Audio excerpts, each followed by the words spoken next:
Flora Montgomery. Chapter 1. Grace. By the time we reach Holyhead, it's late in the afternoon. 3 trains, countless miles we had no need to travel, and Olivia, though I love her with all my heart, is being more difficult than I expected, challenging my already fragile state of mind. She's bored but not interested in her toys, tired but won't sleep, hungry but won't eat the sandwiches I bought. Not that I blame her. Sliced bread is a poor substitute for the crusty loaves fresh from the bakery in Cheltenham. I could have made sandwiches and brought a flask, but had been justifiably concerned about the amount I was carrying. I'm exhausted, but thankfully the eternal "are we there yet" ceases as we arrive at the ferry terminal. The water is a swathe of grey, as is the sky in which seagulls are wheeling, screaming their endless cry of hunger. A faint breeze wafts a rejuvenating scent of salt towards us, lifting my flagging spirits. "Are we going on that?" Olivia asks, looking at the ferry with interest. "Yes, love. We're going to Ireland. That's where great-grandma comes from. And where Graham will never think of looking." Graham has never shown much interest in my family's background, and for the first time, I'm grateful for that.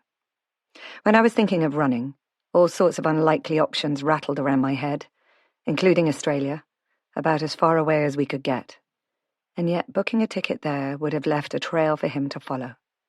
And Ireland is right on our doorstep, unnoticed, almost invisible. How strange that I never considered it, until Grandma suggested it. Olivia persists.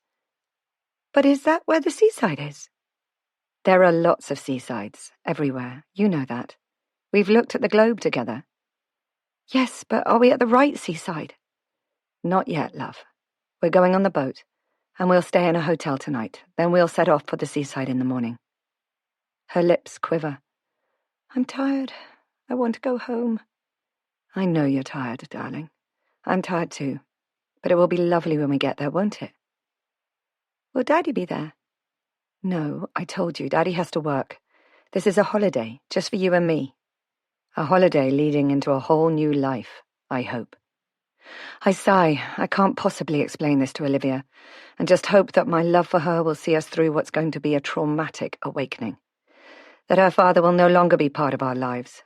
But for now, I have to treat it as a holiday while I gather my thoughts. Poor Olivia has never known anything but our big house, with her own bedroom filled with everything a loving mother, and her father's money, but not attention, can provide. It's going to be a culture shock for sure, but we'll find a way through. We have to. "I can ring him and let him know we got there safely," she states. "Okay, when we get to the hotel." I don't argue. It's a little lie for peace as I pay for 2-foot passengers on the Leinster to Dublin. We're directed almost immediately to the embarkation point, where I slump onto a wooden seat, shell-shocked with exhaustion. I'd worked out the timetable weeks ago, so that we'd be here pretty much on time, but without privatization causing turmoil on the rail network. We'd missed a connection, and I'd almost broken down at that point, wondering why I ever thought I could do it. A British rail ticket collector, who seemed to know absolutely everything, worked out a different route that would get us here on time, if we were lucky. In hindsight, I realize how lucky we were.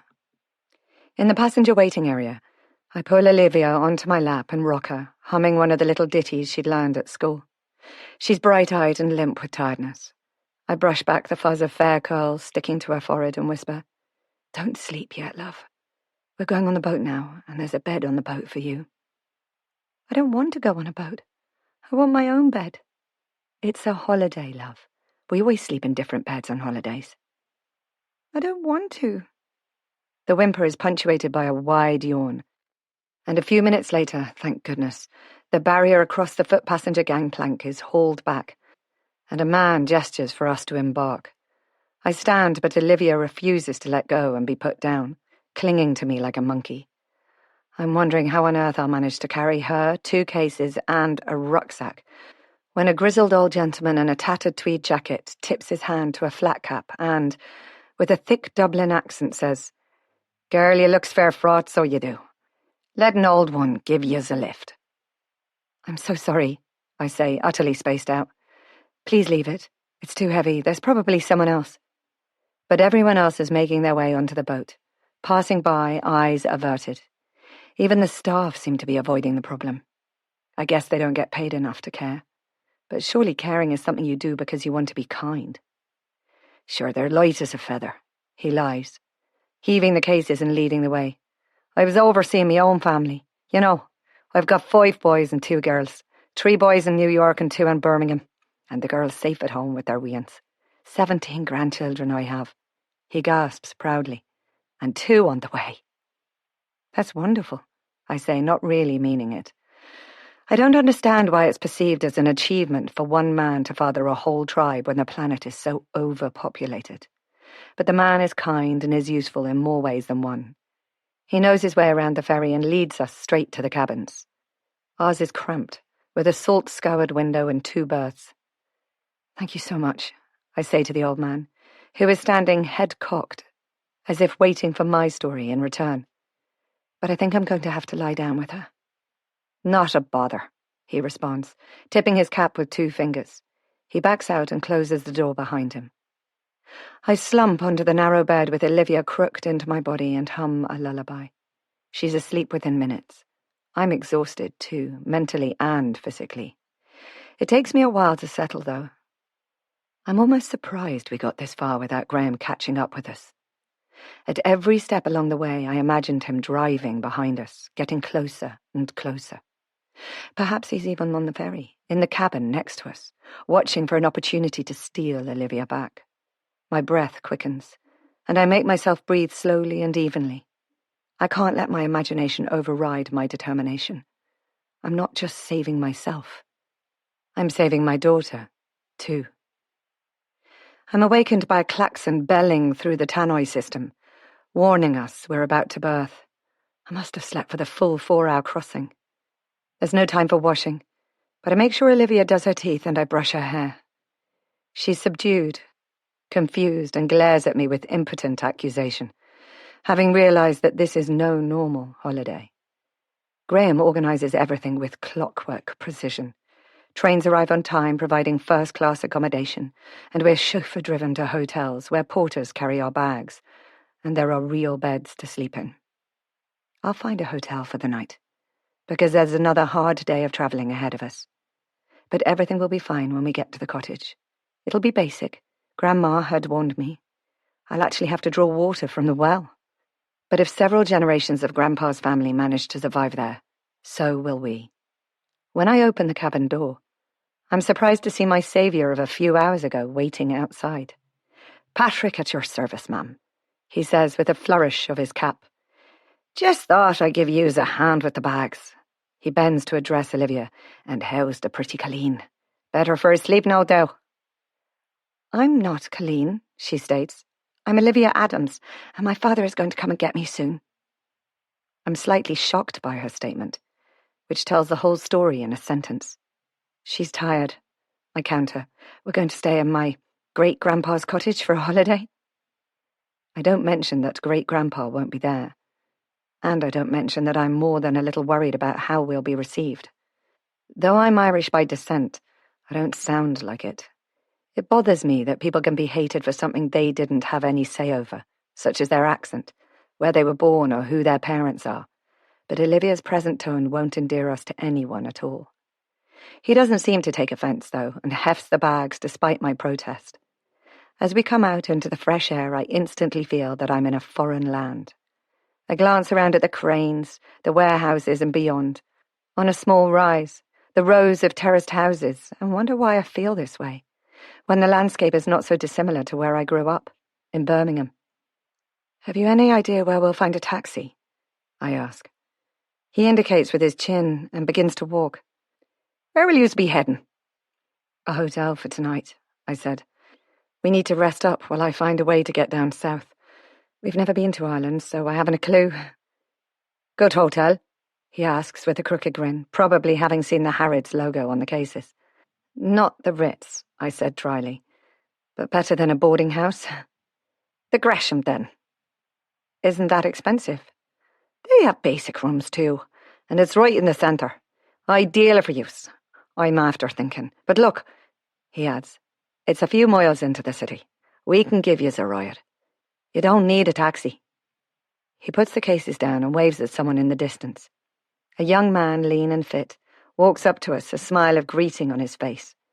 He dumps a hand on Patrick's shoulder, casting a curious glance at myself and Olivia. How's yourself, Grandpa? All well over the water? Good, good, good. Patrick responds in a machine gun spatter. This lass and the wean need a lift into the city. I'm Grace, I say, holding out my hand, and my daughter, Olivia. He squeezes my hand briefly and gives us a charming smile. Sure, grand. Follow me, the car's over the way. He lifts the bags as though they weigh nothing and heads towards the car. I grab Olivia's hand and follow, bemused by the ease of this unexpected assistance.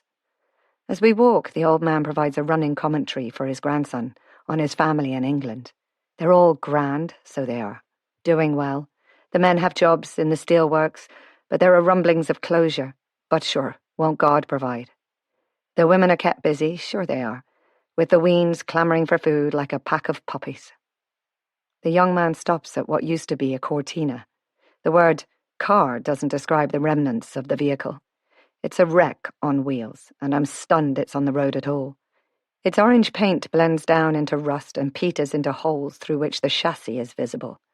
The bonnet is tied down with bala twine, and the back windscreen is a spider's web of cracks, as though it had been hit with a brick. Maybe it had. I don't know whether to laugh or refuse the lift, but out of politeness, do neither.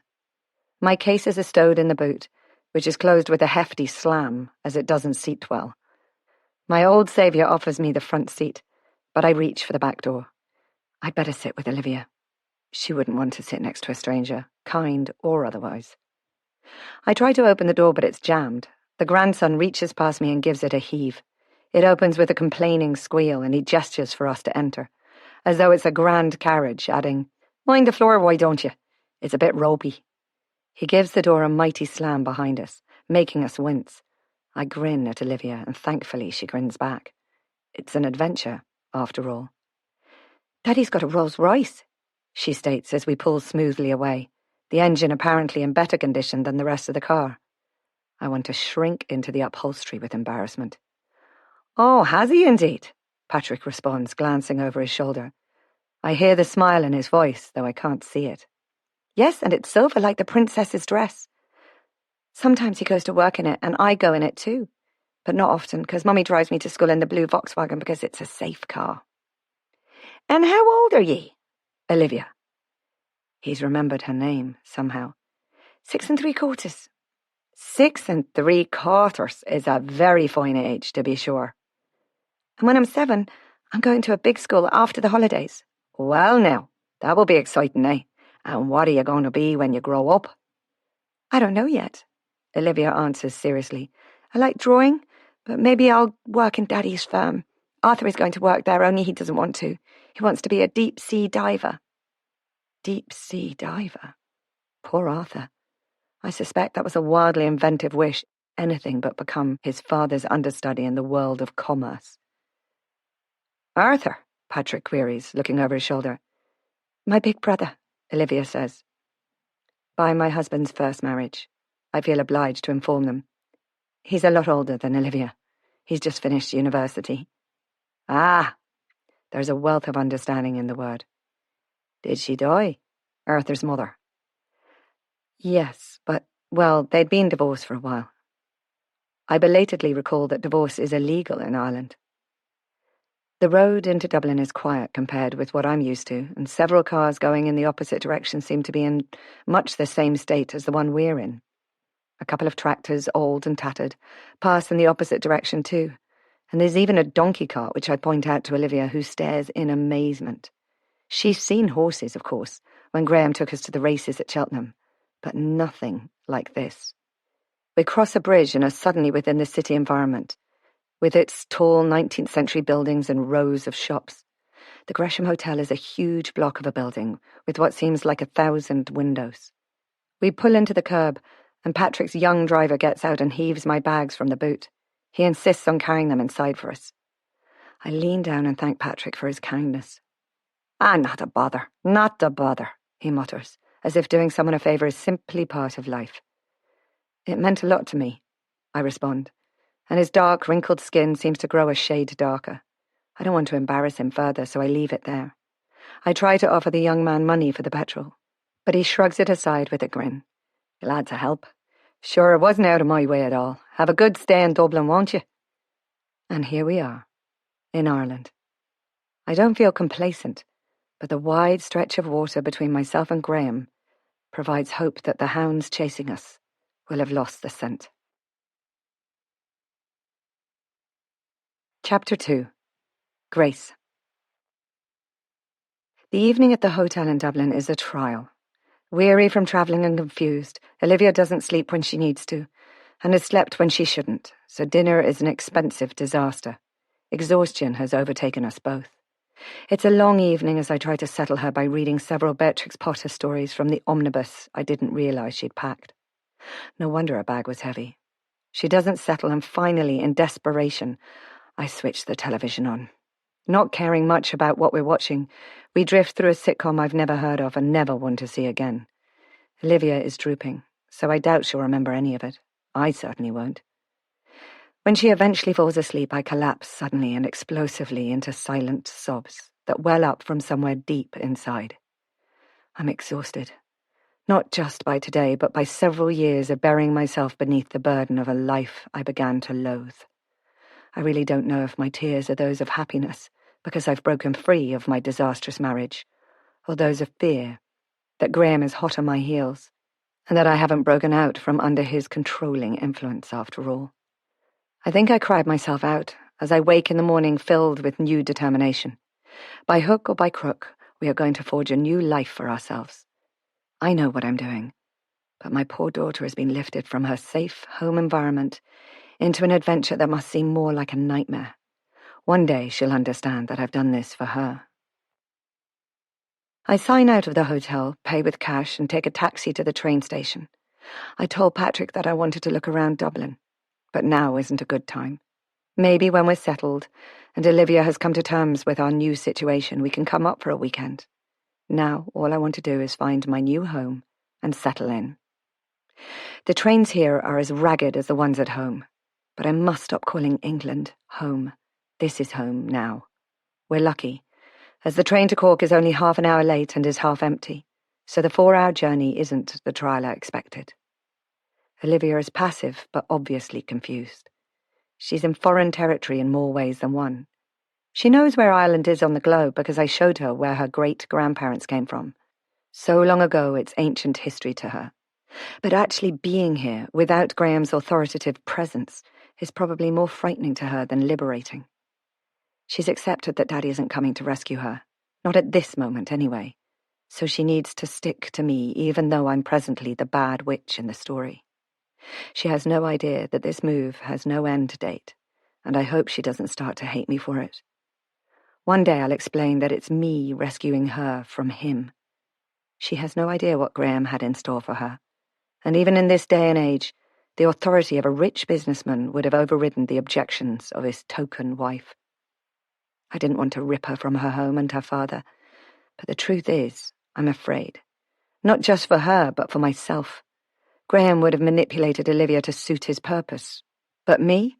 If I don't behave as the dutiful and obedient wife, which is my role in his world, what would he do?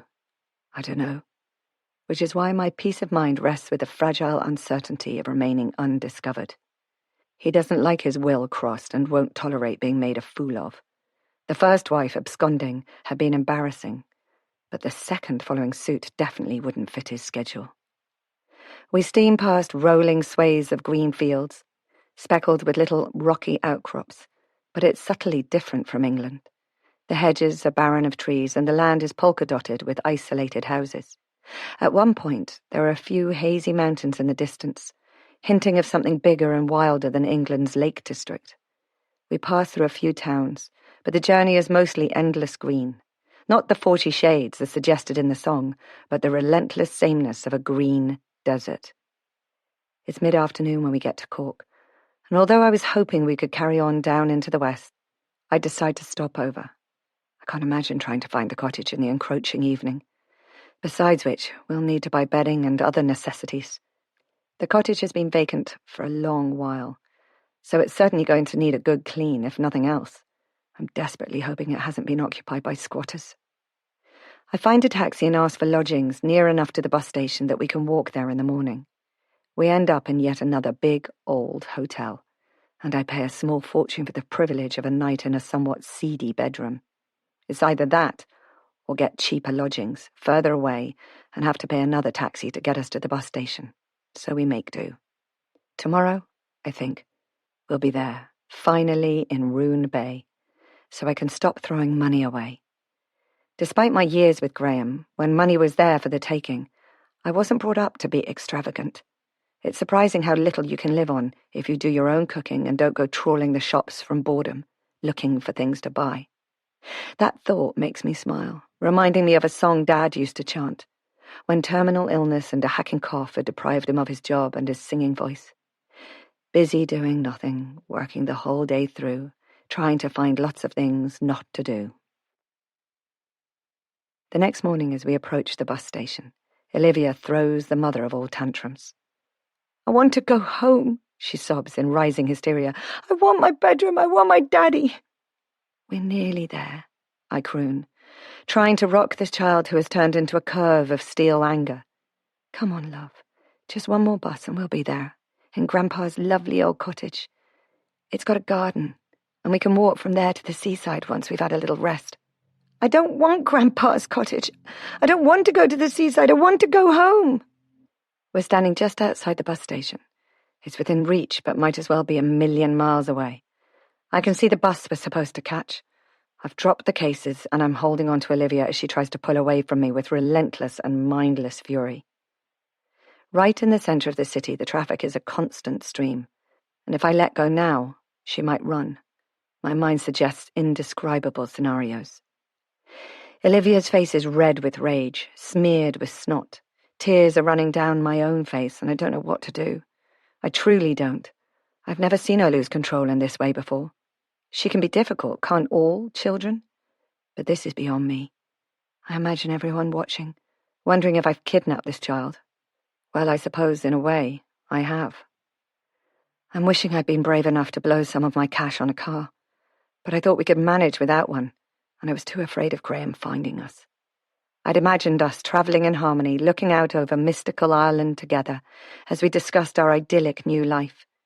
And here I am, overwhelmed at my wits' end, dazzled by my inability to cope. "Which bus are you catching?" a voice asks, startling me. I focus on the man beside us, a bus driver by his uniform. Far from expectation, his lips aren't curled in sarcasm, his face is creased with sympathy. "The wean is overtired, so. Let's get you onto a bus, and maybe she'll sleep a wee while. Give you a break, eh?" "Skibbereen," I manage to sniffle as he picks up my bags. "I need to go to the ticket office and pay." "Not a bother. You can pay the driver when you get there." I follow him to where 3 buses are lined up, ready to roll. Olivia has run out of steam and is now gasping and hiccuping her distress. I swipe the back of my hand across my own face.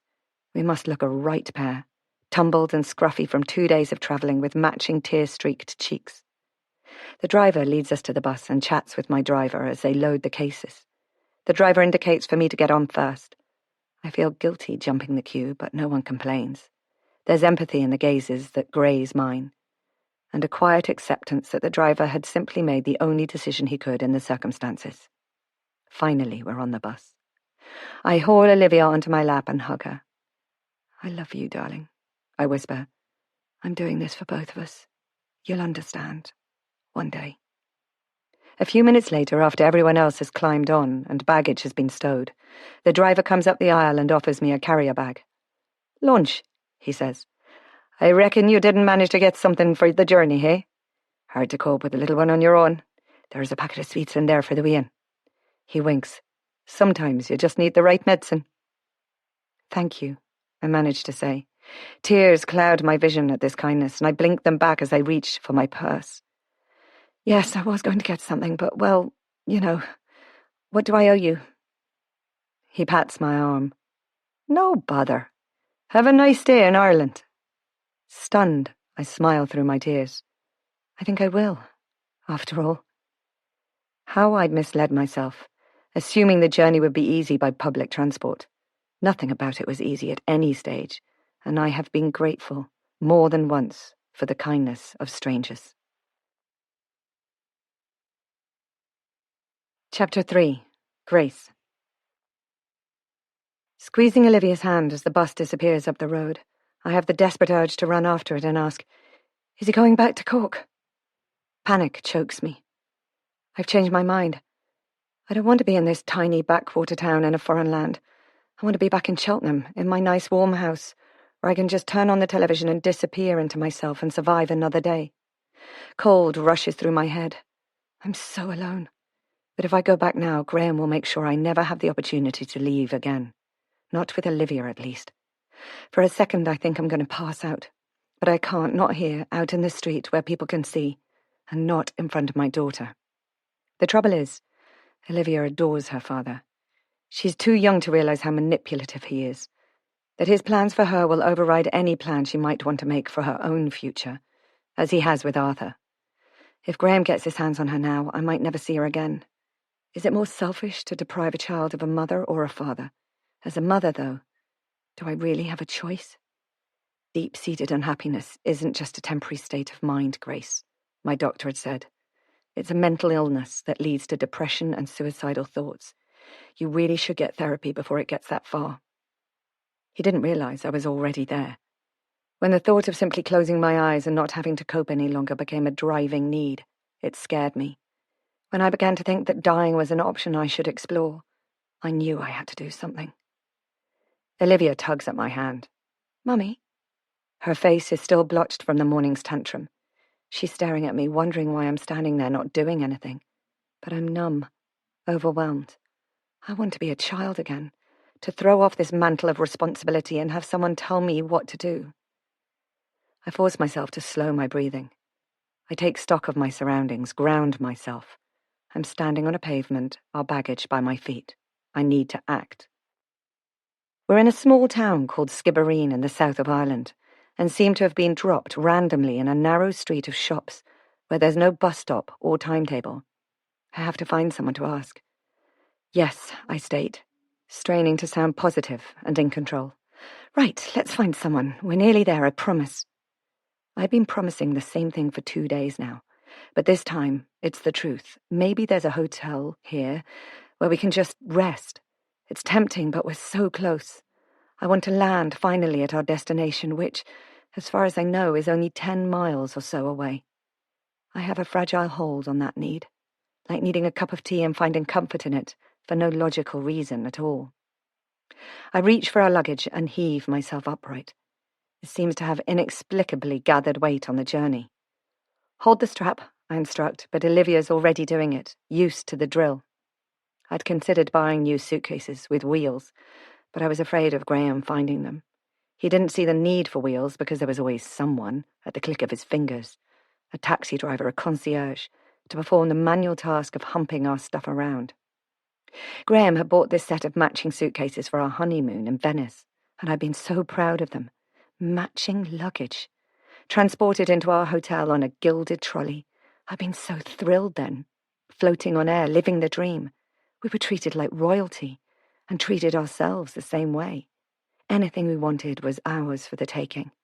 The honeymoon suite, dinners beneath chandeliers, lunches in the sunshine beside the canals, and the leisurely drift on a gondola between the towering homes of a doomed city that still reeked of historic and bloody vendettas. The decadence of it all was euphoric. What a culture shock for a working-class girl. I really thought I'd landed on my feet. Everyone else thought so too. I'm embarrassed to recall that even their jealousy was mildly enjoyable.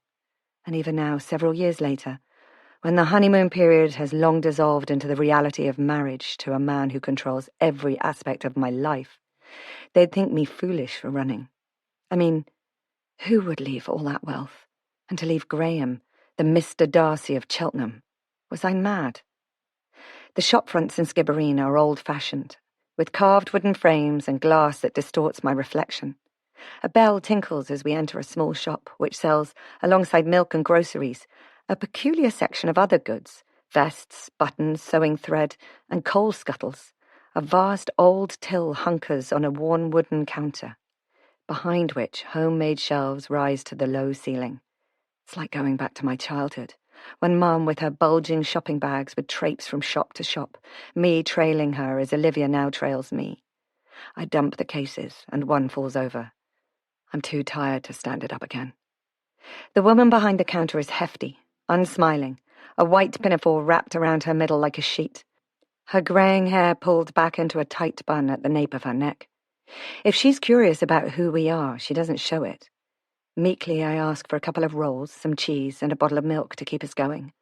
I have enough to carry, and there will surely be shops in Roone Bay. "And will that be all?" she asks, placing them on the counter, ringing the amount into the till. Olivia's eyes widen as the figures ping up in the glass display and the cash drawer crashes out with a thud and a rattle that shakes the counter. I hand over a note and receive unfamiliar coinage in return. "And can you tell me, is there a bus to Roone Bay?" I ask diffidently. I can't seem to find a timetable anywhere. "Monday, today, and Friday. Sure you've missed it for today?" My heart sinks. I don't want to wait here through Thursday. Another day wasted, and pay for 2 more nights in a hotel when we're so close. "Oh, is there a taxi, perhaps?" "You might be wanting to stay here. The West Cork Hotel is just around the corner. Lytton's in Roone Bay is after closing for the winter and won't be open yet for a couple of months. The tourists don't usually arrive until July." She looks at me as though I'm one of them, but I'm too tired to explain. She stares for a moment, no doubt taking in my dishevelled appearance and shell-shocked silence, because she says finally, "Wait here. Sean just delivered my honey, and he's after having a sup in the bar before going home. I'll tell him to give you a lift over." I wonder whether Sean, whoever he is, will mind being given orders to provide transport to an absolute stranger. But maybe having a 6-year-old child, out on her feet with exhaustion, will tip the scales. I'm too frazzled to argue. She walks briskly out, leaving the shop unattended, save for the 2 of us. Anyone could walk in, I think, empty the cash register and walk out again in the time she's gone. She's away so long, I wonder if there's some kind of disagreement going on.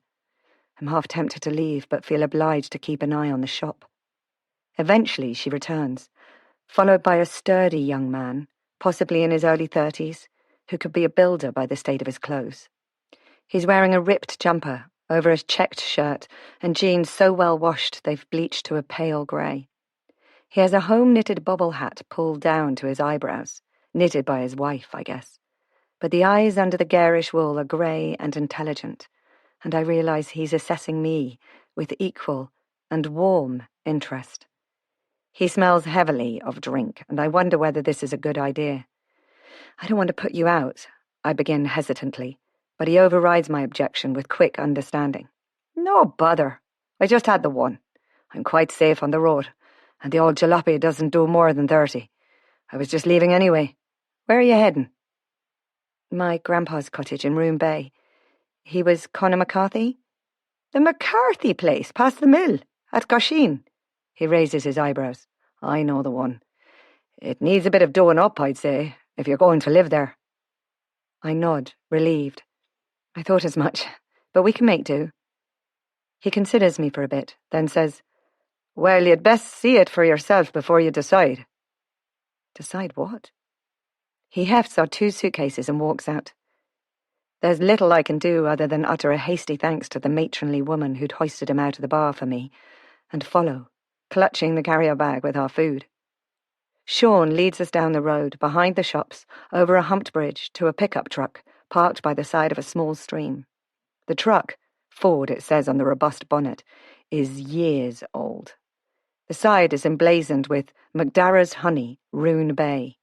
He throws our expensive bags onto the open back, where they nestle into a bed of straw, then wrestles with the passenger door and hoists Olivia up into the middle of the cab. I heave myself up after her, and he slams the door hard behind us. I'm worried that he's been drinking, but he seems steady enough as he climbs in behind the wheel. I pull Olivia close as he presses a button, and the engine roars loudly into life. He casts a quick grin, Sorry about the ride. I was helping McDara out, and it was easier to use his truck than unload mine. Besides which, honey has a habit of being sticky. His smile is infectious, and I find myself smiling back. It's probably the first time I've smiled at an inconsequential comment in months, and I relax a little. We head west alongside a wide, shallow river on our left. It must be tidal, because there are broad swathes of mud either side of the water, well below the bank's overhang. In the centre of the river, small islands squat, proudly capped with grass crew cuts. "Look, swans," Olivia says, leaning over me and pointing. I'm pleased she's behaving more like herself, perhaps because she knows we really are on the last leg of the journey. I try to be enthusiastic. "Oh, and ducks, and oh look, a heron!" The bird is stalking serenely along the water's edge, gazing almost absently into the speckled surface in a continuous search for food. I find the river calming, but all too soon it and the road part ways. The river meandering towards the sea, the road climbing upwards between tiny fields, the neglected hedgerows of overgrown hawthorn sprinkled with a snowstorm of spring blossom. As we rise away from the river valley, in the distance I catch the hazy hint of layers of mountains overshadowing each other. The land around us quickly becomes scrubby, springing with rocky outcrops to which rafts of yellow gorse cling. It's beautiful in a wild and unmanageable way. I can't imagine how farmers make a living on this marginal land. We pass a multitude of turnings, leading to places with unfamiliar names. Aha Down, Skeganore, Ardralla, Morahan, and even more outlandishly spelled names, the pronunciation of which I can only guess at. "So, where have you come from?" Sean shouts over the engine noise. He's been silent so far, perhaps because of the engine noise, but perhaps out of consideration for me, understanding that I feel a little awkward, out of place. "Cheltenham," I say. There's no point lying. Olivia would only correct me. "Have you been to England?" "Nope, never a mind to." "So you've lived here all your life?" "Pretty much. I might visit the continent one of these days. Have you ever been over the water?" "I've been to Italy, to Venice." He gives a low whistle. "That must have been stunning." "It was," I admit. "We stayed at the gritty palace and did a tour of St. Mark's Basilica. It was surreal, a once-in-a-lifetime event," I add, seeing the surprise on his face. Even I don't know how much that honeymoon cost. We pass a few isolated grey farmsteads before he says, "So, what brings you here, then? It's like the sublime to the ridiculous, isn't it?" "Different universes, anyway," I agree. "My grandparents came from here, all four of them from Cork." He takes his eyes off the road for longer than I'm comfortable with and assesses me. "Ah, so you're almost Irish, so. Coming to find your roots, eh?" I laugh and nod, and somehow that thought settles in my mind. Maybe I am, after all. "Not so far now," he adds. "Are you intending to stay in Ireland?" "I don't know," I say honestly, shooting a look at Olivia that, surprisingly, Sean seems to understand. There are so many things that might happen. Actually settling out here for good is beginning to seem like an impossibility. I mean, I'm used to city life with all its noise and bustle. Here I could be on another continent, not just over the Irish Sea. I hadn't expected it all to seem so different and foreign. We go over a rise, and there, as we tip over the summit, I gasp at the beauty before us.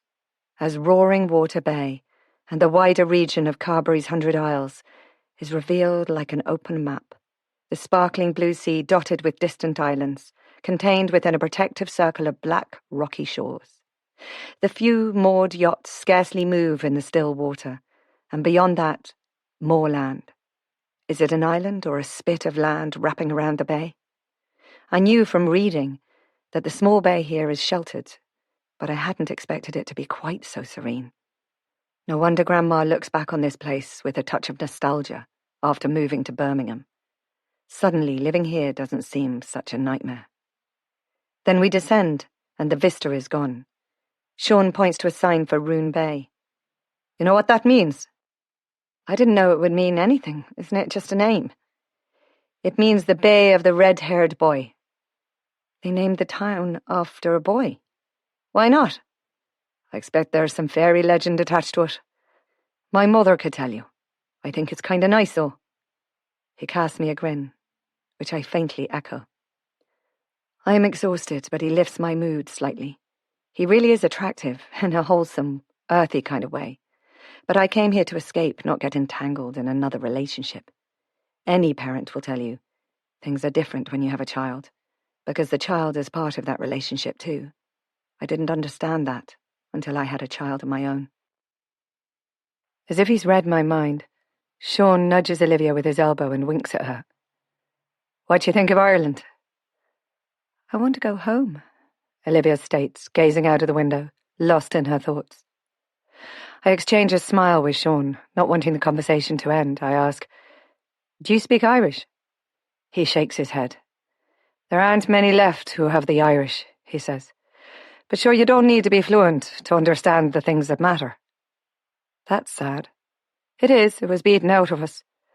But it's making a revival with some. It's being taught in schools again. Perhaps I should try to learn it. Sean chuckles. You'd win a few brownie points. There are few enough who try, even those who have roots here. I hesitate to suggest that I have roots. He adds, all the Americans who come looking for the past have rosy blinkers on, of course. They kind of forget the reason their forebears left is because it was a hard, cruel life. That's rather cynical. No, just realistic. Sean catches my gaze over Olivia's head and grimaces. There's not a lot of romance in being hungry. I'm glad I wasn't around in those days. As a builder, I can make a good living now. People coming over from England and Germany or wherever mostly don't want the old cottages. They want new builds with insulation and central heating. You might consider that yourself. There's an undertone to his words, but I don't get it until a few moments later. He slows down and turns left onto a rutted, unclassifiable lane, metalled in two thin slips either side of a ribbon of coarse grass. The town's on up there, he says, pointing to the road we've just left. But the McCarthy place is here, down the Butter Road. The lane weaves between some dramatic outcrops, then slips into a valley where a strange building is perched on a rocky lump. Presumably there's a waterway, because there's a water wheel hanging incongruously on the side.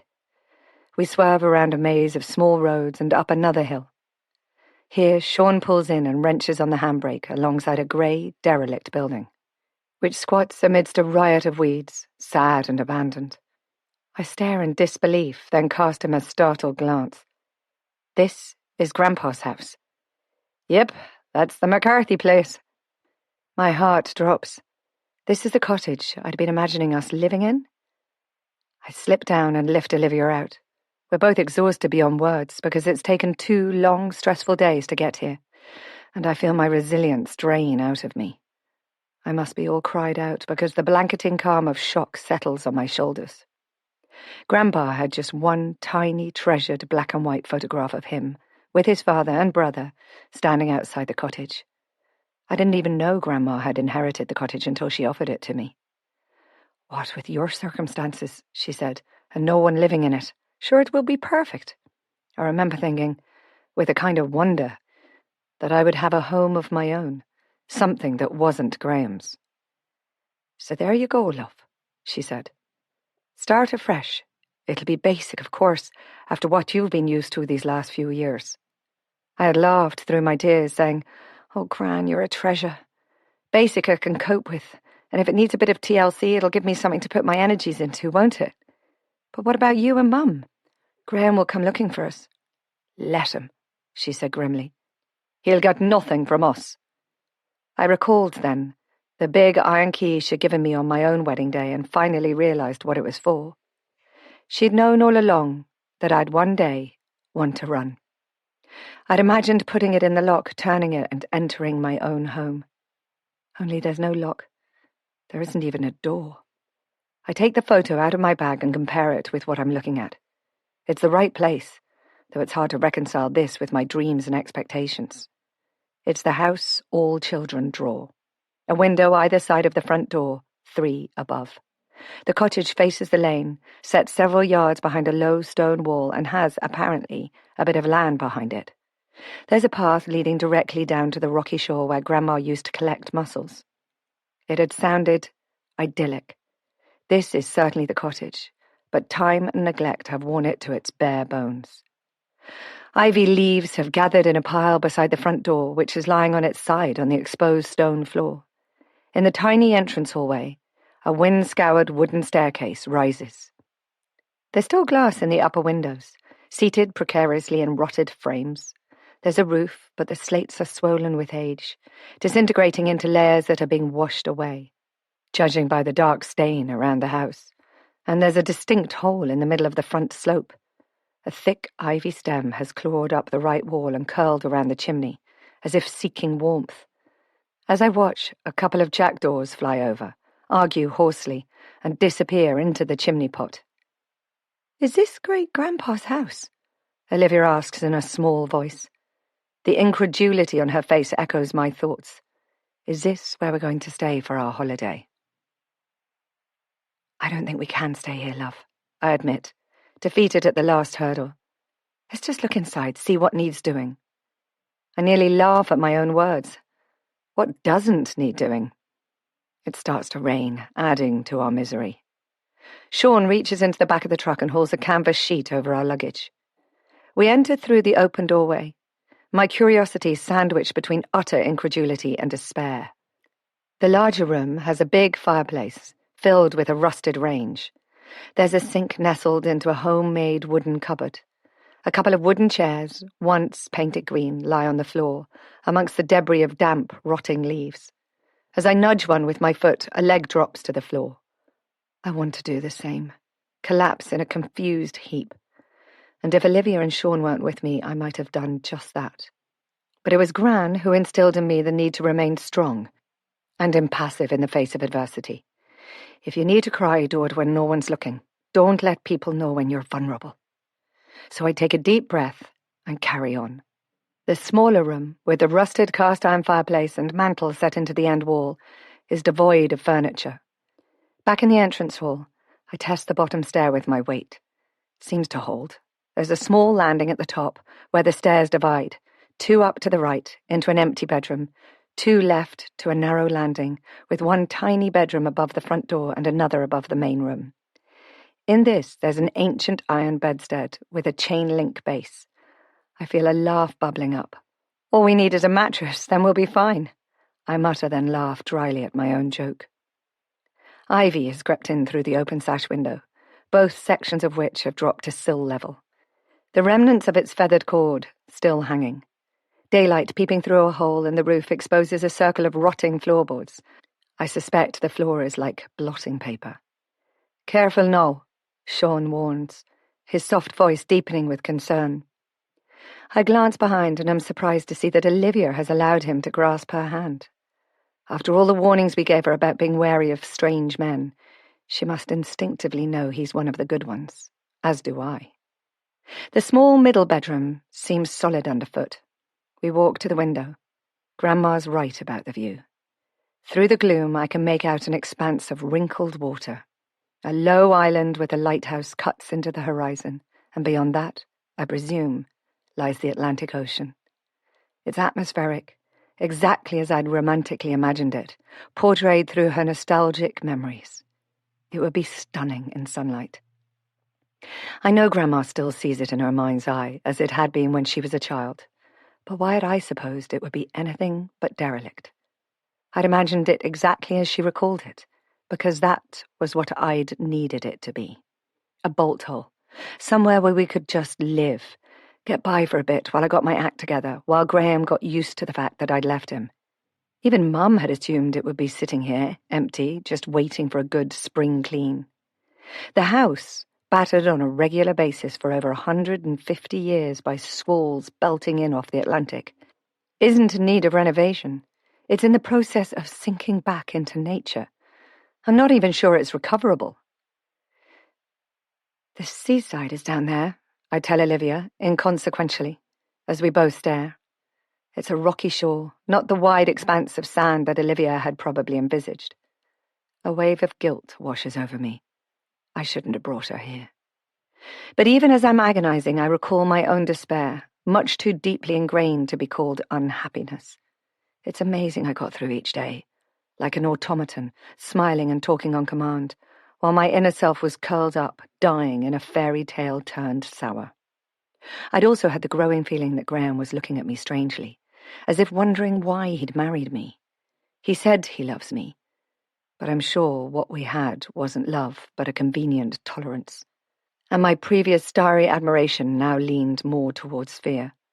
If I tried to divorce him legally, I don't know how he'll react, because I'd be awarded a portion of his wealth and custody of his child. But if I died, he could hang on to them both. He's a cold man, businesslike in his dealings, even with his family, and possessive. But murder? Would he? No, I told myself. Yes, I argued. How lucky I was, people thought. How jealous they were of my clothes, my house, my lifestyle. While behind that facade I was like a child crying for my lost life, poor but surrounded by a strong working-class community spirit. And here I am, in Ireland, the home of my kin, a stranger without even a house to live in. Had I known what waited for me here, would I still have left? You'll be needing somewhere to stay then, Sean says, a smile in his voice. It's not a question. He knew I'd expected to stay here. I nod, unable to tackle the looming problem of the future. If we can't live here, rent-free, then what? Would it even be possible to find a job down here, at the back end of nowhere? I'm not destitute. In fact, I've got a tidy sum in the bank. But it's a finite amount, and already I've been shocked by how easily it slithered from the account over our 2 travelling days. What with public transport, the ferry, the hotels. Despite the culture shock of our arrival, the sound and scent of the sea, the hungry call of a seagull, even the wild and isolated nature of the house, all lent fuel to my determination. I don't know what I'm going to do, but I refuse to turn tail and run home. I might not succeed here, but I'm damn well going to try. This tiny, tumble-down cottage speaks to me, of Grandpa's childhood and the friends he and Grandma left behind. Despite her tales of tribulation and troubled history, I had the feeling she'd been happy. And suddenly I realize that I can't see Olivia. I panic and shout her name. It's okay. She's gone around the back, Sean says. We find her in what had once been a garden, at the back of the house, bashing a gorse with a stick, heedless of the rain plastering her hair to her face. I should reprimand her for being destructive, but she's out in the fresh air, enjoying a freedom she'd never known. Hearing me, she stops, swivels guiltily, and slips over on the wet grass. I freeze for a moment, expecting tears, but she just gets to her feet and looks down at her dirty hands and smears them on her slacks. Something bursts inside me. I giggle, then break out into a manic laugh. You're a right mess, I say. We both need a good bath and a brush-up, eh? After a confused moment, she laughs with me. Did I teach her to be afraid of a bit of dirt? Was that my fault? Mum always said dirt was healthy, and Grandma, with her endless supply of proverbs, would say, you have to eat a peck of dirt in your day. It's only now I wonder how big a peck is. Sean heaves a fallen branch away from the path. I envy him his easy strength, which is attractive in a healthy, rustic kind of way. Around his eyes, sun-darkened skin is already beginning to crinkle with crow's feet, as if he spends his time out of doors, squinting against the elements. He gives a sympathetic smile. Let's see if we can find you somewhere to stay, eh? Things won't seem so bad when you've a drop of tea inside you. Chapter 4. Grace. In the truck again, Sean takes off his bobble hat and wipes his face with it. He points his thumb back to the ruin and grimaces. It's been a while empty, since before my time. I'm sorry you had to come all the way here to find it like this. Must be a shock. I'm staring at the rain trickling down the window. Beyond it, the sea is gloomy. If you knew what it was like, why did you bring us here? I didn't mean to sound so snippy. He was asked to bring us here, and he did, as a favour. But why not just tell me before we came this far? You needed to see it for yourself before making any decisions, he said, simply. He's right. I did need to see it for myself. Having got all the way to Skibbereen, then to turn back within 7 miles of Roone Bay, I never would have forgiven myself.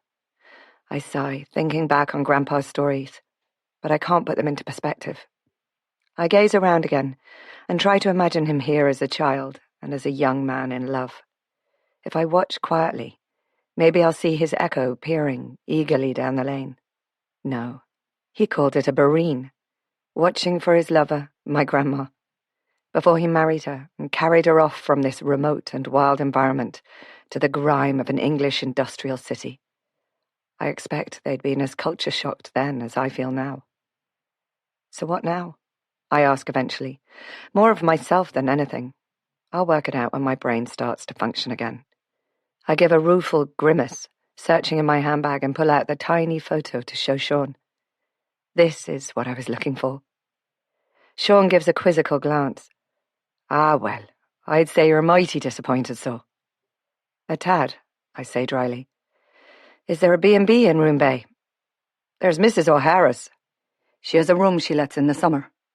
And if she hasn't the room spare, we can ask around. Don't worry, I won't leave you wanting for somewhere to stay while you decide what to do. You're very kind. Not a bother, he mutters, embarrassed, no doubt by the tears of gratitude welling in my eyes. So, he says, you'll maybe do the old place up? I was going to, but, well, I don't know if it's possible, I admit. It looks as if it's gone past the point of renovation. Oh, I've brought back worse places. You have? I'm surprised. Then my enthusiasm drains again. At what cost? We'll have to work it out. Don't look so glum. It's not the end of the world. It feels like it today, I say grimly. I had all these plans. I stopped myself from saying out loud that I imagined Olivia growing into this community, going to school here, as far from the influence of wealth and prestige as I could imagine. After all, she still thinks this is a holiday. My dad always said to get 3 quotes on a job, I say, then add hastily, not just for the cost, but to get opinions. He said you'd know who was being honest when 2 opinions matched. I sense Sean knows that wasn't what I was going to say, but he doesn't push me. Well, now, that might be right for England, but I don't think it'll work here. But sure, it's worth a try, if it makes you feel happier. I really don't know what he means. But the safety net of wealth I accumulated during the few years of my marriage is shrinking in the face of these unexpected obstacles. If I have to pay for lodgings as well as renovation work, what I thought would last for years will be gone in months. All my well-laid plans, it seems, have turned to beggars' wishes. So, he adds, let's see if we can get you and your exhausted girleen somewhere to settle in and leave fussing about the future until tomorrow, eh? You never know. The sun might come out. I don't know how he does it, but I smile. You're right. I'm too tired to think. Dinner and sleep, and tomorrow maybe I'll have a brainwave, and all my problems will go away. Ha, that's the spirit, girl. No point being down. He turns the vehicle around, backing into an open field. Where does that go? I ask, indicating back up the lane. Oh, back up to Ballydehob. Eventually. But you wouldn't want to do that, not without a compass. There are more roads in West Cork than the rest of Ireland. You could take a wrong turn and never be found again. That bad, eh? I find myself smiling, again. But I do wonder what's going to happen now. I sigh, admitting, I'm a bit stumped. That was me thinking we'd just need to buy some essentials, bedding and pans and whatever. I guess I was a bit naive. He takes his eyes briefly from the road and casts me a rueful grimace of acknowledgement. I was painfully naive, of course. A bit of adversity makes a person all the stronger, he says. You wait and see. It will all work out in the end. Exactly what Grandma would have said. I wish I had his confidence, but years of being repressed have taken their toll. The truck bounces over a pothole, and I grab the dashboard with one hand, Olivia with the other. Sorry, he says, and slows down a bit. Back on the road we left earlier, he turns towards the town. I look back and for a brief moment glimpse the cottage that had lived on in Grandpa's memories. I'm glad Grandma didn't realise it was like this, and I'm glad Mum didn't have a clue what she was sending me to either. We were all seeking a way for me to disappear, and the cottage had been the answer to our prayers. Until Grandpa died, and Grandma had rescued his box of yellowing papers from the attic. We had no idea she'd inherited it. Even then, we didn't know what to do about it. "Why didn't you sell it?" Mum had queried. Grandma had reminded her that there was no work in rural Ireland, and there were countless similar properties lying empty. It would mean making the trip over to sort it out, which might cost more than she'd get for the place. Then she shrugged and added, with a somewhat confused expression, that she had a strange feeling that one day it would be more than just an empty property, that it had a purpose, and would become a beacon of light for someone in the future. Did she always mean me? Was that why she'd given me the key when I got married? I never thought of my grandmother being Fey, but she was Irish after all, and she had been quite upfront about her innate dislike for Graham. I glimpse a small harbour to my left before we swing up into a street of tiny shop fronts. There are several shops and bars, a post office, and, at the top of the hill, an impressive bank. Even in the midst of poverty, bankers remain unrelenting in their arrogance. But there's something vibrant and cheerful about the little town of Roone Bay. Unlike the outlying cottages, the shops are painted in outlandish colours, as if waving a flag to poverty instead of allowing it to bring them down. We stop by a small shop. "Wait here a moment. I'll see if Mrs. O'Hara can take you in." Sean enters the shop and we wait. My fatigue has been replaced by a kind of fatalism. Whatever's being discussed is somehow out of my control, as though I'm the child again. It feels comforting to be looked after, but in a kind of inclusive way, so different from Graham's authoritative decisions. Eventually, Sean comes out, followed by a tall, thin, dauntingly severe woman. I think of the school marms of old, but her gaze falls on Olivia's cherubic face and golden curls, and softens fractionally. Sean opens the door, helps me down, and dumps Olivia on the curb beside me. "Sean says you've need of a place," Mrs. O'Hara says. "You can lodge here for a bit. I've guests booked for June, but that'll give you some time to find somewhere while you decide what to do." "Are you sure? I don't want to put anyone out." She looks puzzled. "Sure, and you'll not be putting anyone out of the house. Now, who do I call you?" "I'm Grace, and this is Olivia, my daughter." "Well, come on in, so, and I'll get you a cup of tea, and find a glass of milk for the win. You look fairly done in, what with the travelling, and the girleen is out on her feet." I remember the milk and rolls I bought in Skibbereen and hold out the crumpled carrier bag like a peace offering. "Waste not, want not," I say. I almost cringe at my own words. I thought I'd curtailed my tendency to repeat Grandma's pointless adages, but they'd filtered down through the family to seep into my psyche. Graham had hated it. "Don't be a parrot," he would say when one slipped out. "Use your own words." And I tried, because I thought he was right. But here and now, the woman before me nods as though I've pleased her, and takes the bag from me. Sean heaves the luggage out of the truck and brushes off strands of straw. "Take them on up, Sean lad," Mrs. O'Hara tells him, stepping back to hold the door. She says to Olivia, "Well, Livy, I expect you'd like a nice bit of bread and jam, so?" That must sound like party food to Olivia, and with a sunny smile she gives a little skip and jump, saying, "Yes, please." I breathe a sigh of relief that her manners have finally discovered their way home. Sean disappears through the shop behind the counter. Like the tiny shop in Skibbereen, it's cluttered, filled floor to ceiling with household goods. There's a fridge gurgling away in the corner, and on the counter there's a huge rectangular woven basket, with a few loaves of bread left. The floor is stacked with cardboard boxes, one of which is spilling out men's checked shirts, wrapped neatly in cellophane. High on the wall there's a woman's dusty hat dating from at least 30 years ago. I seem to have stepped through a portal into another world, a past age. "Come on through," Mrs. O'Hara calls over her shoulder, leading the way. We're led through the shop into an old-fashioned parlour, smaller and even more cluttered than the shop. There's a massive old sideboard taking up the width of one wall, an ancient range against another, its white enamel burned to an unhealthy yellow. A single low windowsill is piled with newspapers. 2 comfy chairs bookend the range. Sitting on one is a ginger cat, curled into a furry cushion. The dark and stained carpet is worn to Hessian between the shop door and the narrow entrance to a set of steep stairs, which Sean stomps up, heaving our cases one before him, one after. A table sits squarely in the middle of the room, one of those with leaves that pull out to accommodate 2 more diners. 4 wooden chairs are tucked neatly beneath. The sideboard is thick with photographs, the wall above dominated by a fading picture of a benevolent bearded Jesus, blessing the house. I'm touched by nostalgia. Grandma has one much the same, a relic of her Catholic upbringing. She says she has no time for religion, but sure it would be a sacrilege to throw it. Mrs. O'Hara instructs Olivia, pointing, "Mind the range now, Gerline. It's very hot."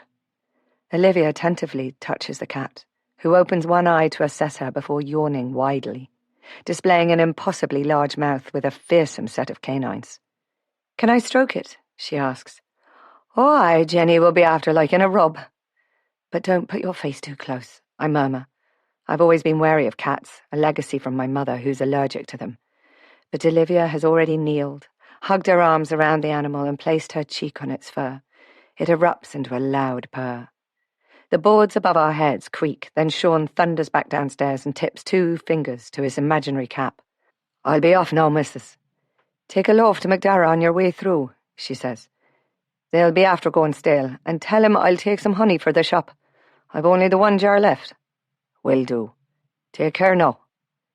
"Sean," I say. He stops and turns. "Thank you." "Not a bother," he says, adding cheekily, "Couldn't leave a damsel stranded now, could I?" I collapse into a chair, and Mrs. O'Hara, who hasn't given me permission to call her anything else, flicks out a white damask cloth, which floats down to the table with a sigh. A big jar of blackcurrant jam is set beside a wooden breadboard. She bustles to the range, lifts an enormous kettle, fills a teapot, and covers it with a knitted cozy. All at once I feel that we've landed and aren't floating alone any longer. "Seat yourselves around," she instructs, and it's easy enough to just go with the flow. The tea tastes as though it has been laced with tar, and a white crusty loaf has been sawn into thick slices, slathered with butter and jam.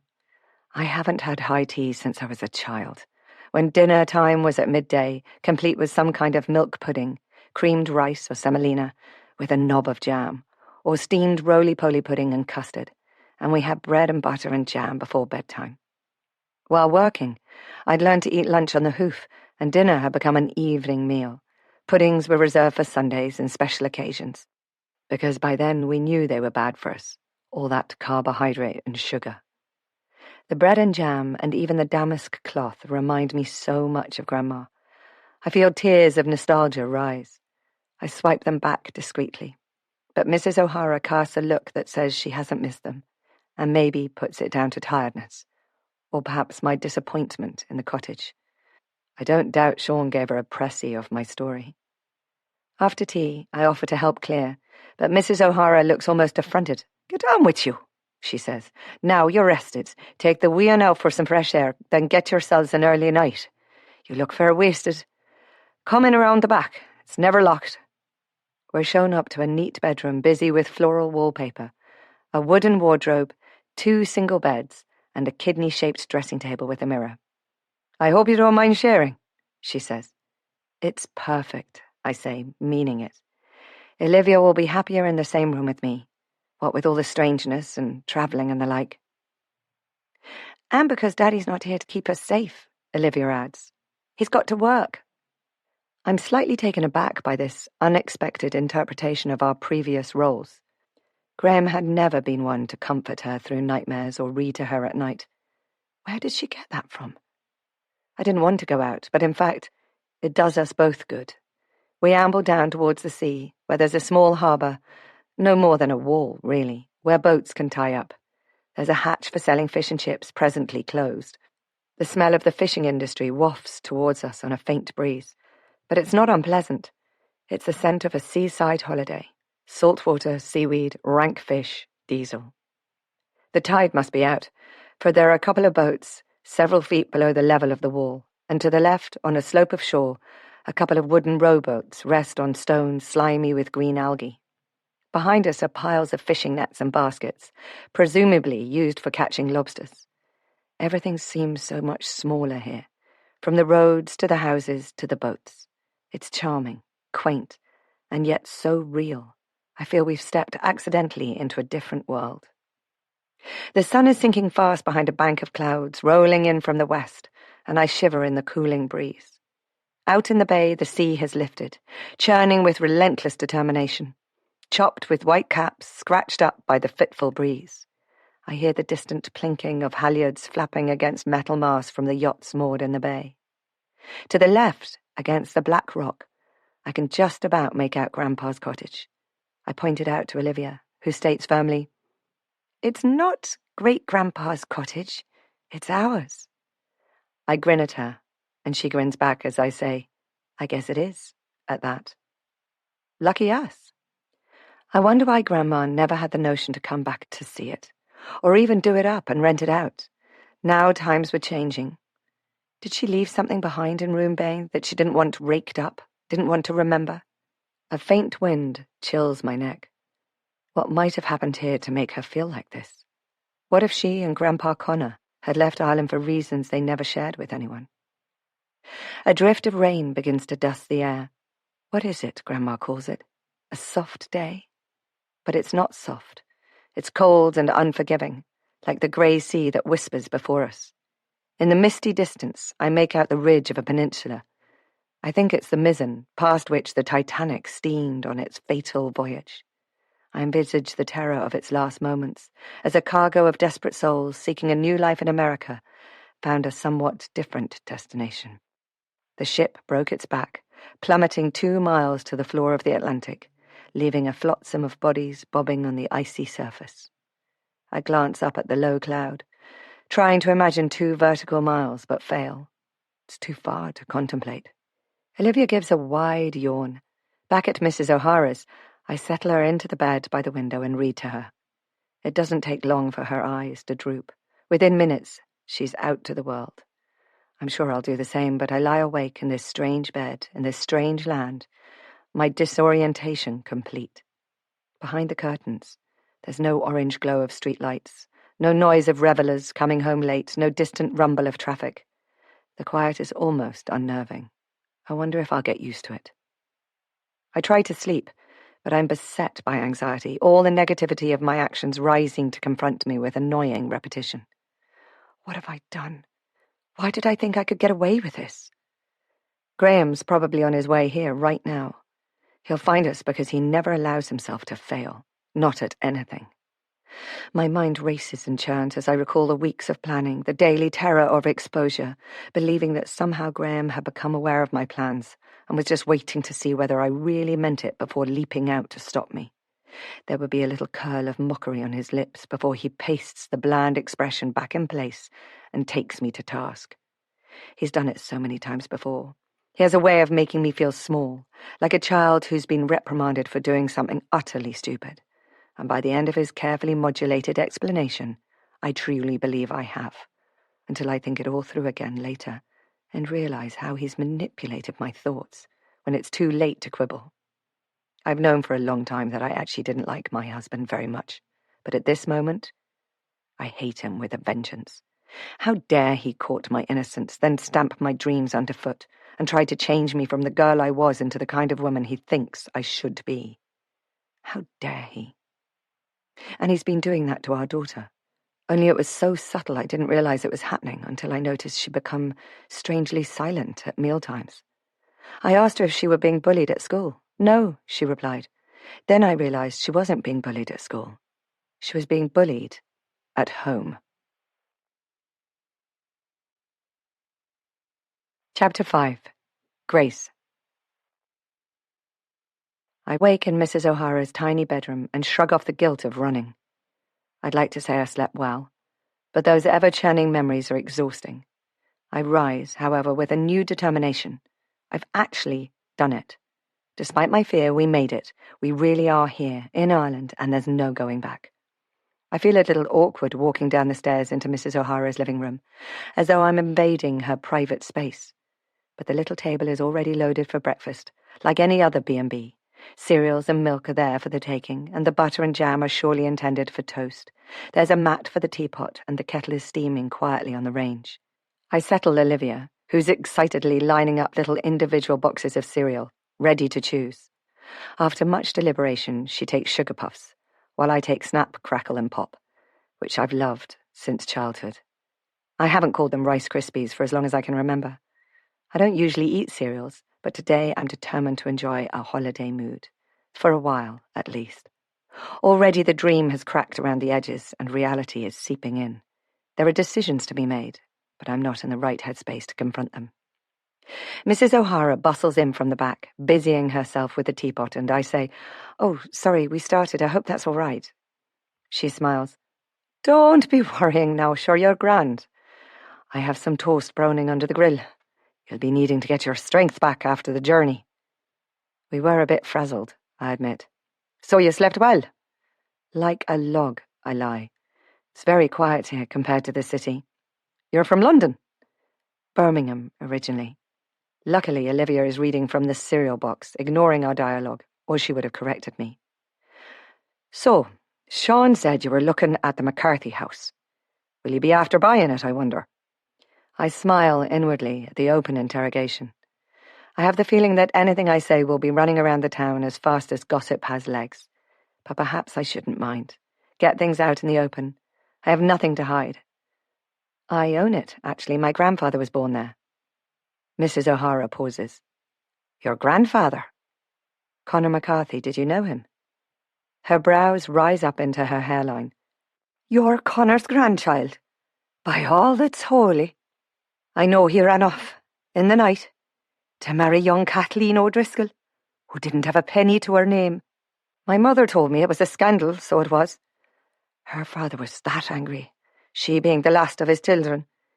He thought she would be after marrying Ben Dowd, who has a biteen of a farm, and was looking for them to take care of him in his old age." She shakes her head. "So many of our young lost in those days." She takes a deep breath and changes the subject. "But you don't want to know all that bad news. So you're half Irish, eh?" "All four of my grandparents were Irish." "Then you're Irish, so you are. And the wean?" "Well, she'd be half Irish. My husband is 100% English." I don't tell her that I've run from him. That's one bit of news I'd rather wasn't bandied about. Divorce not being legal here, and even separation frowned upon. "So you're having a holiday with Ian, seeing where your folks come from?" "That's about right." "So I wonder where your husband is?" I'm a bit taken aback at the forthright question, but she's standing there waiting, as if it's the most normal thing to ask. "He's working, so I thought we'd take a look at the cottage, maybe do it up. I didn't realize it would be so far gone." "It's in a bad way, sure enough. But you could do worse than put it all in the hands of young Sean. Maybe you're thinking of renting it out, as a holiday let?" "Maybe," I agree, pleased that she's given me a good excuse. "Well, times are a-changing, sure enough. We get more visitors these days, and isn't Noel O'Donovan after coming back from America with his pot of gold and building a grand hotel in Roone Bay? That will change things here for sure." She says that with a bemused air, and I think she's probably right about the changes that will follow. A big hotel will undoubtedly put Roone Bay on the map as a holiday destination. Ireland is clawing itself into the modern era, seeking new money, new investments. Nostalgia is being sold as merchandise, but in reality, no one wants to live the old way anymore.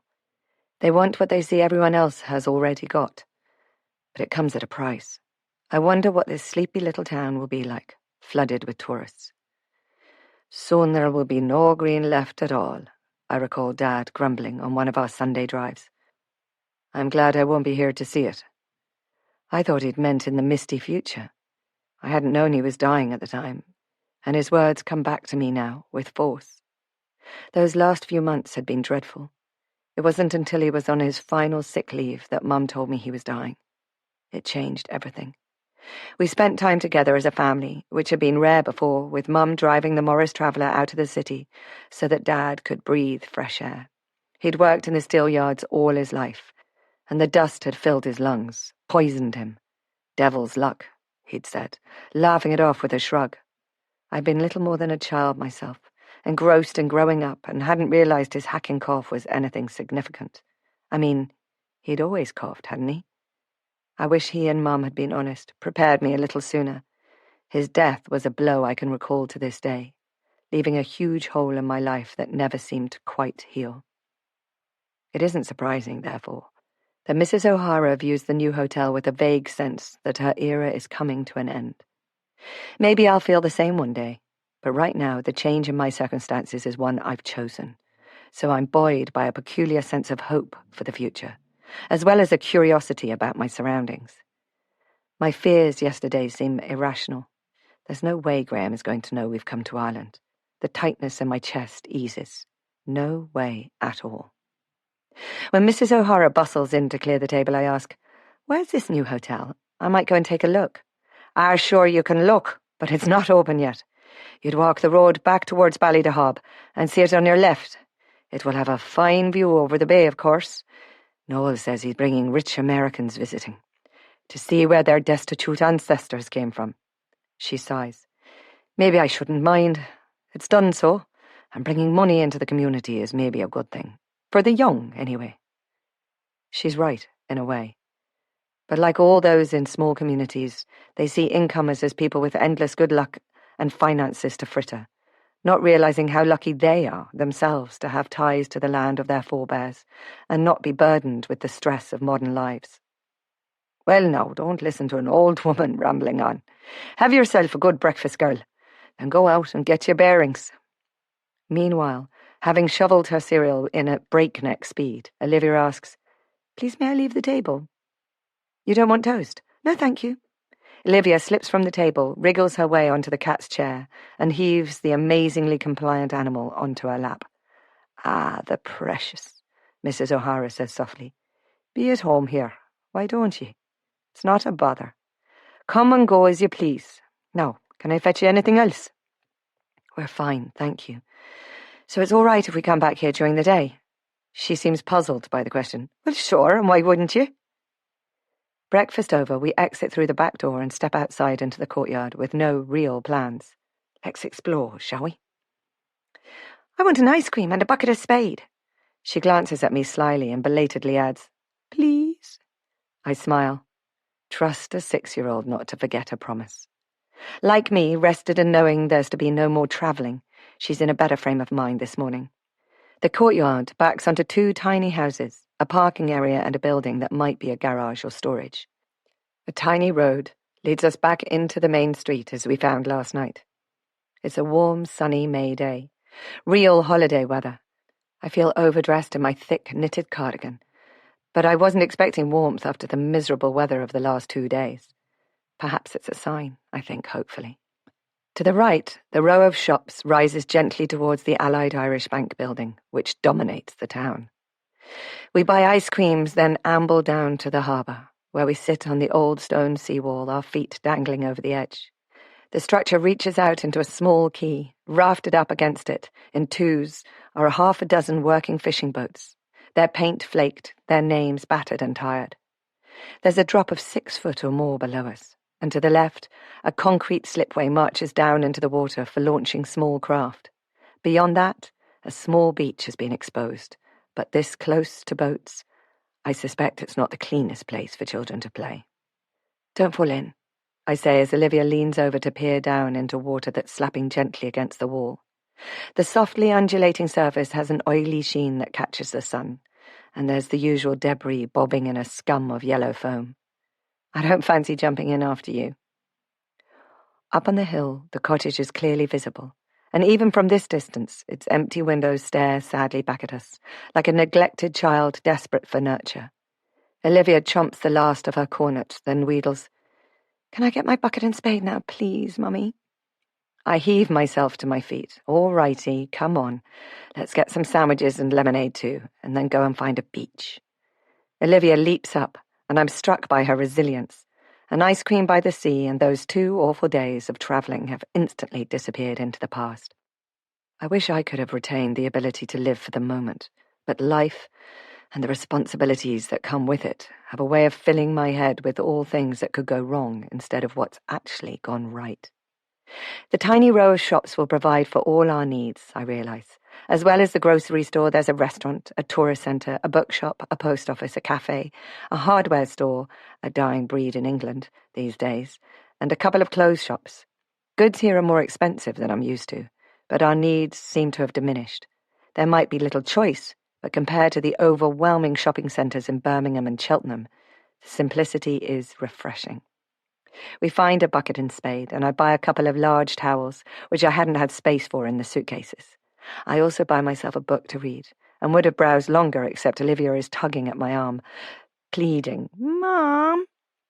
There's an impressive, tiny, abandoned hotel in the main street, dating back 100 years or so. It's pretty, with 3 stories, the top sporting a row of dormer windows, presumably attic rooms. I wonder what kind of visitor it was built for. Who would have travelled to this tiny backwater fishing town?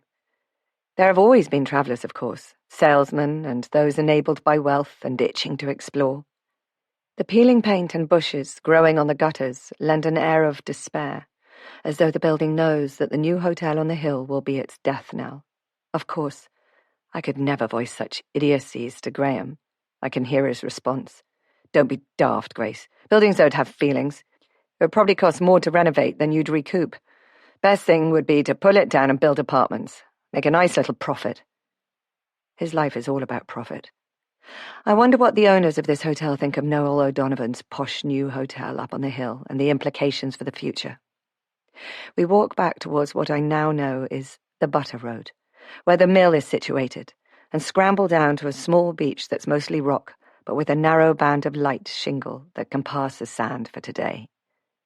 I lay the towels down and lift my face to the sun. Even though I'm filled with worry for the future, we made it here, and we must do what Mum told me. Take one day at a time. She'd added, of course, that God will do the rest. But I'm afraid I don't have that faith. Though it would be all too easy to blame him when it all goes wrong. We make our own decisions and create our own problems. Later that day I write a letter to Mum, letting her know we've arrived safely. I don't tell her the true state of the cottage or the trauma of the journey. I just say we're in temporary accommodation, while builders repair the roof. Chapter 6. Grace. Olivia had chilled out massively yesterday, happy spuddling about in rock pools searching for minute creatures, filling her bucket with sand that won't make sandcastles, dragging great strands of seaweed around while singing tunelessly to some internal make-believe story I'm not privy to. I recall, just vaguely, doing these things myself, though the motivation somehow got left behind with childhood. "I need to get another book to read," I tell her after breakfast. "Let's go to the shops first. Then maybe we can walk down to the little harbour by the old church. Remember we could see the ruins across the bay? There's a beach there, too." "Okay," she says, skipping away to find her bucket and spade. I wonder if she'll be so compliant when she discovers it's a couple of miles to walk, looping around the coast on the other side of Roone Bay. It occurs to me that I'm going to have to buy a car. If I'd done that before, we could have driven down here from Dublin. I was worried, though, about having to show my driving licence, which is in my married name, unlike my passport, which is still in my maiden name. I have no doubt that Graham will search for me, but I have no intention of leaving a trail of breadcrumbs. And, I muse, if I'd bought a car, I wouldn't have experienced the many kindnesses of the Irish. The man who helped with my luggage on the boat, the understanding bus driver, the lady in the shop in Skibbereen, nor would I have met Sean or stayed with Mrs. O'Hara. Grandma would say, "Everything happens for a reason." I don't believe in fate, but life has a way of modifying our decisions with a pinch of unforeseen spice. I like the random unplannedness of life. In that respect alone, Graham and I are total opposites. While I've taken massive leaps of faith in my life, granted some of them haven't been such good choices, he plans things down to the nth degree and absolutely won't deviate from his own plan once it's been finalised. At first, I thought it made sense. Now, I'm sure it's a kind of narcissism. He's playing God within the confines of his own world. As I'm buying another novel, I see a plan of Roone Bay on the post office notice board. The place we're going to is called Collar Pier, and is about 2 miles away. It will take nearly an hour to walk at Olivia's pace, but we have nothing to hurry for. And this time I've come prepared with rolls and cheese and apples and a bottle of orange Corona, which I pack into her rucksack. At the top of the hill, the road follows the bay around, flattens and becomes easier to walk. The sky is blue, dotted with fluffy clouds. Seagulls wheel overhead, crying piteously, their bright-buttoned eyes ever seeking food. A small measure of peace eases into my soul. In someone's front garden, in the branches of a small hedge, there is a gathering of little yellow birds. "Look," I whisper to Olivia, holding her shoulders and turning her towards the fresh green beech leaves. "Siskins. Aren't they pretty?" She smiles, enjoying one of Ireland's exotic flashes of gold. Then something spooks them, and they scatter with a flash of bright fanned tails. The sight fills me with a sense of nostalgia for Dad, who had been passionate about wildlife in all forms. We walk past the bank and take the road signposted Goleen. It's an easy walk, past a few weather-worn cottages set back from the narrow road. A few cars pass, the drivers acknowledging us with a casual lift of a finger from the steering wheel. A farmer, going the other way on a tractor, tips his cap at us with a big smile. Olivia stares after him. "Do you know that man?" "No." "Then why did he wave at us?" "He's just being polite." She chews that over a bit, then states, "We never do that at home." "No, but it's nice, friendly." "Am I allowed to wave back?" "Absolutely." "Daddy wouldn't like that." "No, but I don't mind at all." "Okay," she says, taking a little skip and jump. Maybe she's feeling the freedom of being out from under Graham's controlling influence, too. No, Daddy wouldn't like her waving at a man on a tractor, or anyone he felt was beneath us. I wonder how long it will take her to recover from the years of only doing what Graham liked her to do, of the fear of doing something wrong, more quickly than me, I imagine. I hope. We pass a long green field, and gradually the wall of St. Mary's comes into view, behind which the open arches of the ruined church rise with awesome beauty. Set on the edge of the sea, it welcomes visitors with a palpable sense of history. "The only sure things in life are death and taxes," Grandma liked to say. "Sure, the dead won't harm you. It's the living who'll cause you the most grief." I think of her now. Had she wandered here as a child? In a community ruled by the church, I suspect she had. The community back then would have been more afraid of the priests and the vengeance of God than the dead. I find it deeply sad that Grandma had been uplifted from this tight community and deposited in Birmingham, the city of steel and smoke. I wonder if she ever regretted meeting Grandpa and being stolen away to England. But no, she loved my Grandpa until the day he died, though he'd shrunk into a thin shell of the man she'd married. While I regret ever crossing paths with Graham. The only good thing to come out of that is Olivia. I'm hoping I've removed her from his influence early enough. Time will tell. At least I'll provide her with an alternative environment and she can make her own choices. People still talk about nature versus nurture, as though there's a choice, an internal argument raging. From everything I've seen, nature has the battle won, from birth, and no amount of nurture changes the basic nature of an individual. Arthur, Graham's son by his first marriage, is a prime example of my unvoiced theory. Even under Graham's manipulative thumb all his life, he manages to retain a sensitive nature, presumably a legacy from his mother. Now, standing here in the sunshine, I look back on the mistake I made marrying Graham and I see how easily I was led. Mum and Dad had been concerned enough to ask me if I was sure I knew what I was doing. But what young person ever accepted being wrong? Grandma had been more blunt. She told me not to marry Graham, but I didn't listen. I thought I'd be happy. I mean, how could I have thought otherwise? Courted lavishly by a man who looked and lived like a film star. Olivia and I wandered through the church's tall arches, which have stood firm, while around them the roof has fallen in and the walls have crumbled. Vast capping stones hang above us, concreted by no more than gravity and the skills of long-dead stonemasons. I suppose they will fall one day, but not, I hope, today. Olivia skips and jumps from stone to stone, balancing, her arms out, then asks, "Can we go to the seaside now?" The joys of old architecture and history pass her by, but she's young yet. "Yes, love. Give me 5 minutes." There are generations of families here, gathered in silent companionship, probably bedded more closely than they had been in life. I'm seeking Grandpa's ancestors. There are some prominent family names here, on impressive monuments, but I don't find any McCarthys. I'll come back and browse the names on the stones another day. I've never thought much about genealogy. It seemed so pointless searching back through time to find one's ancestors. But here and now, I realize it's not about names and lists. It's about continuity. I don't want to remain forever a blow-in, a stranger, in this small community. I want to belong. With that thought, I know I'm going to blow everything I have on the cottage. This will be our home. I'm going to make it happen, and never mind getting other quotes. I feel instinctively that Sean is the man to do it. Surprisingly, Olivia, far from complaining about the long walk, is skipping and singing, wrapped within her own little world. It strikes me that I've rarely seen her so carefree, and I feel guilty for having been so wrapped up in my own unhappiness that I missed how withdrawn Olivia had become. The thought chills me. I always wanted to be a good wife and a good mother, but perhaps being unhappy as a wife made me somewhat lacking as a mother. If so, I'm sure I've done the right thing for both of us. Eventually, the road turns steeply down to the sea, and we find ourselves by a small bay with a sturdy quay, against which a few boats are moored. The shore is shingle, lined with seaweed, scattered with a few smashed shells. I find a dry rock to sit on.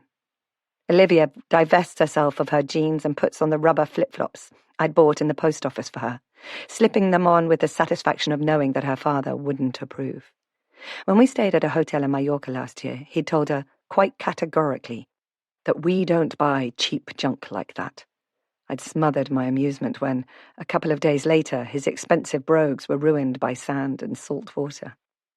"Shall we have our sandwiches before you get your hands mucky?" I suggest as my tummy gives a warning growl. "Yes, please, I'm hungry." She perches on the rock beside me, and I spread the picnic on a towel.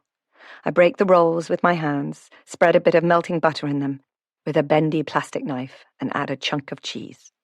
There's something very wholesome about eating with your fingers, out in the fresh air, and we both consume the basic fare with relish, washing it down with fizzy orange. "Daddy says that's bad for my teeth," Olivia informs me, wiping her mouth with the back of her hand. "I know, but we'll brush them before bed." "And can I have another ice cream?" "Do you see anywhere selling ice cream?" She looks around the bay. It's devoid of anything remotely touristy. We're the only humans here, in fact. Then she's distracted by a pair of swans floating serenely towards us. I guess they, like the seagulls, aren't too proud to check us out for leftovers. It's a waste, but I break another roll and hand it over.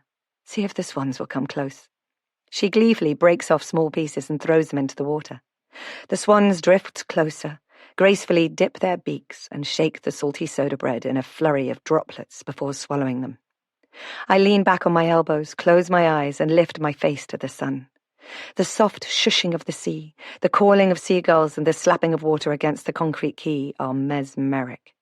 What a revelation it would be to Graham, that I prefer this empty paradise, with its faintly chilly breeze, to the bustle of a foreign resort with white sand, wall-to-wall sunshine, and ranks of bars and sun lounges.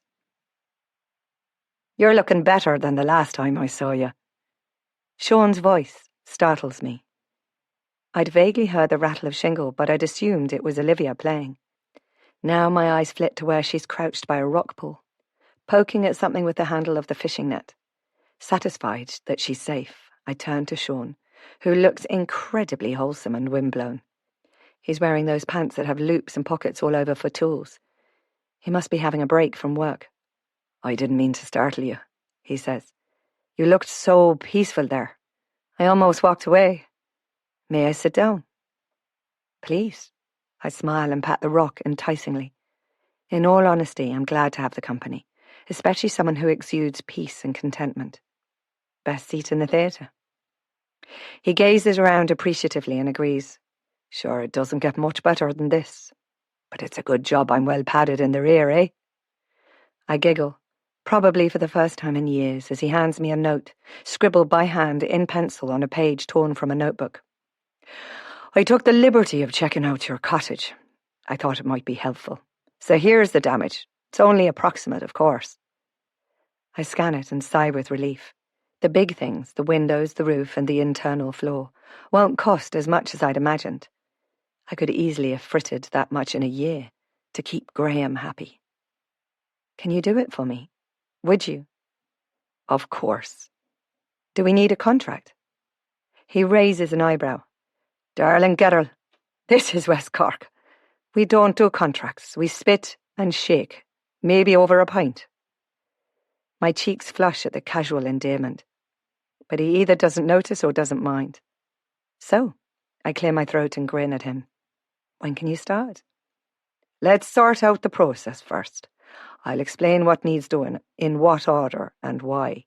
And you can let me know if you agree with my suggestions, or have any ideas of your own. I rather like the sense of inclusion. When can we do that? Now, if it suits. It's best if we do it on site. I can drive you up there. He points to a blue pickup truck behind us, on the harbour. It's rather newer and cleaner than McDarragh's, and probably less sticky. I glance at Olivia.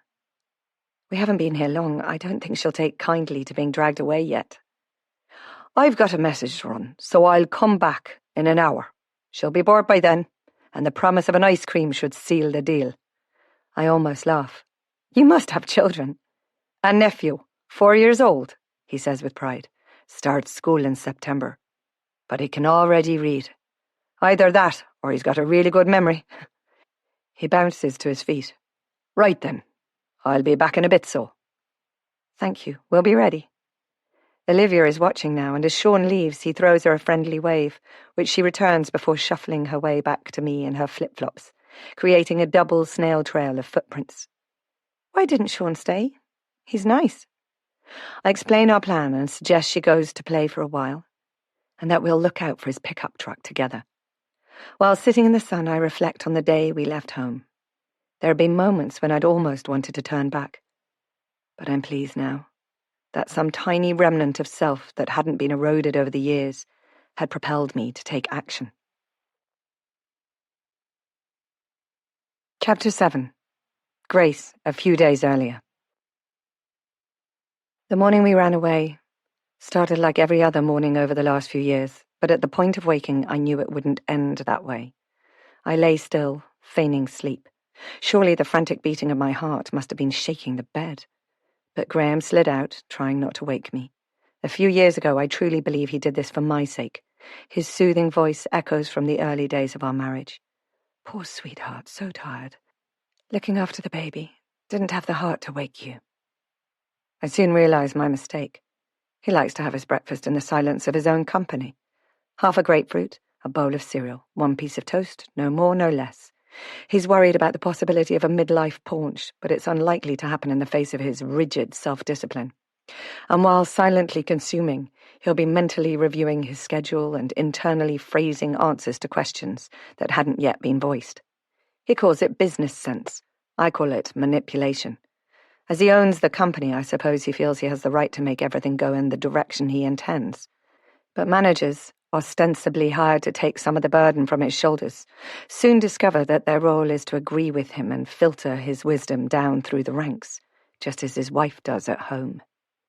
When I heard Graham's car purr quietly down the drive, I got up and showered. The water as hot as I could bear it, a flagellation that beat my skin red. I remember thinking, today will not be like any other day. Today is the day I do the unthinkable and leave my husband. Am I mad? Those people who climb mountains or jump out of planes with parachutes think they know the meaning of fear. They don't.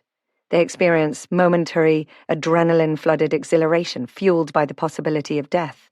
Real fear is an insidious parasite that sneaks unnoticed into the psyche, embedding itself deeply, feeding on your independent will and self-respect until its host retreats into a quiet corner to watch the external body perform and function as required, just to stay alive. Leaving him in that way was deceitful, cowardly. It felt like betrayal of the worst kind. Because I'd given no indication that I was unhappy, my sudden absence must have come as a shock, a kick in the teeth. But if I'd told him, leaving would no longer have been an option. A sickening wave of fear had stolen my breath, making my head go cold. A panic attack imminent. I slumped to the bed, folded over, head to knees, counting breaths until my heart rate slowed. Yes, I was scared of him. I still am. Scared of his anger, his power over my life, and scared of the deliberate revenge he might exact. I've seen him do it in business. When his autonomy is challenged, he reacts with calm intimidation, but when deliberately crossed, the thorn in his side is pulled out, neutralized, and eradicated from his life. I berated myself firmly with the truth. Women are allowed to leave their husbands. This is the 20th century. I shouldn't have stayed so long. I should have told him a long time ago that this wasn't how I wanted to live my life. I should have told him how I felt. But centuries of female submission must be hardwired into my genes, because whenever I got the urge to speak, my throat closed. I couldn't tell him anything. I couldn't face the theatrics of his disappointment, which would wear me down until I retreated into abject submission. People think I'm strong, determined. They think I married Graham for his money, but I didn't. It was dumped in my lap, and I was too stunned to see it for what it was, a kidnapping of my soul. Leaving wasn't easy. It's the hardest thing I've ever done. When I had Olivia, I felt as if my fate was sealed, but it was her, inadvertently, who spurred me into taking action. I wasn't strong enough to save myself, but I had to save my child. I dressed in practical clothes, dried my hair, slapped colour onto my lips, and went to wake Olivia. I shook her gently. My grandmother's phrase, "She sleeps like the dead," filtered through my mind. It's not a phrase I like. It tempts fate. I don't know what I'd do if something happened to Olivia. I don't know how parents cope with the loss of a child. I truly don't. I'm so filled with love for this child of mine. It's almost too big a burden for one person to bear. She woke up grumpy, as usual. I stroked the hair back from her forehead and watched the sleep world drain from her features. What do 6-year-olds dream of? Barbie dolls? Teddy bear picnics? Jelly and ice cream? I don't know. She can never remember the good dreams, just the nightmares, when she wakes screaming because there are monsters under the bed. Though I know from experience that monsters trawl the streets on 2 legs, wearing humanity as a disguise, but it's too early for me to drive the fairy tales from her mind.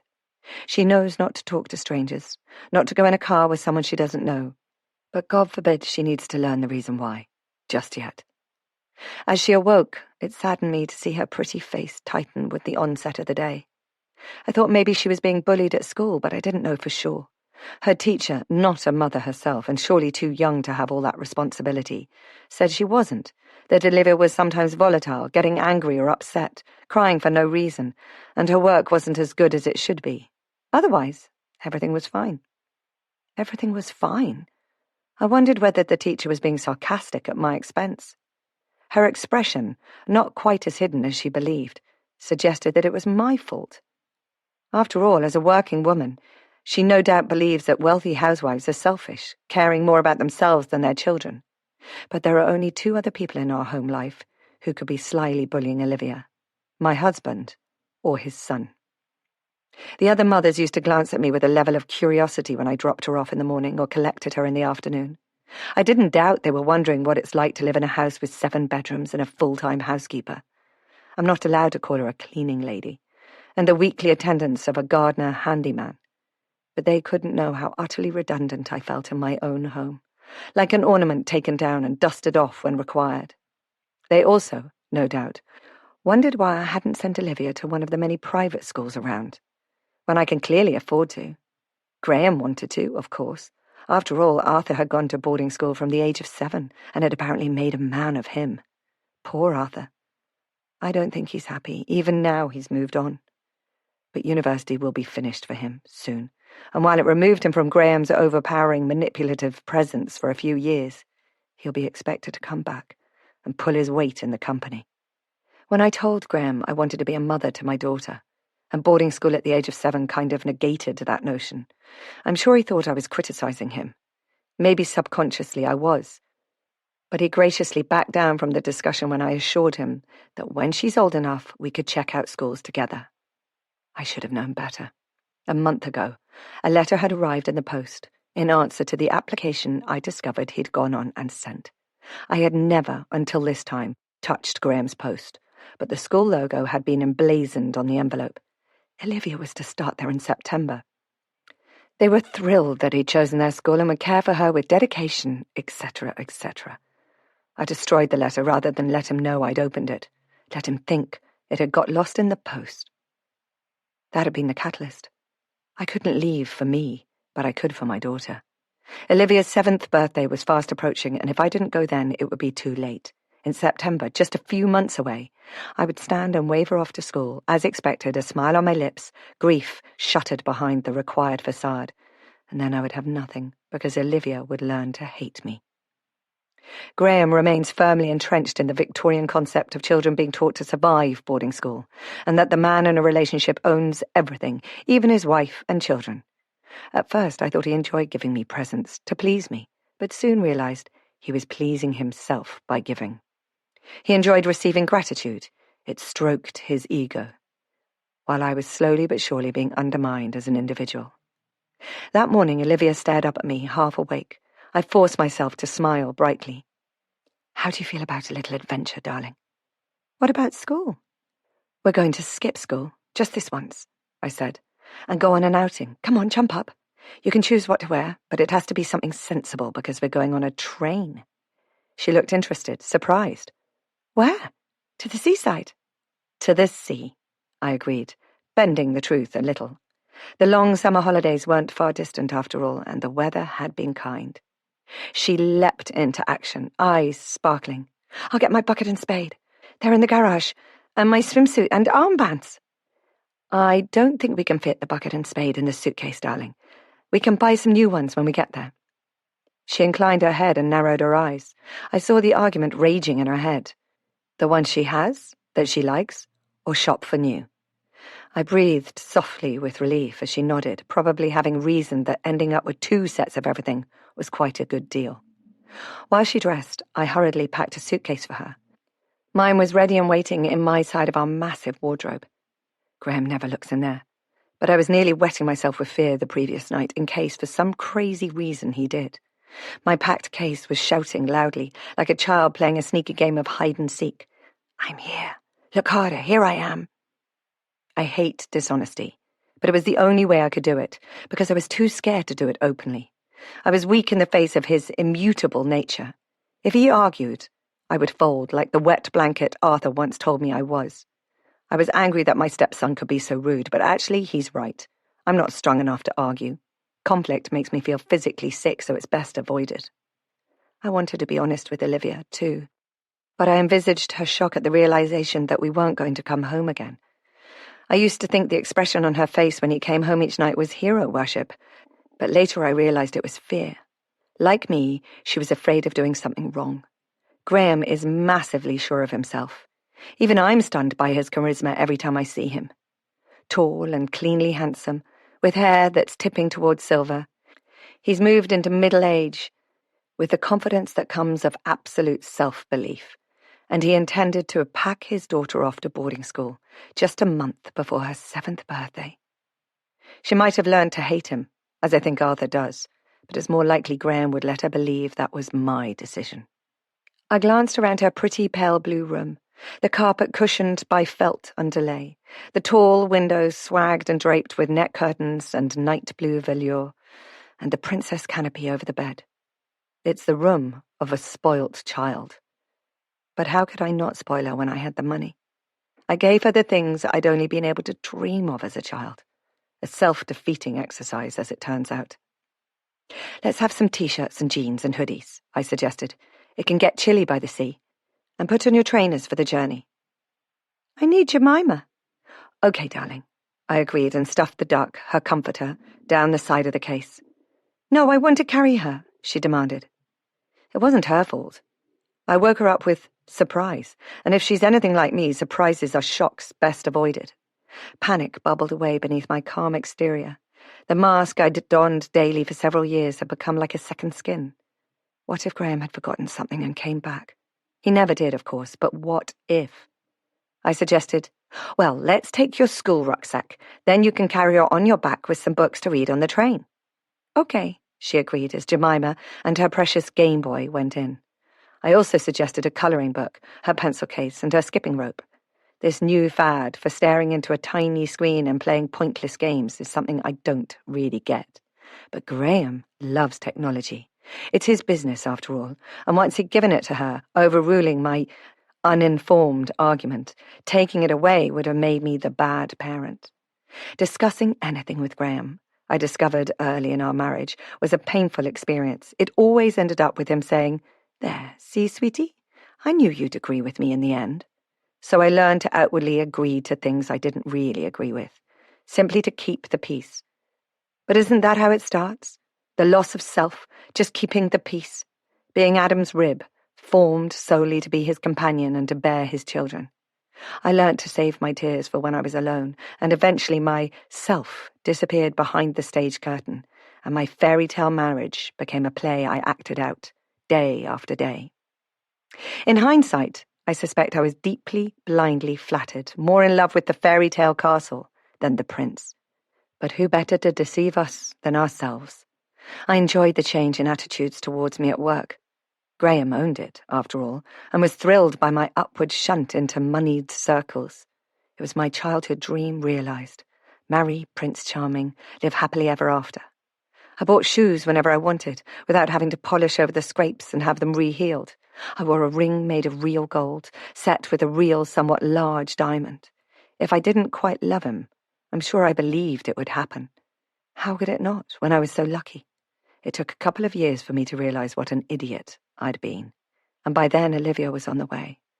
All I can thank God for is that, unlike women in past eras, I could stop more children from arriving, because each child would have added a bar to this self-made prison.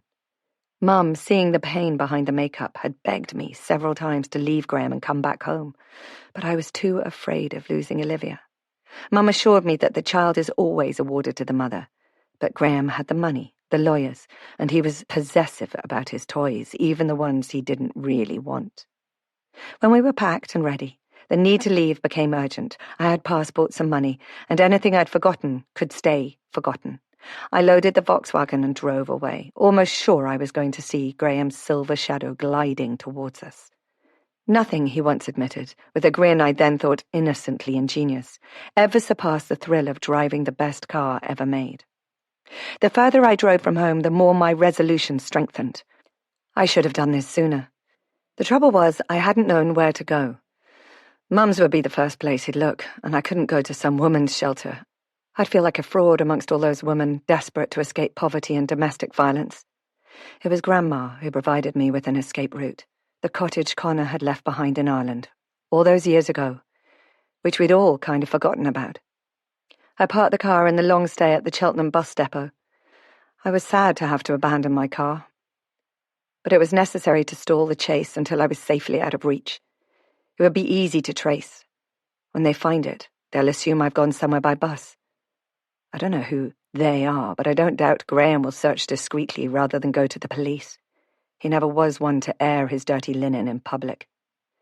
Several streets away from the depot, lugging the two unexpectedly heavy cases, with Olivia hanging on my arm, I flagged down a taxi to take us to a mainline station in Birmingham. "Where you going?" the cabbie asked chattily as he pulled away. "London," I said. "The seaside," Olivia said at the same time. The cabbie caught my eye on the mirror. "Brighton," I lied quickly, my tone suggesting that I didn't want to engage in conversation. Olivia was kicking her feet to some internal song as she stared out of the window. She went along with everything, unquestioningly, to start with, because that's what children do.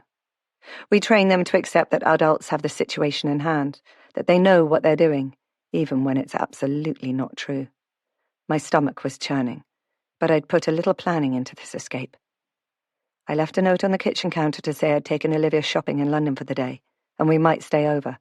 In the meantime, the housekeeper would get on with her job, pleased to be alone in the house. Graham would eventually begin to wonder, and when I didn't come home the next day, he'd probably make some phone calls to find out if I'd booked a hotel or stayed with one of his friends. He wouldn't call the police. Not because of the 24-hour rule, but because he wouldn't want to embarrass himself, especially when he discovered our cases gone, along with Jemima, which would be the clincher. Only then would he realise I'd left him and taken his daughter with me. We changed trains 3 times. Each time, I made Olivia stand by our luggage, just out of sight of the ticket booth as I bought the tickets with cash.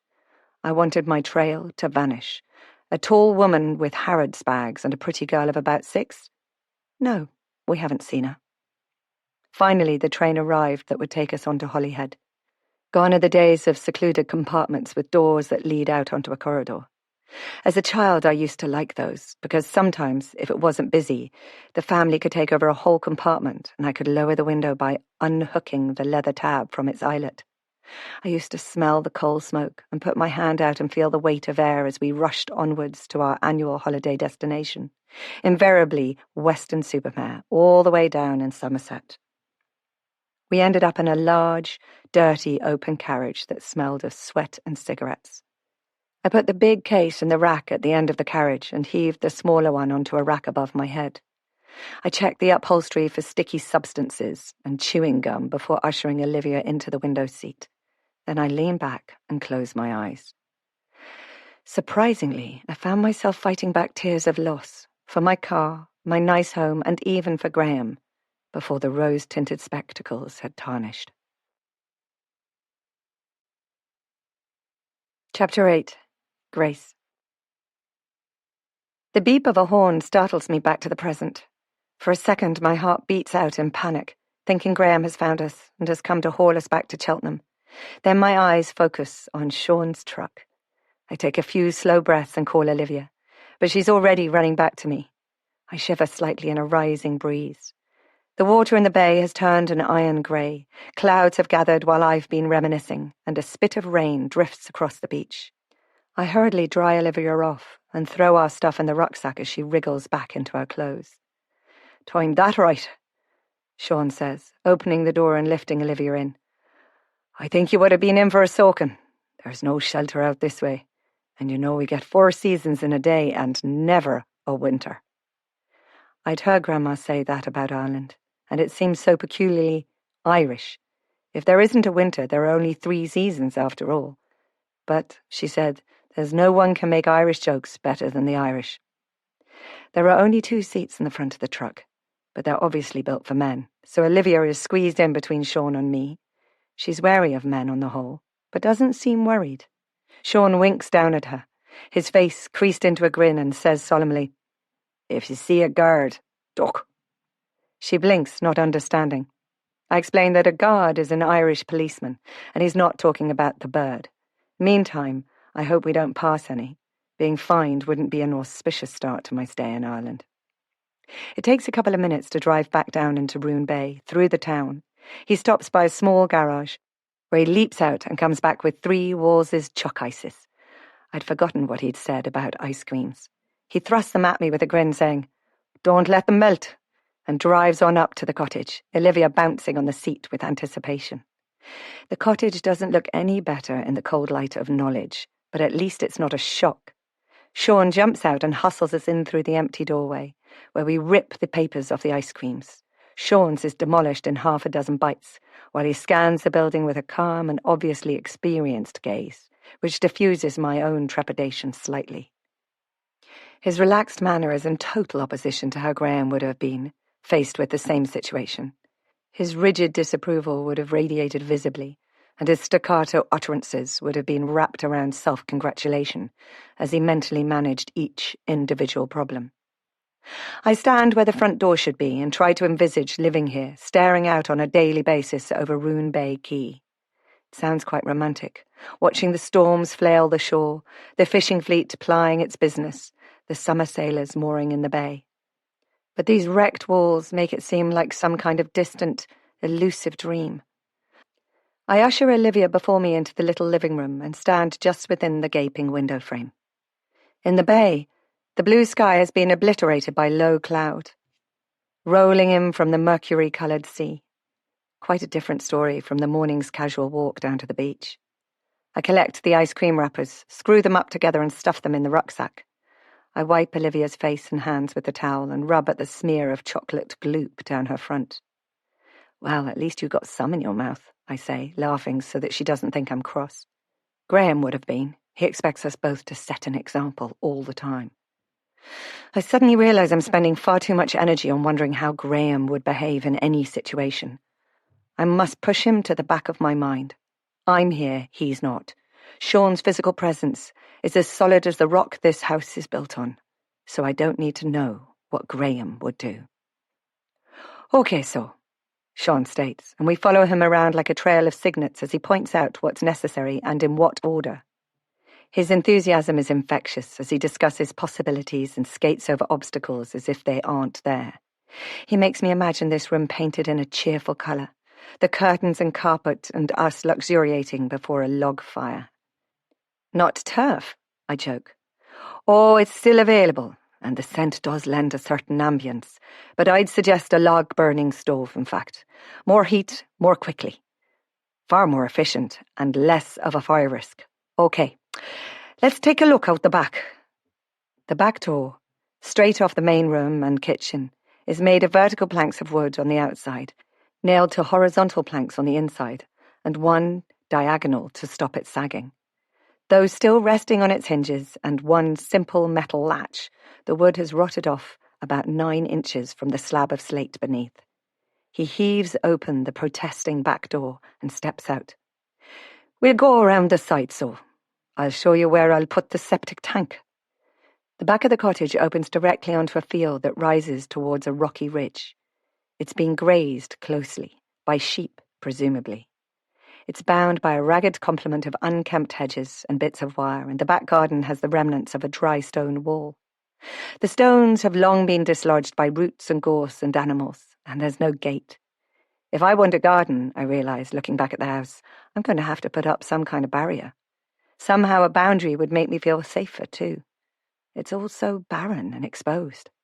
To the left, Sean points to a small building made of concrete blocks. That's the well. Mulcahy built the blockhouse around it, for the electric pump that feeds water into the animal troughs. I thought there was no electricity. He grins. Sure, it's only for the pump, and that's robbed off the house below. Don't tell them, eh? Electric Ireland will need to run a proper supply through.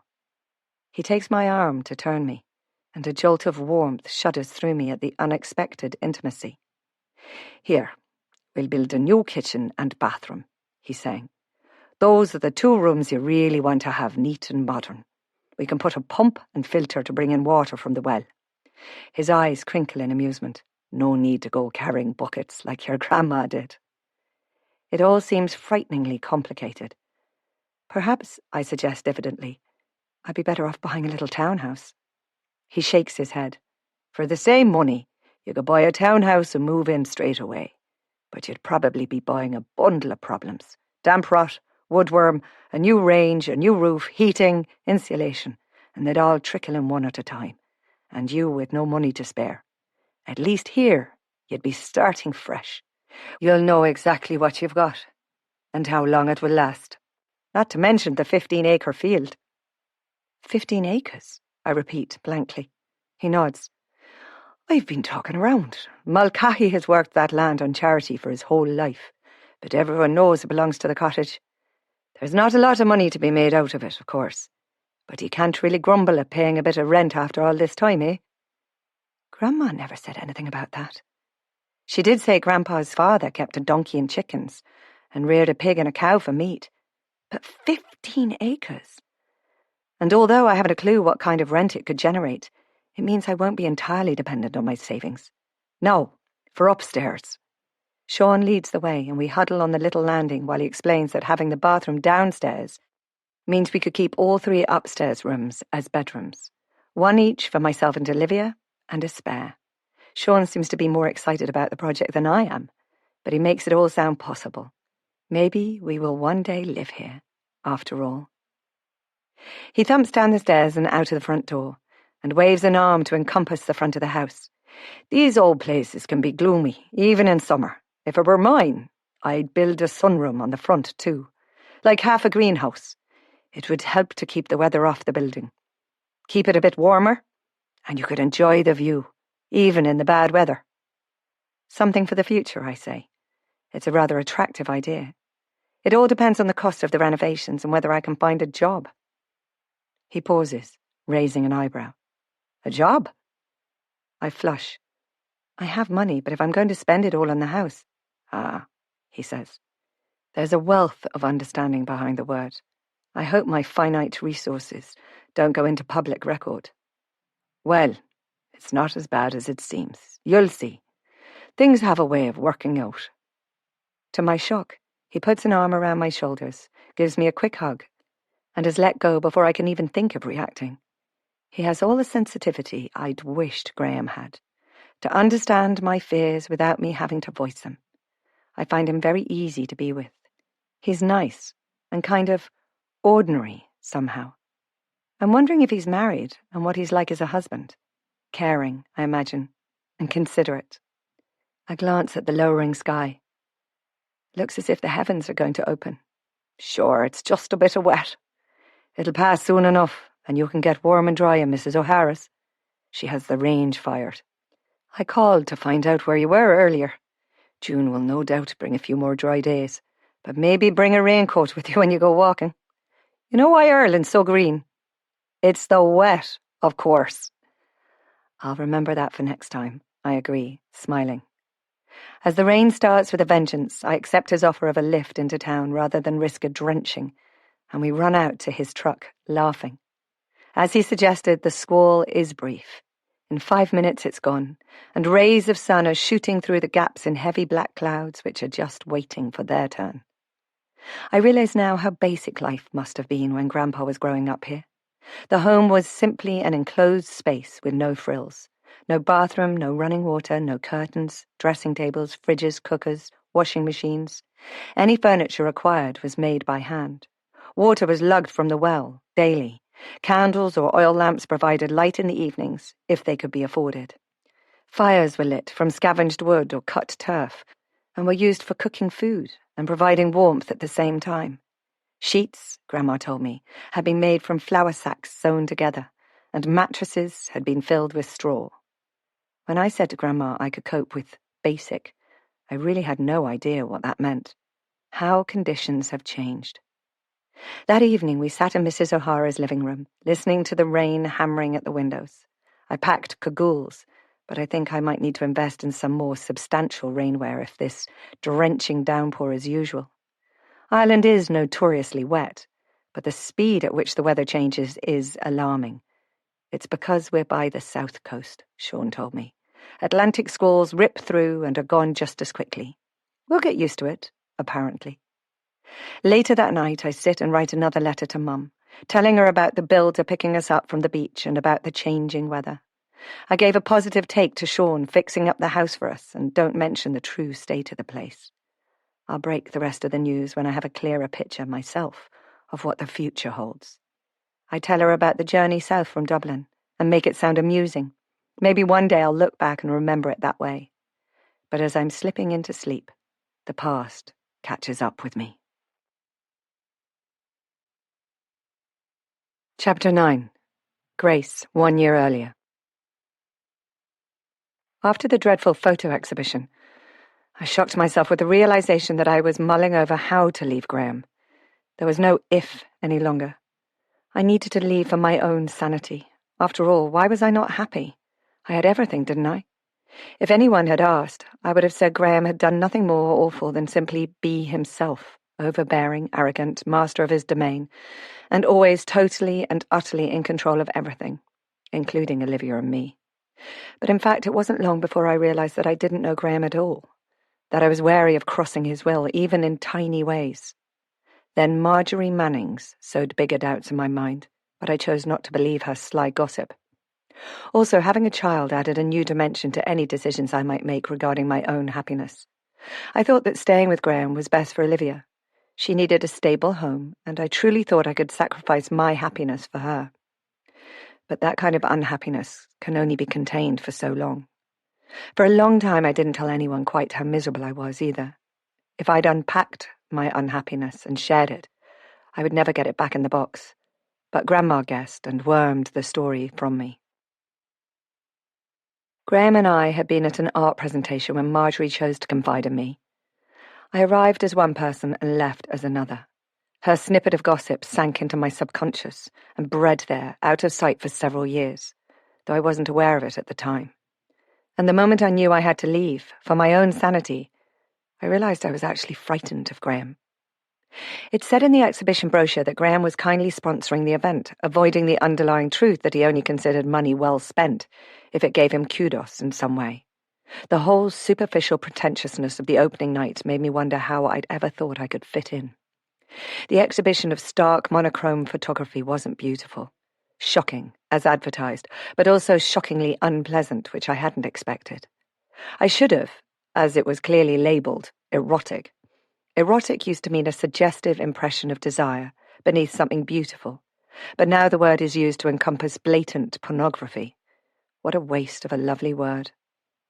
I wandered past this wall of larger-than-life obscenity, but my eyes migrated to the salacious expressions the other guests were trying to disguise behind intelligent dialogue. I had a glass of champagne in my hand, my second actually, as I downed the first in hefty gulps. When opportunity arose, I slipped out of the group I was with and found a small seat by an angular alcove. I was lost in inner contemplation when a voice stated, "Aren't you enjoying the exhibition?" There was a young man standing beside me. His thin legs were encased in tight leather trousers that were too revealing. I looked up past the blatant bulge of his crotch, unfortunately at my eye level. He had a strongly defined face, all bones and angles and brooding self-awareness, framed by a tangle of dark hair. His eyes were darkly hooded, lending a sardonic hint to a supercilious expression, undoubtedly practiced in front of a mirror. Instinctively, I knew this was the photographer. Exhibition is certainly the right word. I'm not enthralled, I admitted, an understatement. Such obsession with sex defines humans as the most confused species on the planet. But the images are good, don't you think? I'm sure the photography is professional. They've been described as groundbreaking. He sounded peeved, like a child whose coveted new toy has just been dissed by a peer. I'm sure they have, I responded cynically. Art critics love the sound of their own ambiguity. I find those images unpleasantly intimate. I like my art to be somewhat less, revealing. Art is supposed to create an emotional response in the viewer. His voice was cold, his lip curled in a sneer. He clearly felt I was incapable of understanding. I wanted to tell him to go away, shave and grow up, but said lightly, "Art is an ill-defined word these days. I know what people do, but I don't want it thrust in my face." "You're just a prude." I gave a hiccup of genuine amusement. That was nothing if not rude, but honesty begets honesty. "You might be a good photographer, but this," I waved my hand behind me, "this isn't so much insulting to intelligence as childish. Maybe one day you'll realize that the need to shock betrays immaturity." I wondered whether he was going to stamp his foot and have a tantrum. Instead, he swiveled on the heel of a black leather boot encrusted with silver studs and stalked away to engage with those who better understood his talent. "Well, you really know how to make friends," an amused voice said. "Do you mind?" Marjorie, the wife of one of Graham's banker friends, seated herself behind me without waiting for my response. She was one of the in crowd, manicured, polished, and painted. She must have been stunning when she was younger. I didn't think we'd connected in any way, so I was a bit surprised at being singled out. "I take it you're not enthralled either." "No." I turned to survey the small murmuring groups surrounding each image. They're all trying to sound clever, but look at their faces.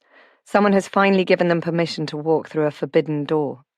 She smiled and settled back. "I agree. I was also enjoying the freedom to indulge, but seeing you here, alone, was an opportunity I've been hoping to get for a while. It's no concern of mine as to why you married Graham, of course." "What on earth do you mean?" "Well, like me, you clambered out of the gutter and won the jackpot, and I don't blame you for that. We only get one shot at this life, and standing by your principles doesn't provide some of the more material benefits." She glanced over at her own husband as she said this. He was florid, with good living, and not at all attractive. Did she marry him simply for a better life? Is that what she thinks I did? It wasn't like that at all. No. Her smile was slightly cynical, and I felt my cheeks grow warm. I wondered if I'd said that a bit too loudly, too quickly. I was aware of the rumour that I'd married Graham for his money, but jealousy provides a solid platform for such gossip. I'm sure his peers saw me as the token young wife, brought in to provide home comforts. There's truth in that, too. He was lonely. He admitted as much after we were married. He also admitted that he found me immensely attractive the moment he saw me during my job interview, one of the reasons he hired me in the first place. He thought I'd be flattered, but I found it rather unnerving, as though I'd unwittingly interviewed for a very different kind of position. "Well, dear," Marjorie continued, "that's not really what I wanted to say. I just think you should know quite whom you've married. I suspect no one has had the courage to tell you what everyone else knows." She waited a moment, as if giving me a chance to say, "Stop," or to get up and walk away, but I didn't.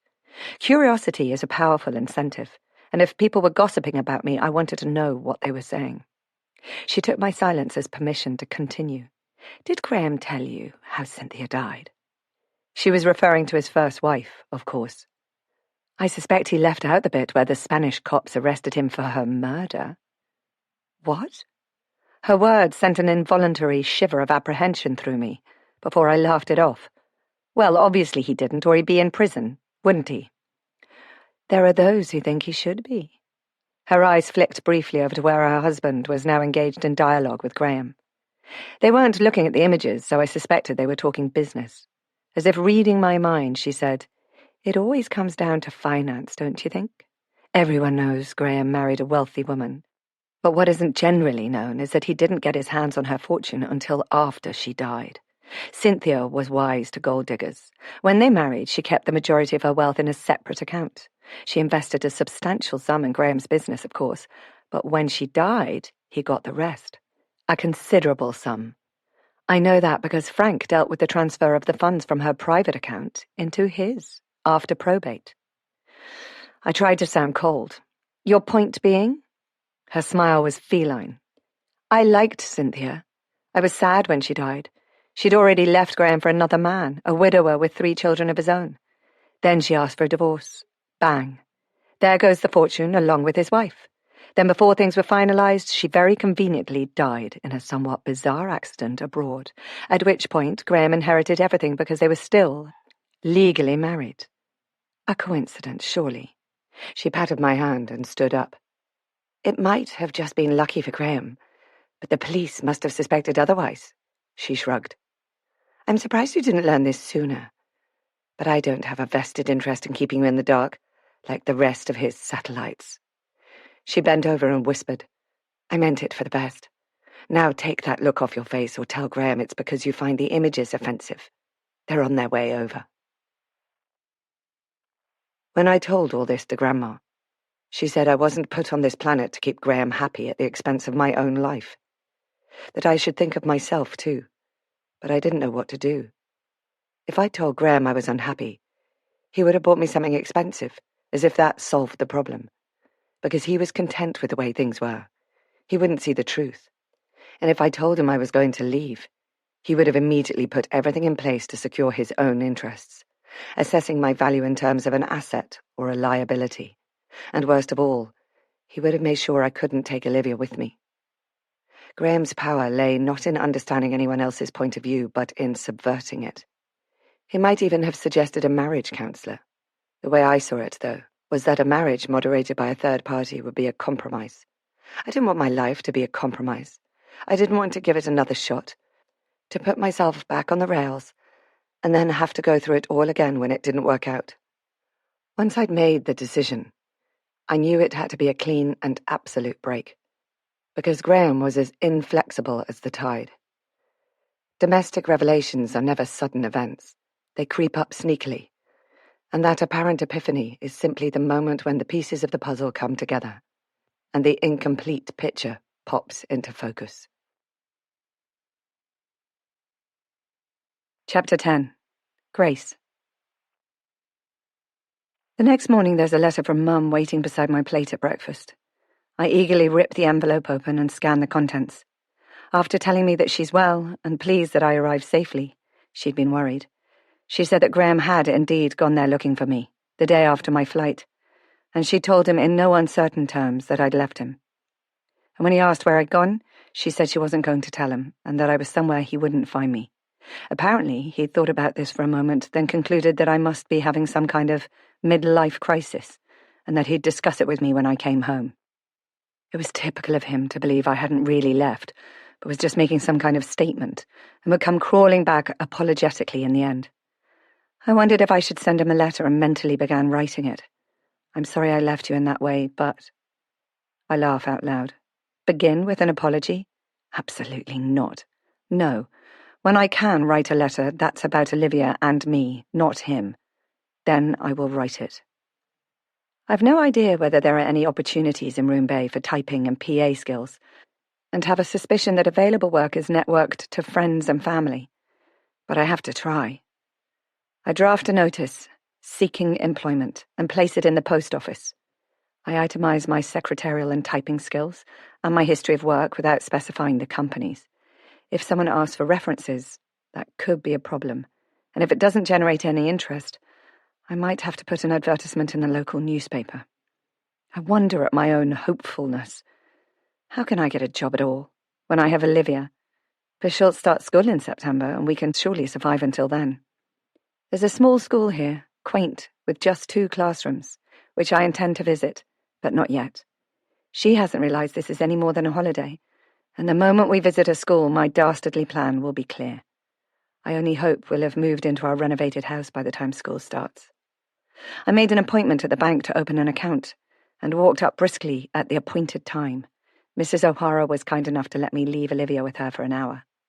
Mr. Briggs, the manager himself, sees me in his plush office. As is our bank manager in Cheltenham, he's self-important and plump with good living. "Mrs. McCarthy," he says, almost as a query. I'm startled for a moment, having forgotten I'd given him my maiden name. "Please take a seat." And that's where his affability ends. He pompously talks down to me as if I'm being interviewed for a job. Presumably used to being treated with almost subservient respect, he queries me unashamedly. Why have I moved here? Where is my husband? Can he not come in and sign his name to the account? I conceal my fury and remind him that I have the legal right to open an account in my name, and use my own money how I see fit, without asking a husband for permission. How dare he suggest I need a man to vouch for me? I ask. Does he want my business, or shall I take it elsewhere? I don't raise my voice, but I doubt any woman has ever spoken to him like this before. He's a demigod in his narrow world. I inform him I intend to renovate my inherited cottage, and the sum I'll immediately transfer into the account from my English bank is required to reimburse Sean Murphy for the building materials. The assumption is, of course, that it will be a second home, a holiday cottage. He slams his hand on a brass bell, the kind once fashionable on the reception desk of hotels. A young man in an impeccable suit and tie immediately answers the door, as if he's been lurking outside. "Sir?"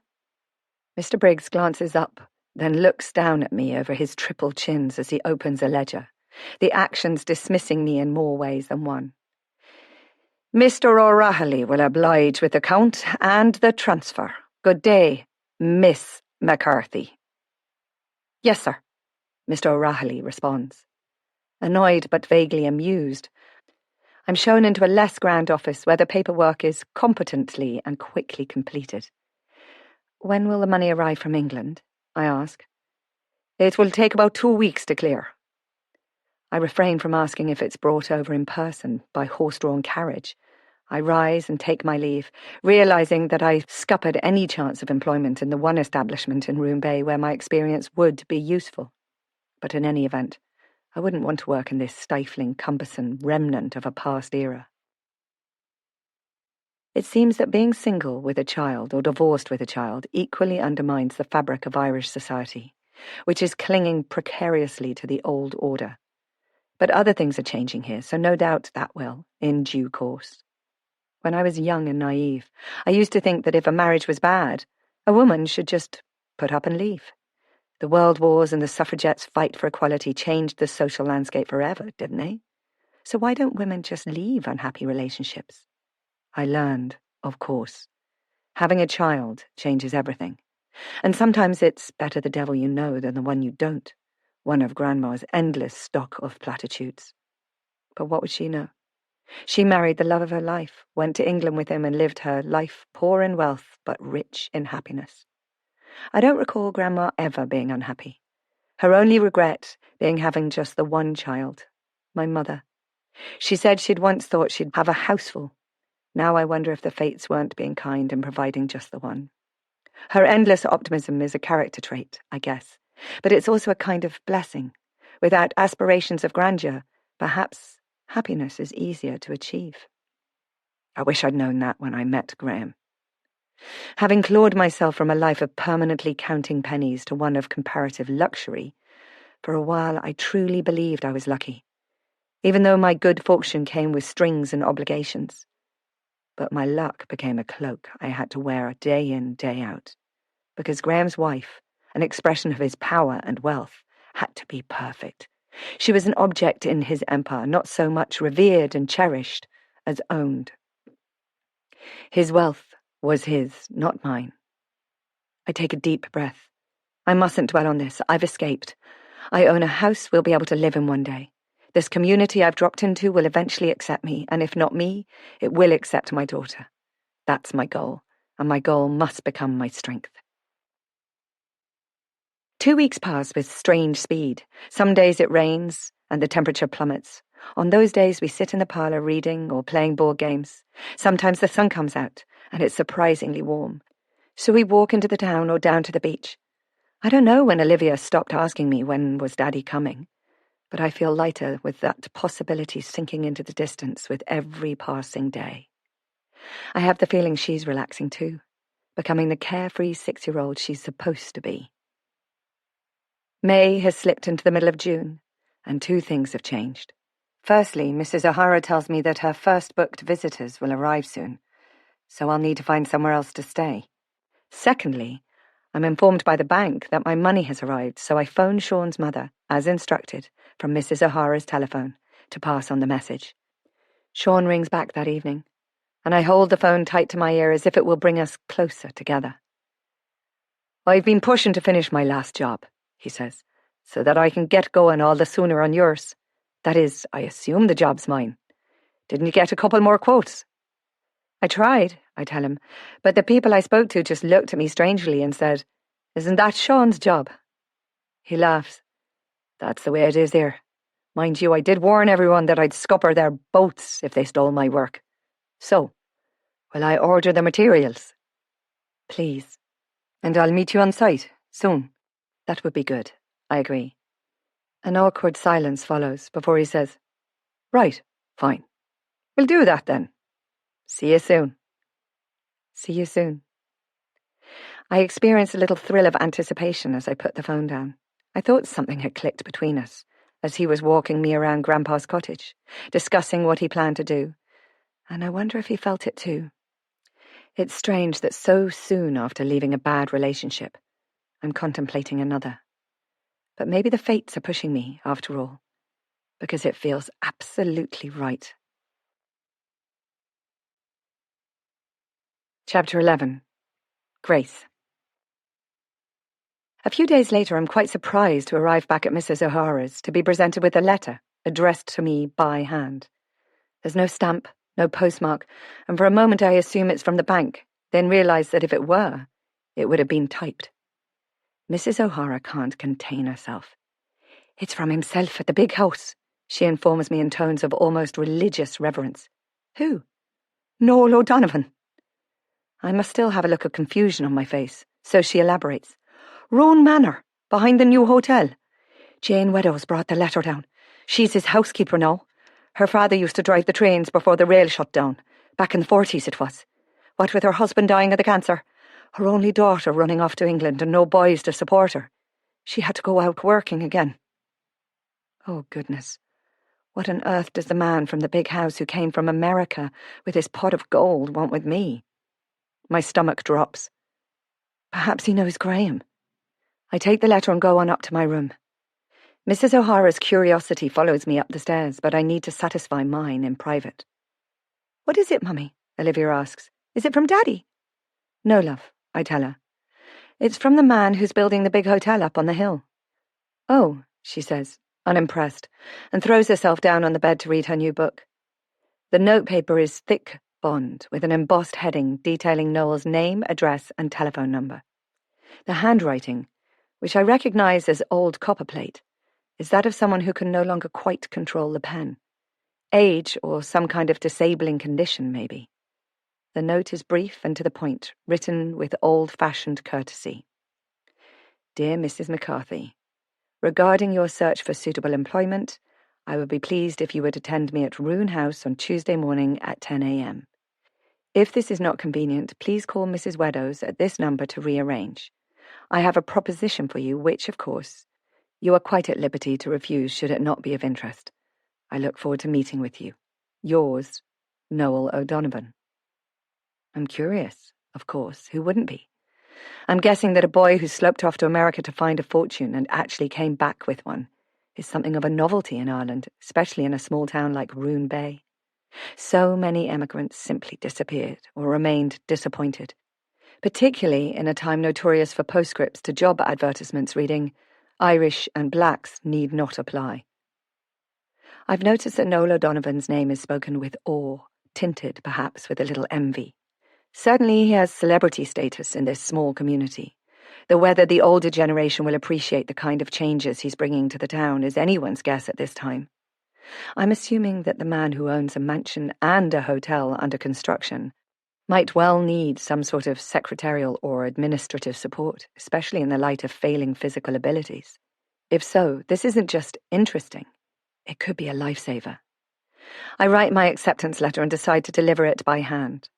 I admit to wanting a peek at the one-time Roone Manor, now renovated and demoted to Roone House, or the Big House by the locals. The weather has turned mild and we're dressed informally, ready for the beach as we walk up the steep slope past the new hotel, which, I've learned, is to have the highly original name of Roone Bay Hotel. I'd vaguely supposed it might be called Roone Manor Hotel or something with a little more flair. With the functional concrete blocks partially smoothed over with render, and the 3 steep pointed gables at the front cleared of scaffolding, a little charm is visible. Maybe it won't be such an eyesore after all.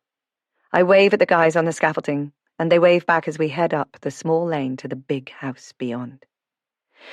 Daddy said people who do building are too stupid to do anything better, Olivia says. Goodness, did Graham really tell her something so horrible? I say in reproof, you shouldn't judge people before you know them. Sean does building and he's not stupid, is he? No, he's nice. I'm sure the men working on the hotel are nice too. Some people enjoy doing that kind of work, being outside, creating something with their hands. Just because they're doing building work doesn't mean they're stupid. Daddy isn't always right. She thinks about this strange possibility, then adds, well, being builders is better than being scrounging freeloaders anyway. I don't reprimand her. She doesn't know the meaning of the words. I can only suppose she's parroting Graham's philosophical outlook on life. He who was born to inherit the status of employer rather than employee, just 2 generations removed from the man who built the business from the ground up. How easily Graham became arrogant, taking his wealth for granted.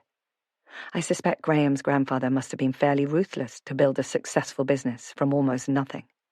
Graham's father had been blunt and arrogant, trampling on everyone to take the business to the next level, and Graham had wrapped the mantle of authority around himself, as if born to royalty. I'm wondering just how self-important this Noel character is going to be, coming from nothing to the kind of wealth a poor Irishman couldn't even conceive of, even 50 years ago. I hope I don't dislike him. I stop for a moment and look back down the hill. The new hotel is going to have an amazing view of the bay. It will sell itself on that, if nothing else.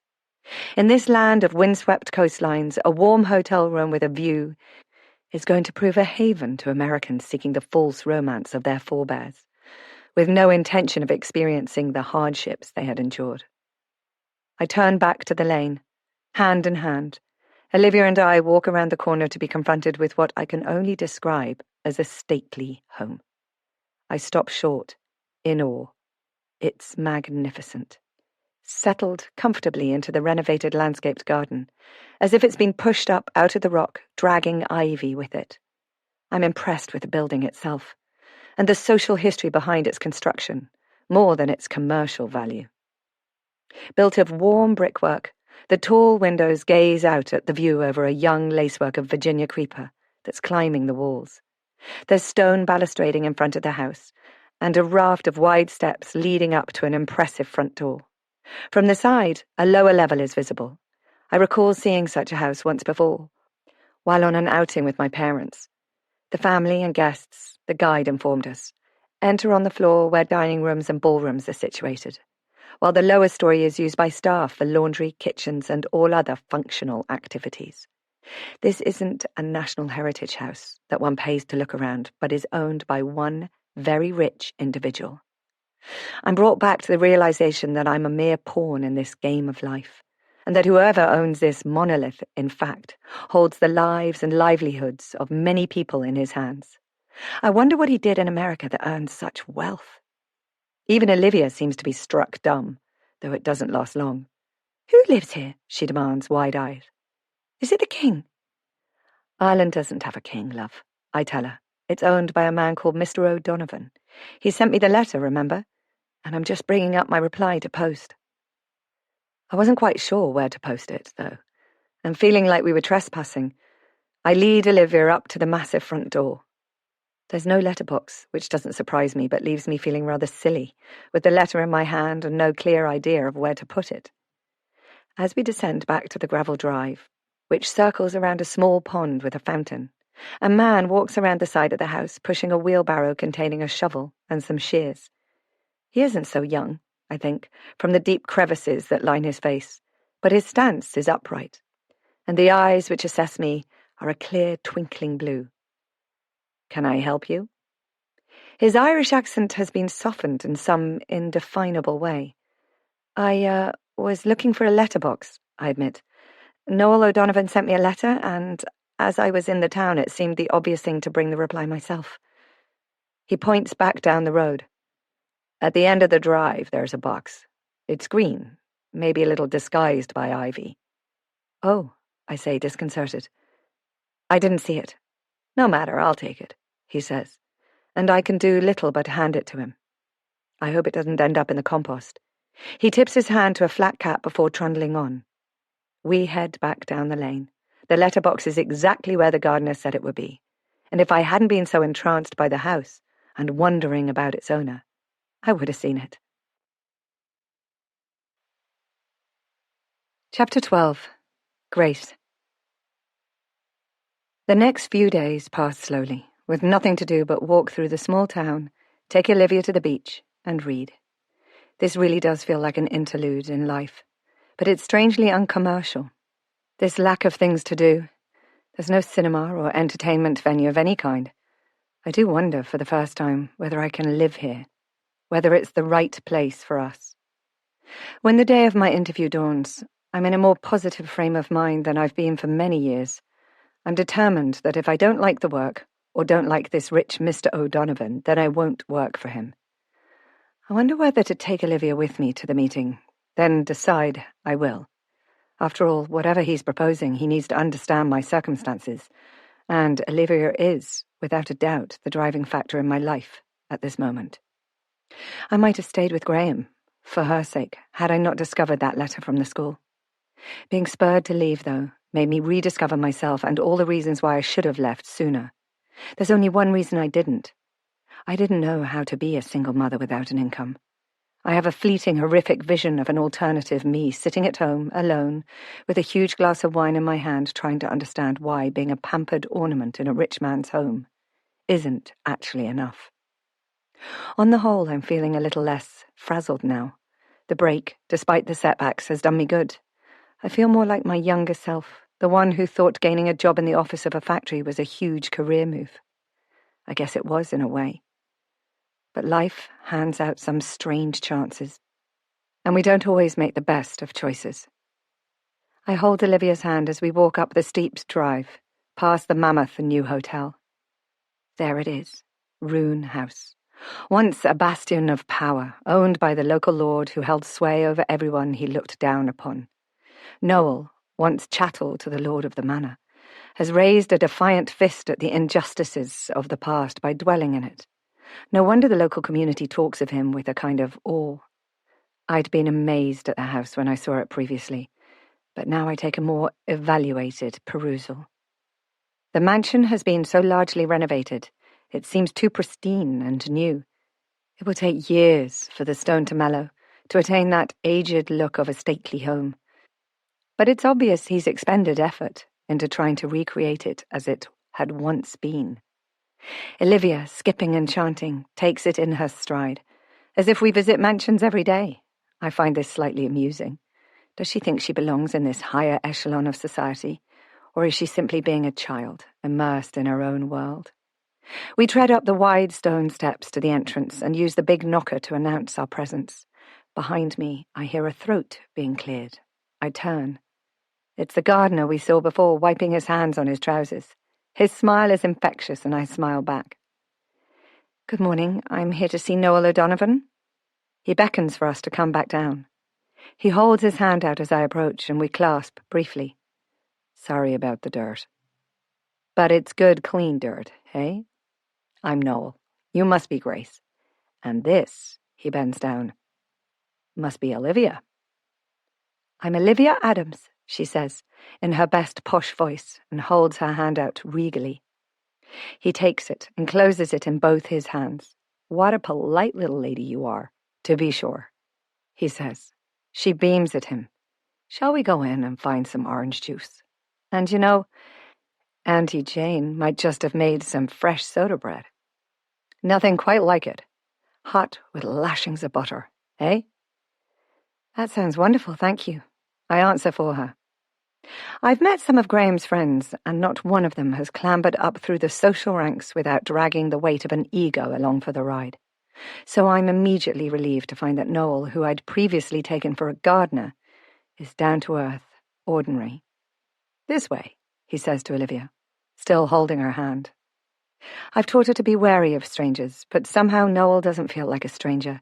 He feels like someone I've known all my life. Olivia must sense this too, as she happily skips along beside him. We walk along a small path of herringboned red bricks, which runs along the side of the house. At the back, we come to a small, shaded, south-facing garden. It's exceedingly green, the rampant vegetation lending an underlying sense of something magical. I can imagine children making dens in the undergrowth. Mature trees rise in the distance, but nearer the house are flowering shrubs and young ornamental maples, interspersed with rampant rhododendrons. It's stunning, I exclaim. I had to argue with my landscape gardener, Noel admits. He was all for native trees, a sentiment I admire, but I wanted something pretty and exotic. The farm I grew up on just had a few scrubby trees and no flowers, except for primroses in the spring, he adds with a twinkle in his eye. One of the benefits of being wealthy is that I always have the last say. I think I would have done the same. His lopsided grin is both an apology and a lack of one.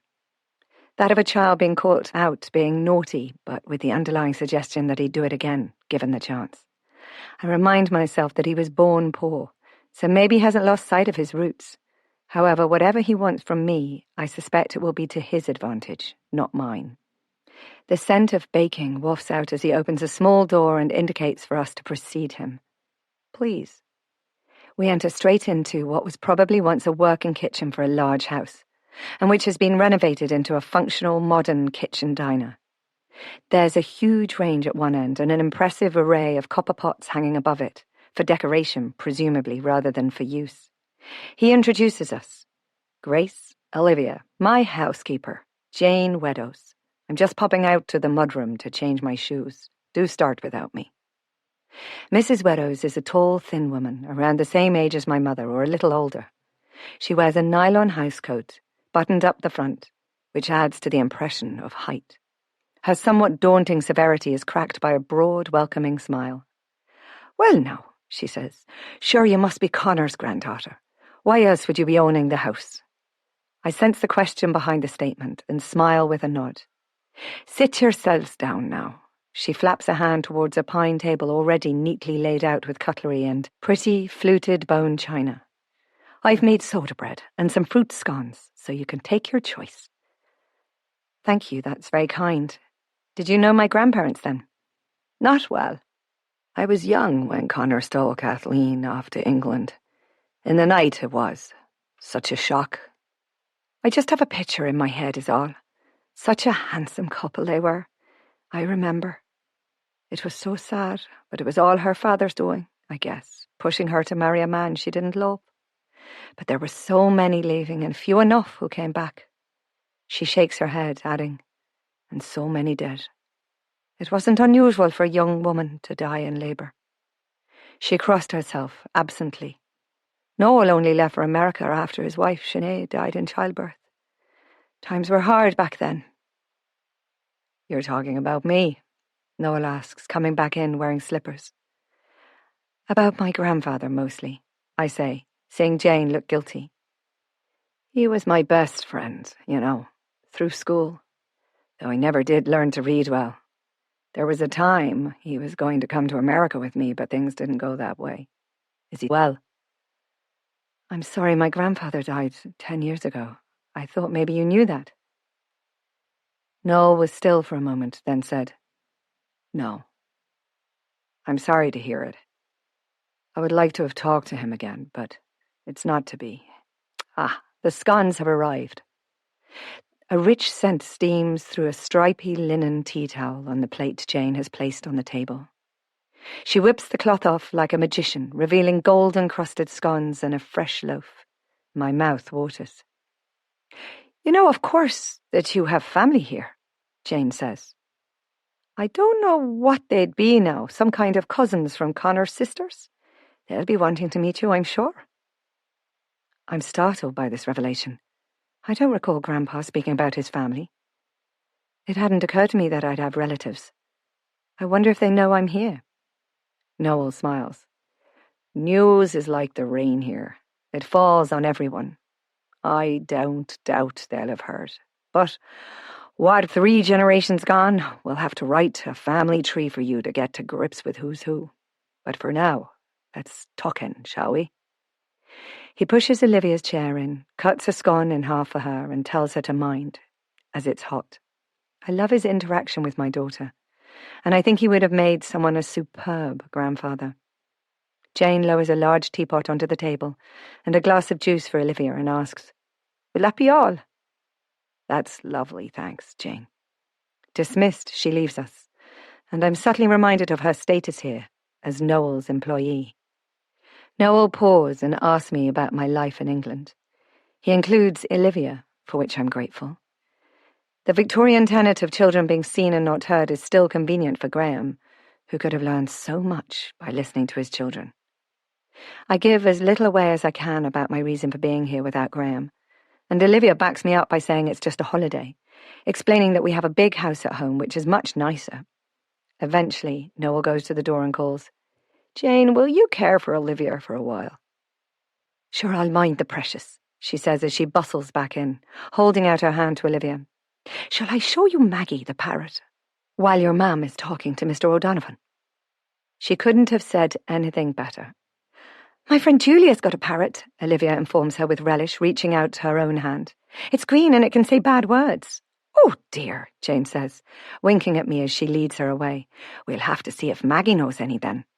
But sure, we won't repeat them, will we? Olivia giggles and shakes her head. Noel leads me up a wide concrete staircase with no banisters. The walls are painted pale apple green. It's extra wide, because they used to be rushing up and down here with food for the family, he says. There isn't a dumb waiter. Not at all. And they were big, heavy platters, no doubt. It would probably break all the health and safety rules these days. We come out into a corridor, and from there enter an impressive dining room. I use this when I have guests, he says, waving a hand dismissively. But really, it's a barn. Let's go through to my study. I'm itching to ask a load of questions. Like, why did he choose to buy this place and do it up? How much did it cost? Did he have to get planning permission? But I managed to hold my tongue. He holds open another solid, heavy door, and we enter a room which, though the high ceiling provides the impression of space, is fairly compact.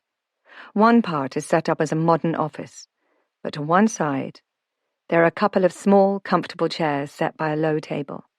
He indicates for me to seat myself, but I'm drawn to the tall window.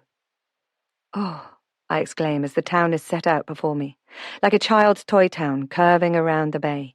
Beyond it, the wider vista of Roaring Water Bay reaches out into the Atlantic, the Fastnet Rock lighthouse, clearly visible in the far distance. Yes, the view is stunning, isn't it? That rather explains why Roone built it here, and why I was attracted to it in the first place. The hotel below has much the same view. I think that's what will sell it to our American relatives. He adds, somewhat cynically, they want to view their past through rose-coloured spectacles. I flash him a smile. Don't we all? When Mum said the cottage was lying empty, I had no idea how basic it was, or what a state it would be in. It must have been a grim existence, no running water or electricity, and just a hearth fire for heat. It was a hard life, sure, but sometimes the simple life has a lot going for it, Noel says softly. Well, I guess our expectations have changed. I want piped water, electricity, and a bathroom at least, and my builder suggested I should have a conservatory in the front too. I heard you'd employed Sean Murphy. Goodness, there are no secrets here, are there? Noel dryly disagrees. Oh, there are plenty of secrets, all right. Tell me, what do you think of Sean? I feel my cheeks grow warm. He's nice. He seems sincere and kind. Noel smiles as if catching a meaning beyond my words. He is. You could have done worse. So what's your story, Grace? I get the feeling that you've run from something unpleasant. I turn from the window and seat myself, somewhat primly. I don't mean to be rude, but my personal circumstances aren't open for discussion. I'm here because you invited me, apparently to make some kind of offer of employment. I flush, recalling that when someone says, I don't mean to be rude, but they carry on to be exactly that. There's a slight pause, and he says, You're absolutely right. But maybe if I tell you my story, you might tell me a little of yours in time. If you want to, of course. I give a rueful smile. I'm a little sensitive at the moment, but maybe in time. He clears his throat. Right. I'm thinking of writing my memoir. Quite for who, I'm not sure. I never had any children after Sinead died giving birth. I didn't marry again. You must have loved her very much. It was a long time ago now. But weren't you lonely? I think for a moment that I've crossed an invisible line, but Noel gives a faintly cynical smile. Sometimes. But it wasn't for want of interest. I had several offers, of course, once I became wealthy. Wealth comes with conditions, doesn't it? I say this softly, and his eyes flit to mine in unspoken agreement. We each have our secrets. So, he begins, to the business in hand. I've had a somewhat interesting life. Well, it might be of interest to some, I don't know. Maybe it's hubris. But I had the sudden urge to get a few things down in writing before it's too late. I always thought I was fairly literate, but it's not as easy as it seems. He waves a hand towards piles of papers on the desk. My notes. I need someone who can organize it, type it up, and fill in the gaps. I'm open to being interrogated. Do you think you could do that? Most of my work has been secretarial. I've never worked on a memoir, but I don't see that it would be beyond me. Do you intend to publish? Maybe. That I haven't decided. There are too many names. He gives a small sigh. That's why it's so difficult. Should I be honest and hurt some people? Should I put different names in to keep people's anonymity? Should some things not be said at all? You see my predicament? Of course, it could be published posthumously, but I'm not ready to give up the ghost just yet, he adds with a smile. You don't have to publish. If you wrote it, it would be an interesting document for people to discover in the future. Absolutely. Maybe it should be sealed until 50 years after my death, when all the people I mentioned will have passed too. A record for posterity, perhaps. So here it is. You're probably wondering why you and not someone I know. That had crossed my mind, I reply with a smile. The truth is, I didn't want to employ someone local because family connections are strong here. There are too many people involved, and not everything I want to say will be welcomed in the cold light of day. Well, perhaps you should stick to the American part of your story. I did think I'd start with that, to get the juices flowing, but a person doesn't come from nowhere. I am who I am because of my history, my parents, my peers, their stories. His eyes are distant again, lost in some memory. And I didn't get where I am by always being nice. I'd like you to know that about me before we go any further. I think this will be a cathartic exercise for me, a confessional. Maybe when it's written, I'll ceremoniously burn it. I don't know what to say to that because I'm not sure whether he's joking.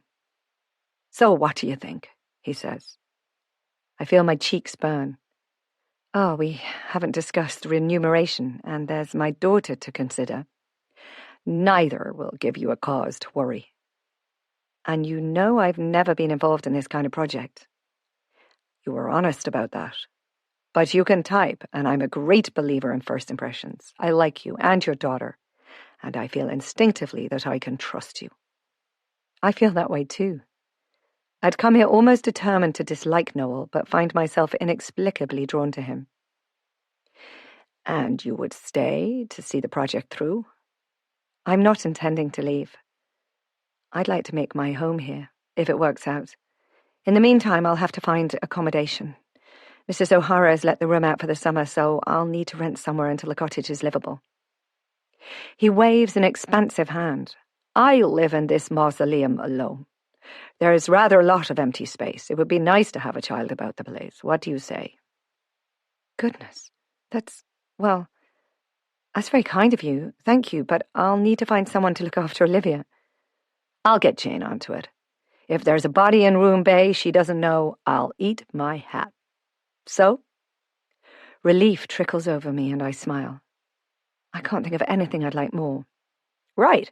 Move in, have yourselves a holiday, and we can start when you're settled. Come on upstairs. I'll show you your rooms. Chapter 13. Grace. It's as if my prayers have been answered. Several days later, our cases, slightly sticky with McDarrah's honey, are loaded into Noel's huge maroon Rover, a classic tank compared to the Minis and Fords I was used to seeing buzzing around the streets of Cheltenham. Mrs. O'Hara isn't upset that we're leaving, but is intimidated by Noel's presence in her tiny home. Olivia, of course, takes it in her stride. When I told her we were going to live in the big house while our cottage was being renovated, she said, "Can we stay there instead of moving to Grandpa's cottage?" It's just for a while, I stress. Noel glances over to me as we drive away and says, "This will be all over Roone Bay in an instant. I hope you can cope with a bit of tittle-tattle. It'll be interesting to see what stories get invented. No doubt Jane will update me in due course." I've worked in offices, I remind him, adding jokingly, I doubt whether the good inhabitants of Roone Bay can come anywhere near the creative imaginations of bored secretaries. As we near the hotel in progress, he stops and peruses the building. It's monstrous, isn't it? But it will blend in eventually. I have no doubt it'll become a landmark, pointed out with pride. The idea was to make it look Victorian rather than modern. Old world charm, eh? That will help to sell it, and we can liven up the advertising with some grim images of the past. The famine. And the Titanic. People do love a nice disaster to get their teeth into. His wry humour continues as he indicates his building project. Whenever I come back, I like to stop and assess the progress on my hotel. It does tend to instigate a brief flurry of activity from the builders, one of whom is your Sean, incidentally. My Sean. Something flutters in my stomach. I've only just met the man. He puts the car back into gear and it purrs quietly to his own impressive front door. Talk of the devil. Sean is waiting for us. He nods a greeting, then opens the boot and hauls out our cases, which now have a battered appearance. Jane said you were just picking up your lodgers. Where do you want these, Noel? Upstairs, second on the right, Noel says. Thank you. Sean kicks off plaster-encrusted boots and holds the door open, giving Olivia a little bow and a flourish as she races past. My lady, he says. He winks at me, and I can't help chuckling. I don't think I've smiled or laughed so much in years. The weight on my soul eases a little, allowing me to breathe more freely. When Sean trots back downstairs, Noel says, with a smile, Sean, I think your work at the hotel is done for now. It strikes me that Grace's needs are more urgent than mine right now. Great, he responds. That was actually what I was about to suggest. The materials have been delivered.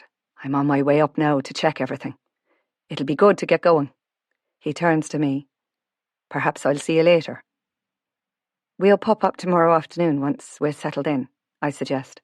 Noel interrupts. Why don't you come and join us for dinner tomorrow, Sean? Then you can tell us both what's going on in your life. The one almost unconditional commitment to our new circumstances is to have dinner with Noel every evening, promptly at 6. Sean raises one brow, pauses, then grins. Why not? As long as you don't mind my working clothes. Not at all. With that, Sean tips his imaginary cap and leaves. I wonder at myself, blushing like a schoolgirl on a first date as I follow Olivia upstairs. My immediate concerns are abated. I now have some breathing space and can think of the future. We have accommodation, and my goodness, what accommodation. Like a 5-star hotel without the relentless smiles of ingratiating staff. And a wage. Noel's memoirs could either be incredibly interesting, incredibly boring and self-obsessed, or a little of both, but it's work I don't mind doing. And meanwhile, Sean will be creating a home for us out of my wreck. I don't know how we'll afford to live here in the long run, but my immediate problems have been resolved in a totally unexpected way. Jane, as I'm to call Mrs. Weddows, has prepared 2 lovely bedrooms for us. They might have been created for visiting dignitaries, and even Olivia is stunned by the quiet aura of not just wealth, but taste. The mansion, Noel informs me later, was an ivy-covered ruin when he bought it, on a whim. It had been abandoned during the famine, burned out during the fight for independence, then scoured by rain, and robbed by locals of windows and lintels and doors for their own dwellings. During the interview, I'd noticed 2 photographs, identically framed, on his office wall. One of Roone Manor in its previous ruined state, and another as it is now. Had I not known, I might have supposed they'd been hung in the wrong order. There's a hint of sadness about the ruin, not just as a remnant of past glory, but the magical manifestation of a fairy tale, in which years passed before the prince rode by searching for his lost love. Noel's interior designers, it turns out, visited other properties of the same era, analysed photographs and oil paintings, and delivered a package that emulated the past so meticulously that it would take an expert to determine it was a reconstruction. The results of his labour of love are stunning, but thankfully backed by modern standards of living. Olivia and I have a bathroom to ourselves. I spend the next day unpacking, washing and ironing our meagre wardrobe and shopping in Roone Bay for toiletries and other essentials. Later, in the afternoon, I bundle us into our inadequate waterproofs and we walk up to Grandpa's cottage. I know my quickened footsteps have much more to do with seeing Sean than the building. He smiles a welcome from the gaping doorway, which reaches into my heart. I have the strangest feeling that I'd like to come home to this house and find him always here. He beckons us into the small living room, saying, I've made a start, see? We brush shoulders as we pass, and I shiver. I wonder if he feels the same electrical buzz at the contact. After my disastrous relationship with Graham, I thought it would be a long time before I'd be ready to contemplate another relationship, to trust someone enough to let them in. But I know Sean is inherently good. I feel I've known him forever. In the tiny living room, the remains of the cast-iron fireplace have been levered out, creating a pile of rusting iron, mortar and stones. I was after putting a brush up the chimney, seeing if it was clear to be lined, Sean explains. Aside from evicting a few birds, we're fine. I can bump some liner in there fairly quickly, and backfill it with lime plaster. But surely the roof needs doing first. There's method in my madness, he says, making me smile. If I backfill with dry plaster around the liner, and stop rain from going into the chimney, it would start to draw some of the wet out of the walls as it sets. Now, I'll just explain about the walls. As I turn, I catch a brief glint in the pile of debris and fish out a little circle of metal. Something to do with the plumbing, I wonder? Sean grins. No plumbing was ever in this house. No, of course. He follows me outside where I found a puddle of water and swill it. It looks like a ring, he comments. I agree. The edges are worn smooth. I put my finger into it, but it's far too big. A man's ring. It isn't gold, maybe brass? It must have been wedged between the stones and dislodged when you pulled the fireplace out. Let's have a look. He holds it up to the light. There's something scratched inside. N, I think. It's pretty crude. Then that must be a heart. And a C. N and C, that's it. That's strange. Connor, maybe, but he ran off with Kathleen, so it can't be her. Maybe he had a previous lover. It's a mystery sure enough, he says, handing it back. He takes a glance at the sky. It looks as if the heavens are going to open. We should get back to the big house. There's not much else to see, really. You have soot on your face, I comment, smiling. I'll have a brief wash-up in the mudroom. Noel isn't one to worry about the state of my clothes. He reaches out and taps the end of my nose with a sooty finger. And you might want to wash, too. I laugh. Ah, that's better. You need to laugh more often. I must all seem a bit dire at the moment, but just you wait. A week or so and you'll see some big changes. Don't you worry about the future now. We have it sorted. Thank you. You're very kind. He grabs my hand briefly and squeezes it. My cheeks grow warm and I find myself hoping he's going to kiss me. But when he steps back and says, "Not a bother," I realise Olivia is watching us. He waves us out to his truck. Quick now. On the way home, I clutch the brass ring in my pocket. From the little I know of Grandpa's childhood, it doesn't sound likely that his father would have worn jewellery. When I see Grandma, I'll ask if she knows anything about it. It might have a story to tell. At the least, she might know where it came from. Thinking about Grandma brings a pang of homesickness. I want to see Mum and Grandma, but I don't know when that might happen. I can't go back to Birmingham, not even for a visit. I wouldn't put it past Graham to have someone watching her house, waiting for us to turn up. I'm hoping I've cut the ties so cleanly he'll have no idea where to look for us, but he didn't get where he is by being stupid. He might have little empathy, but he has a quick mind, and sooner or later, I'm afraid he's going to solve the puzzle of where we are. Strangely, the thought doesn't scare me as much as it once might have. I don't feel alone here. All the people I've met are seeing me as an individual, not as Graham's other half.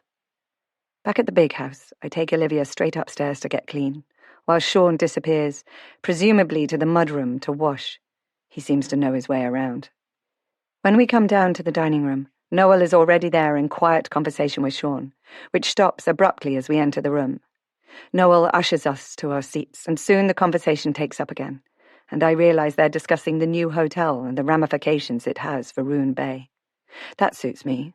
I told Noel I didn't want to talk about my own situation, but shortly he overcomes that obstacle with uncontested simplicity. He talks to Olivia, and I can't stop her from chattering. We're being not so subtly interrogated, as every so often I feel obliged to step in and amend something she says. I catch Sean glancing at me with a sympathetic grin, and realise he's fully aware of Noel's subterfuge. I'm a little concerned, but Noel isn't the kind of person to tattle, to use his own expression, or try to discover who Olivia's daddy is, in the mistaken belief that he can fix something I truly don't want fixed. Leaving Graham was the hardest thing I've ever done, but my determination not to return Olivia to him is absolute. Noel asks Olivia about my grandpa, Connor, but he died before Olivia was born, and Grandma is just great-grandma, ancient and nameless. I think children tend to accept grandparents as distant, rather strange beings, possibly sent from another planet rather than a different era. Noel asked me how I came to be a secretary, and I find myself truly wishing to unload.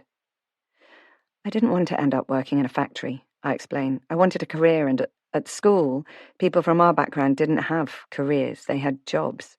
This was Birmingham, not Cheltenham. It thrived on industry. My request for careers advice was met with a kind of stunned incredulity. I smile at the recollection.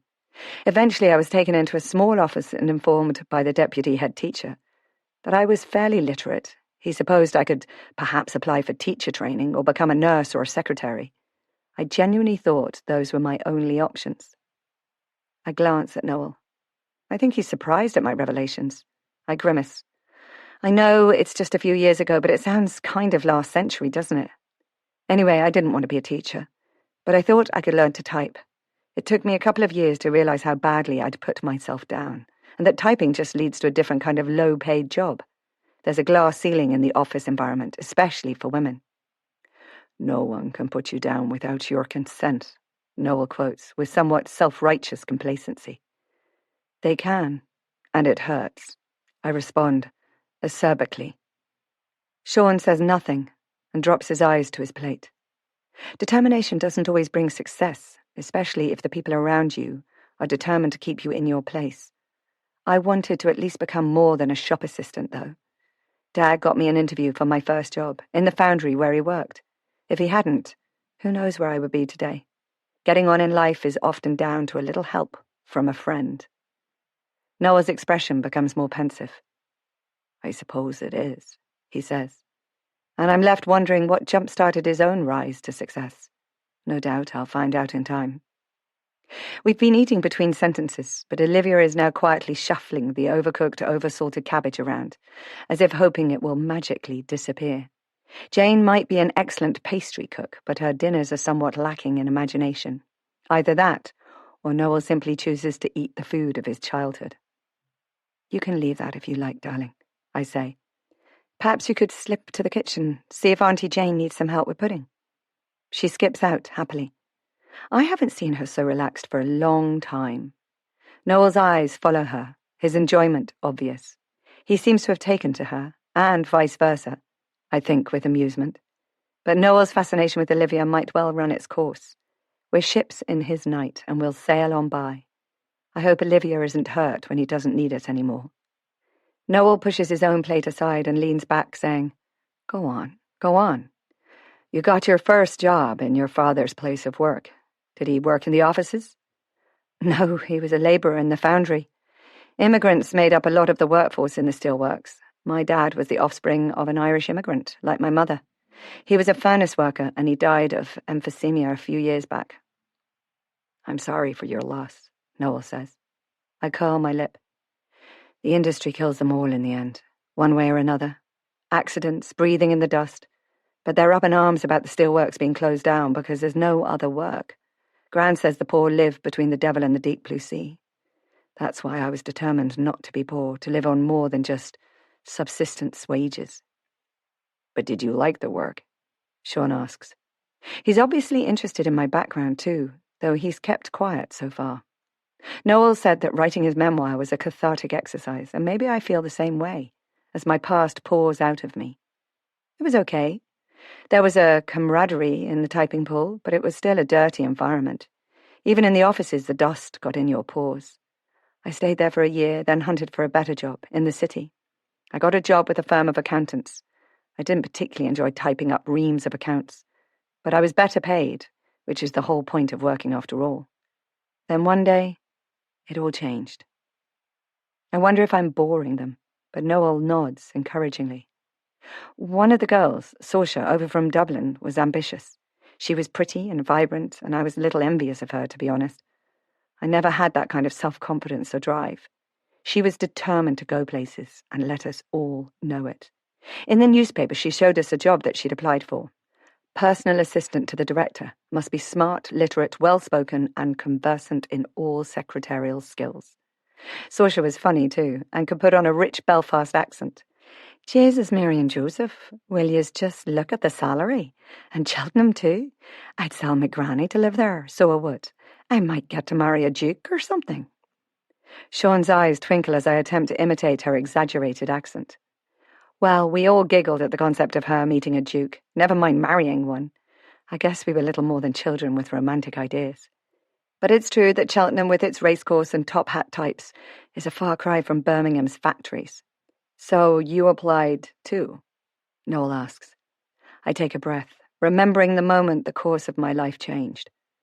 I wasn't going to, but that evening I was standing at the sink with Mum, drying the dishes, and I told her about Saoirse. She said, Well, you're as good as she is. I said that I didn't think I should, because it wouldn't be fair to Saoirse. Noel raises an eyebrow. Yes, I really was that silly. But Mum put me straight. It's a job application, she said. You wouldn't be stealing anything from her. And if nothing comes of it, well, so be it. If she hadn't pushed me, maybe I wouldn't have applied.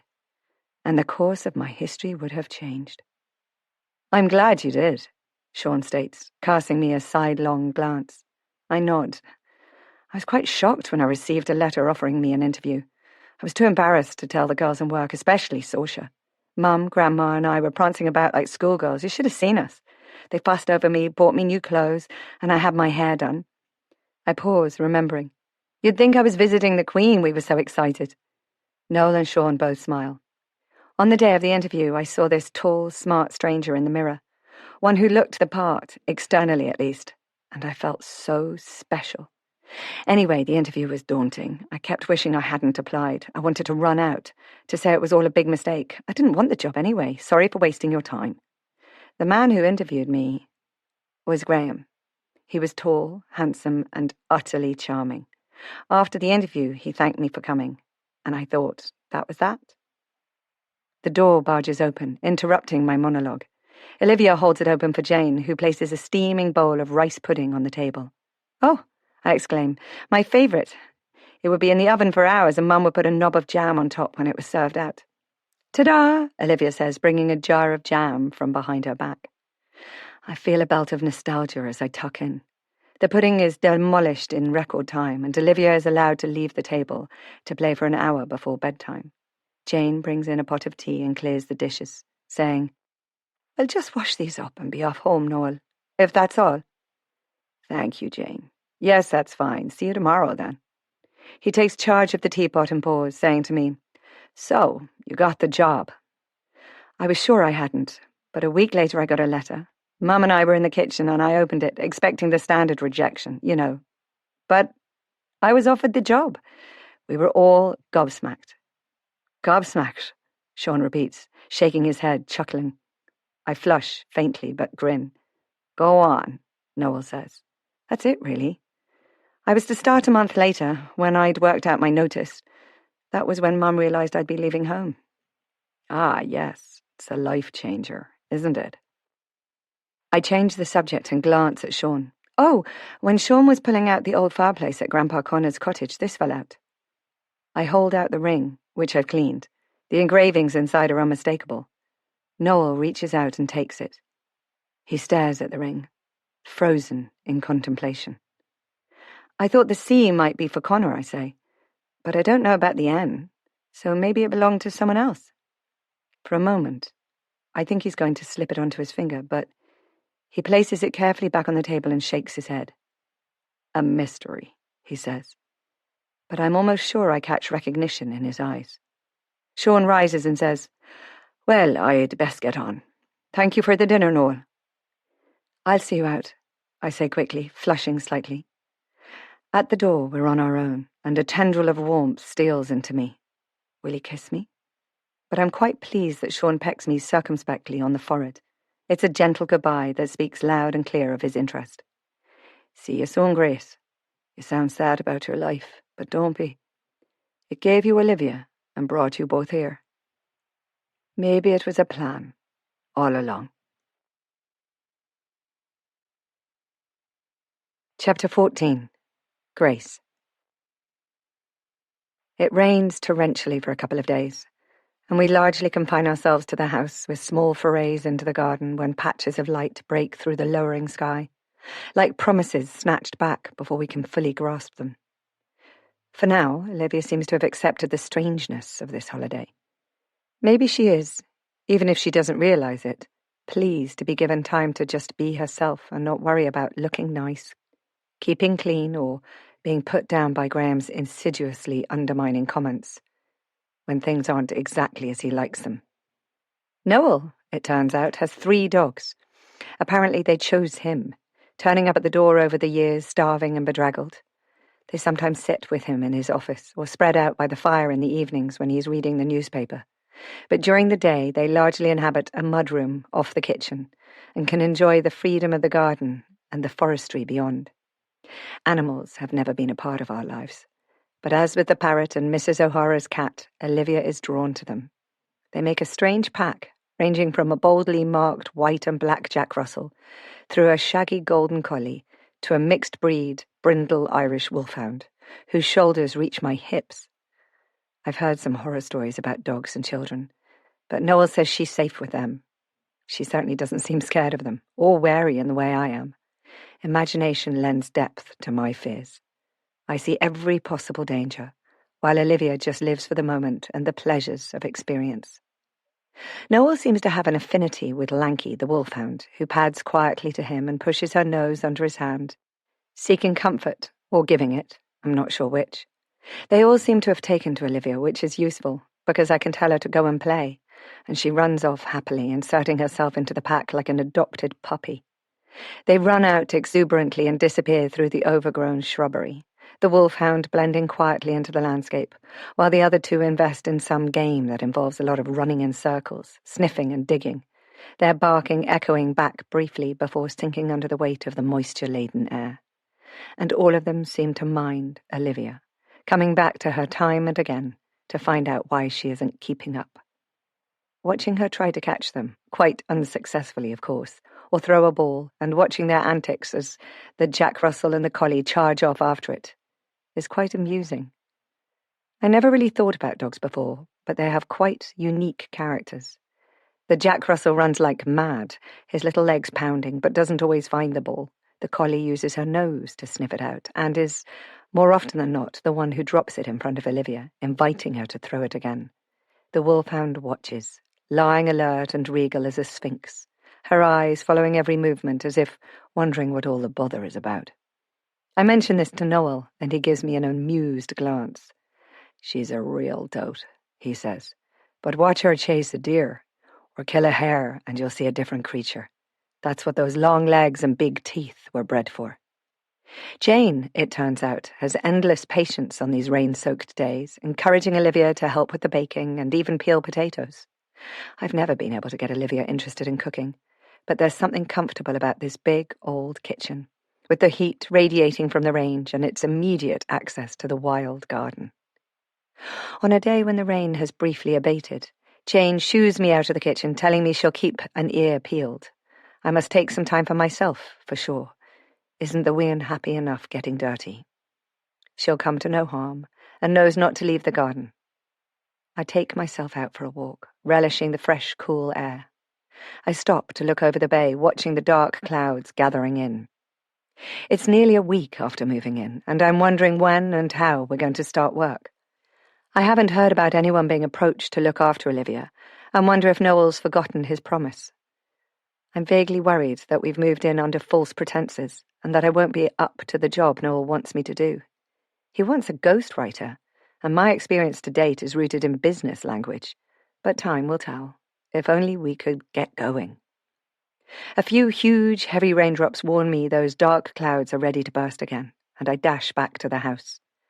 Later, we're all in the kitchen, listening to the rain, when Sean walks past the window and raps the kitchen door with his knuckles before entering.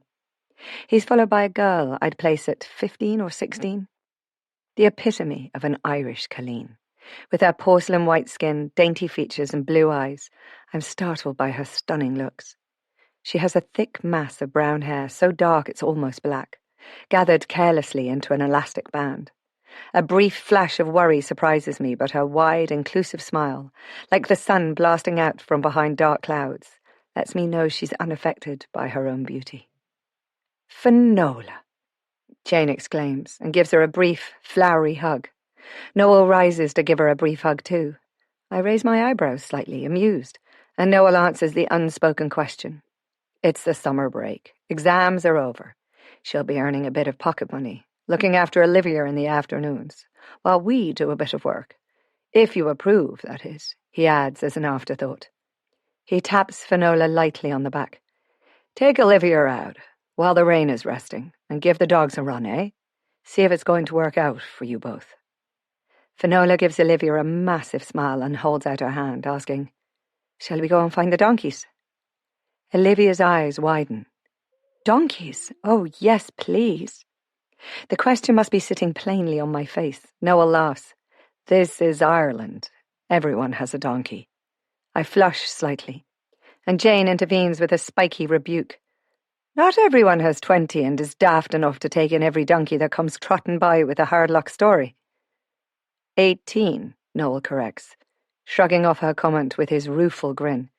It's hard for people to send them to the factory because they can't afford to keep them any longer. Times are changing. Everyone wants a car. It's sad, so it is. "Great soft Aegis," Jane mutters and snatches her oven gloves from a peg. I'll be off then, Sean says. You will not, Jane snaps. Not when I have fresh scones cooked. Ah, twist my arm, why don't you, Auntie? Sean says. Auntie? I query, amused. Well, kind of. It's complicated. As he seats himself comfortably at the table, I sense he's done this many times before. He winks at me. It's Tuesday. She always makes scones on a Tuesday. And Wednesday and Thursday and Friday, I whisper back. Jane puts her hands on her hips. Don't think I can't hear you. There's butter in the dish. Now don't burn yourself, you greedy great ox. Jane mutters as Sean grabs for a steaming hot scone, but I see her smile as she turns away. You'll need to watch your weight, my girl, if you're going to live here anyway, he says to me. I'd be gone sooner if you were up at the house getting on with the building, I jest.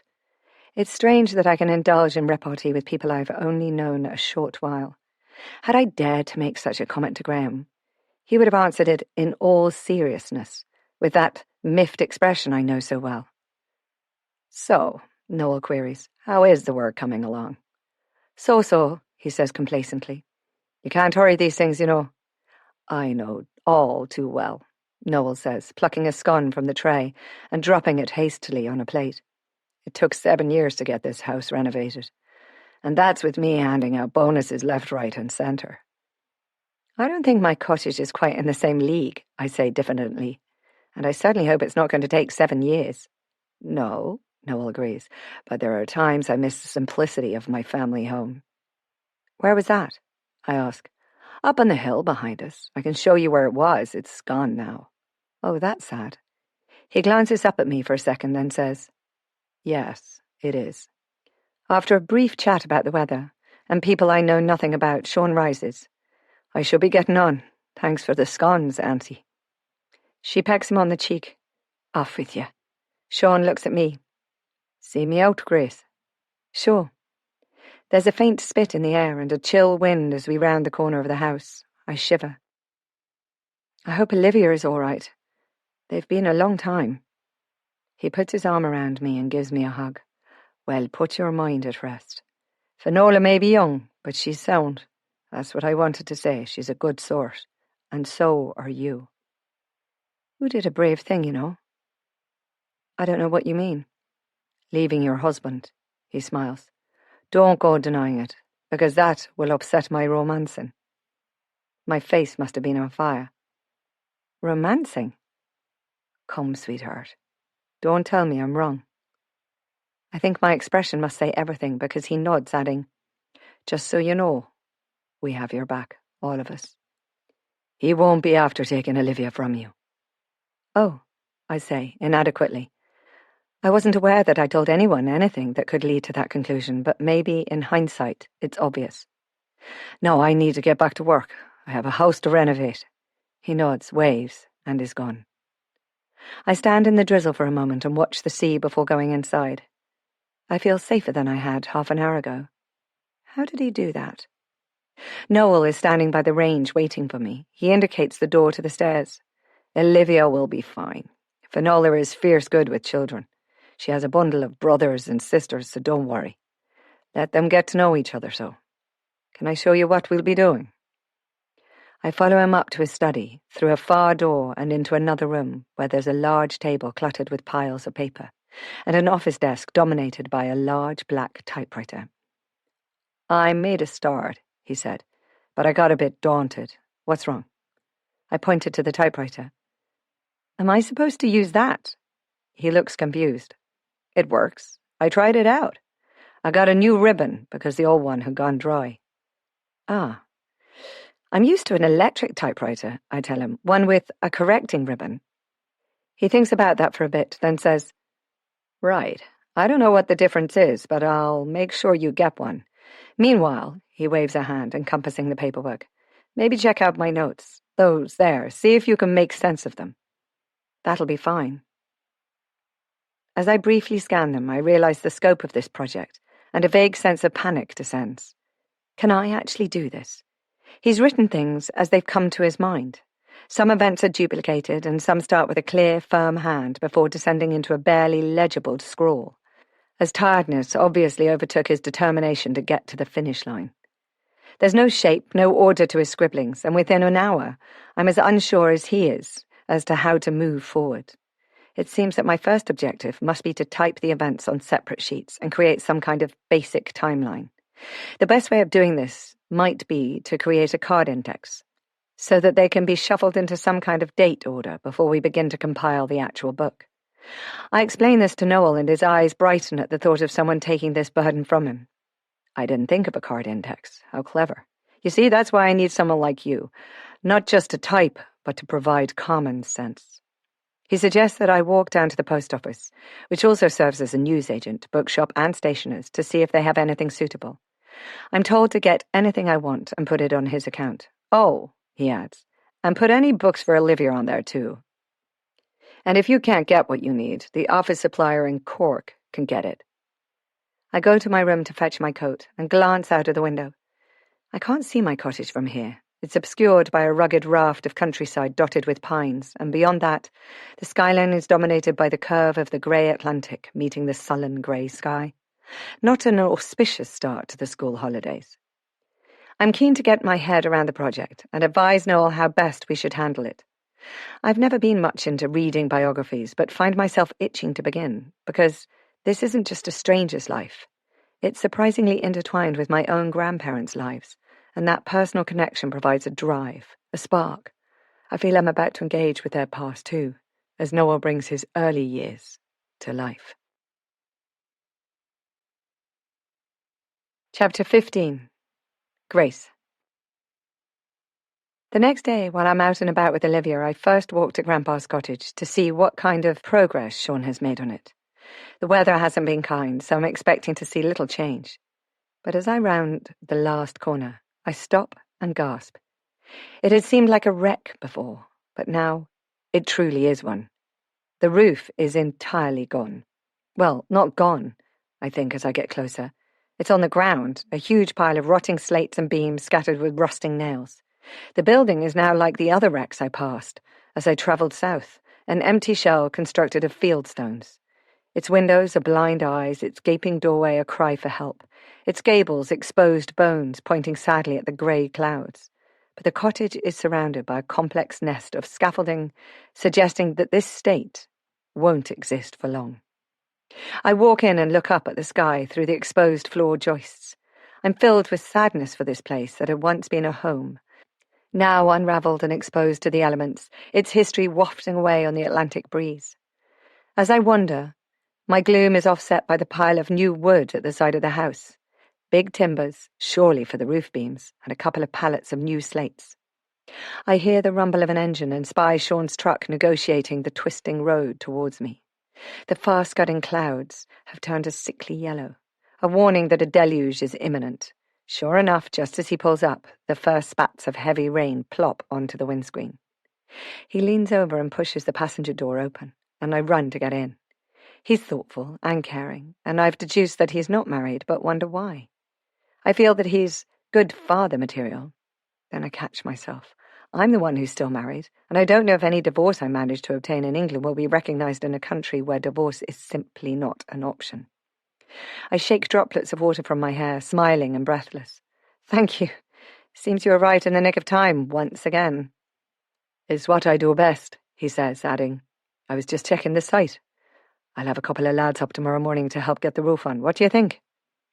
I think it's too wet to be building roofs. I'd hate for you to have an accident in this weather.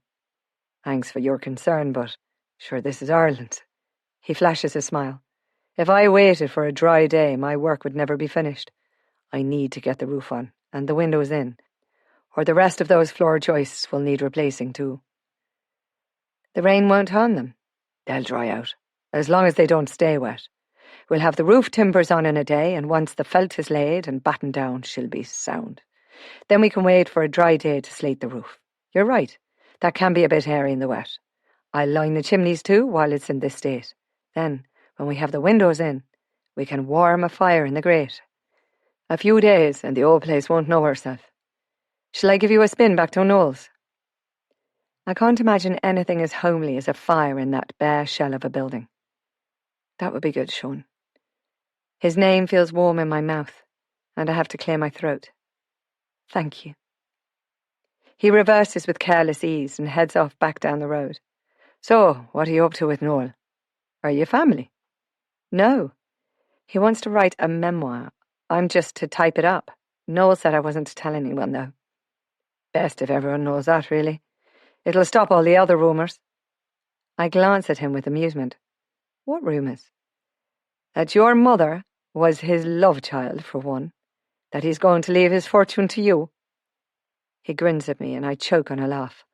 I hope you can let people know that isn't true, at least. He drops me off by the garden path, gently caressing my cheek before I hop out. I stand in the rain and watch his truck head away down the slope. He waves out of the window as he disappears around the corner. I feel guilty, like someone caught out fantasizing about having an affair. But I've left Graham and should feel comfortable with my thoughts, I reason with myself. I wonder if it's because Graham is unfinished business. Perhaps I should steel myself for the inevitable dialogue. It's got to happen sooner or later. I wonder if I should go and confront him. The thought makes me shudder. I will, but not yet. The pond is being churned into a frenzy by the wind-whipped rain. I realise I'm being soaked and run for the kitchen door. Olivia is playing snakes and ladders with Finola on a small table in front of the range in the kitchen. Their heads are close over the board, a statement of black and gold, and they're so engrossed I'm barely acknowledged. I got a bit wet, I tell Jane, somewhat unnecessarily. She takes my wet clothes. There's a line in the conservatory for the drying, but we'll put the coat by the range. He'll perhaps be wanting a stock coat like Noel's. I assume she means the long brown mac with an added cape over the shoulders for extra protection. It certainly seems like a good idea for me and Olivia. Might I find one in Roone Bay? The co-op might have one. Noel would know. My coat is designed for city living, for running from the car to the house or the bus or the shops. It's most unsuitable for my present circumstances. In fact, seeing it hanging by the range, it's ludicrously out of place. A bit like me. I spend a couple more days working my way through the piles of papers, but soon realise it's actually a waste of time without some method of cataloguing. As I can't recall from one day to the next what is where. Noel comes in to find me standing in the middle of the room, frowning. He laughs. Now you know what I've been dealing with, he says. But I came to tell you help is on the way. The manager from the stationery wholesalers in Cork is going to visit. He's bringing some cards and you can order anything else you need. Desk, chairs, filing cabinets, a new typewriter, a newfangled coffee maker, anything. A dictaphone might be the answer, I suggest, placing a hand on his pile of handwritten notes. Would you be up for reading these onto a tape? I can type more quickly from dictation. His brows rise. Are you suggesting that my writing isn't clear enough? I flush, then realise he's joking. Well, he says, I've never done that, but hopefully I'm not too old to learn. But there's no point starting until you have the right tools, so get away with you now. Jane mentioned a co-op, I say. Is it nearby? I got soaked today and I could do with a waterproof. Olivia could do with one, too, and Finola suggested I get her some Wellington boots for when they go out with the dogs. Ah, she means the milk cooperative in Drina. She's right. They have working clothes. We're largely a farming community, after all. I'm amused that Noel thinks of himself as part of the farming community still, but I suppose his connection is in his roots, not his present circumstances. I should have thought of that. I'll drive you both over there tomorrow, he says. I don't want to put you out. No bother. I wanted to go anyway. I need a new wheel put on my wheelbarrow. I smile, thinking how grounded he is. For all his vast wealth, he's happy out in the rain, rescuing dogs and donkeys and parrots, while Graham's middle-class aspirations seem to weigh him down. Chapter 16. Grace. We pile into Noel's Rover, which he drives with the careful concentration of someone who's not quite sure of the width.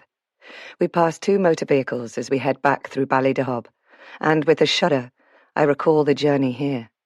There were times I almost gave up.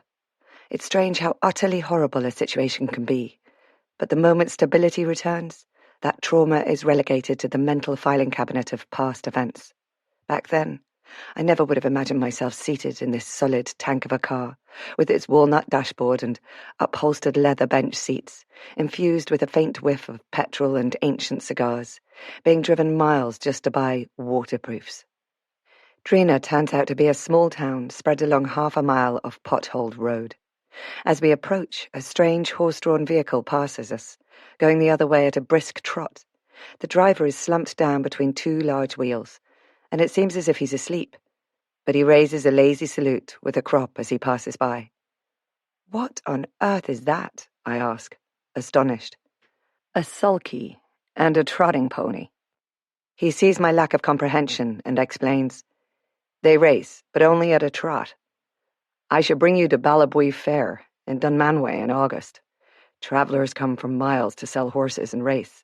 It's an experience, all right." Here we are now. Noel pulls into a lay-by in front of a spectacularly unimpressive block of a building, which incongruously overwhelms the neighbouring cottages. He leads us through a side door straight into a large shop, which no one would expect in a building that looks like, and probably is, a warehouse and a staging post for milk from small farms. A horse-drawn vehicle clops through an opening at the back and stops before a raised platform where huge metal churns are noisily swiveled off the back. I'm enchanted. It's like stepping back in time. I suspect it was like this in England 30 years previously, and in a few years, I don't doubt this will all have vanished. The shop seems to stock everything from huge farm machinery and gates to ham and eggs. Noel leads us to a small section with a couple of rails and shelves of practical garments. Jeans, shirts, pullovers, boots, outdoor clothing, and workwear such as milking gowns and overalls. Almost everything, even flat caps, come in children's sizes too. Presumably children who grow up in farming communities are incorporated into working life as soon as they're big enough to carry a pail. "You'll be wanting to cast your eye." Olivia glances at me, confused. "We'll have a look around while we're here," I say in answer and explanation. It's pretty much an obligation, though there's little to interest a city girl. We walk up and down aisles of gardening utensils, milking equipment, things for feeding calves, and an amazing array of objects I can't even fathom a use for. The few toys have an agricultural theme, sit on tractors and cast-iron miniature replicas of farming vehicles, threshers and hay wagons. We gravitate back to the clothing area. Noel seems to enjoy shopping and enthusiastically fits Olivia out with green wellies and waterproofs. She holds her arms away, looking down at herself, and frowns. "You look grand, girl," Noel states, which puts a slight smile on her face. "Pretty as a picture." I love the way the Irish add an extra syllable into words. Girl, film, caliph. It's nice that his years in America, sometimes all too evident in his speech, haven't totally eradicated his Irish roots. But perhaps coming home has allowed him to sink back into the dialect, like shrugging into a coat left behind at his father's farm many years back. I'm a bit worried about the cost and try to demur as he holds a coat up to me, but he insists. "My treat," he says, flapping his hands almost embarrassed. "Not a bother, not a bother." We carry our haul to a sales counter left over from the 50s. It's a huge slab of wood, marked and scuffed from years of iron accoutrements passing over its surface. Behind it, there are tall shelves stocking nuts and bolts and door handles and candles. No money changes hands. Noel has the items added to his account, and we leave feeling as though we've added another layer to our immersion into the West Cork community. In the car, Noel hands Olivia a small set of gardening tools and some packets of flower seeds.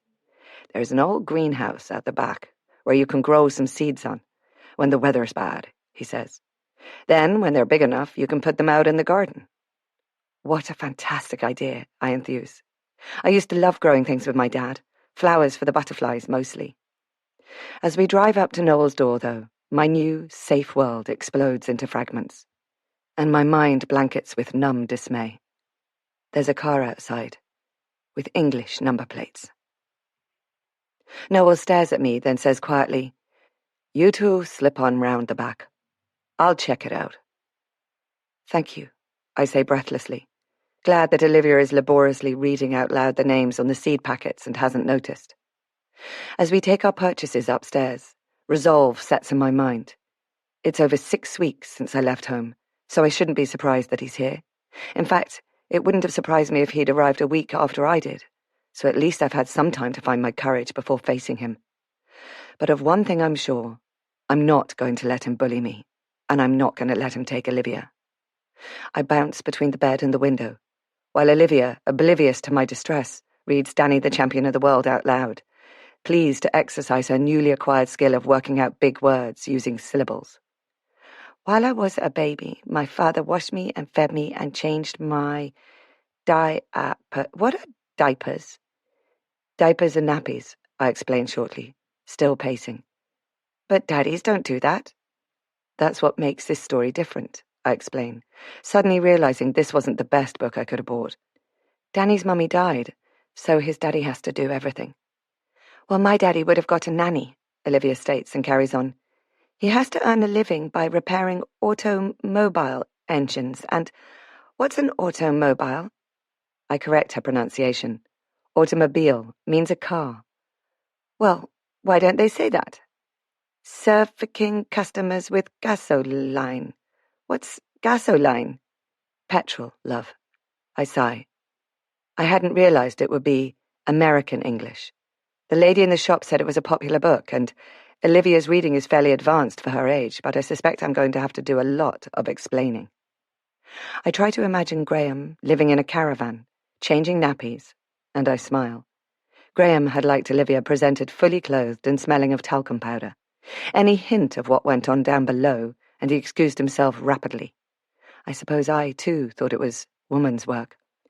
I allowed myself to slip into the expected role of wife, and it's easier to slip into a pattern of behaviour than to climb back out of it. There's a small knock at the door, and panic seeps into my throat. I go out into the corridor at Noel's beckoning, closing the door behind me. It's not your husband, he explains in a low voice.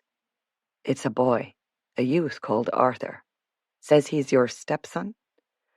Oh, I breathe, my panic abating slightly.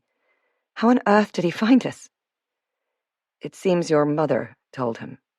But why would she? She wouldn't. Apparently, Arthur has fallen out with his father. Something about his future? He seems to think you'll be pleased to see him. That makes sense. I'd wondered when that particular dash of cold water was going to hit the frying pan. Arthur had tried to tell Graham in the past that he wasn't interested in working in an office, but Graham had insisted upon him majoring in business studies. I recall him saying, "After all, I'm paying for his education, and Arthur's going to inherit a dynamic and growing business. He needs to come into it fully equipped to run it." It's strange how he assumed his son would be a clone of himself. It hasn't occurred to Graham that Arthur is his own man, with his own interests, and maybe some of his mother's bohemian disposition. I don't voice my real fear that Arthur has laid a breadcrumb trail to my door, whether he knows it or not, and one of these days, without a doubt, Graham will follow it. I know he'll find us, of course. I just didn't want it to be this soon. I wanted to weave a cocoon of independence around myself first, get Olivia settled into her new life, which would act as a buffer to the inevitable confrontation. So, shall I send him away? Noel asks. I shake my head. It wouldn't be fair, would it, after he's come all this way to find us? The bedroom door is flung open. "Artie's here!" Olivia yells gleefully, and she's off, skipping down 2 stairs at a time. I don't even have time to admonish her for listening at keyholes. We follow more sedately, and there, in the living room, Arthur gently puts his little sister aside and rises apprehensively from an ornate, high-backed chair.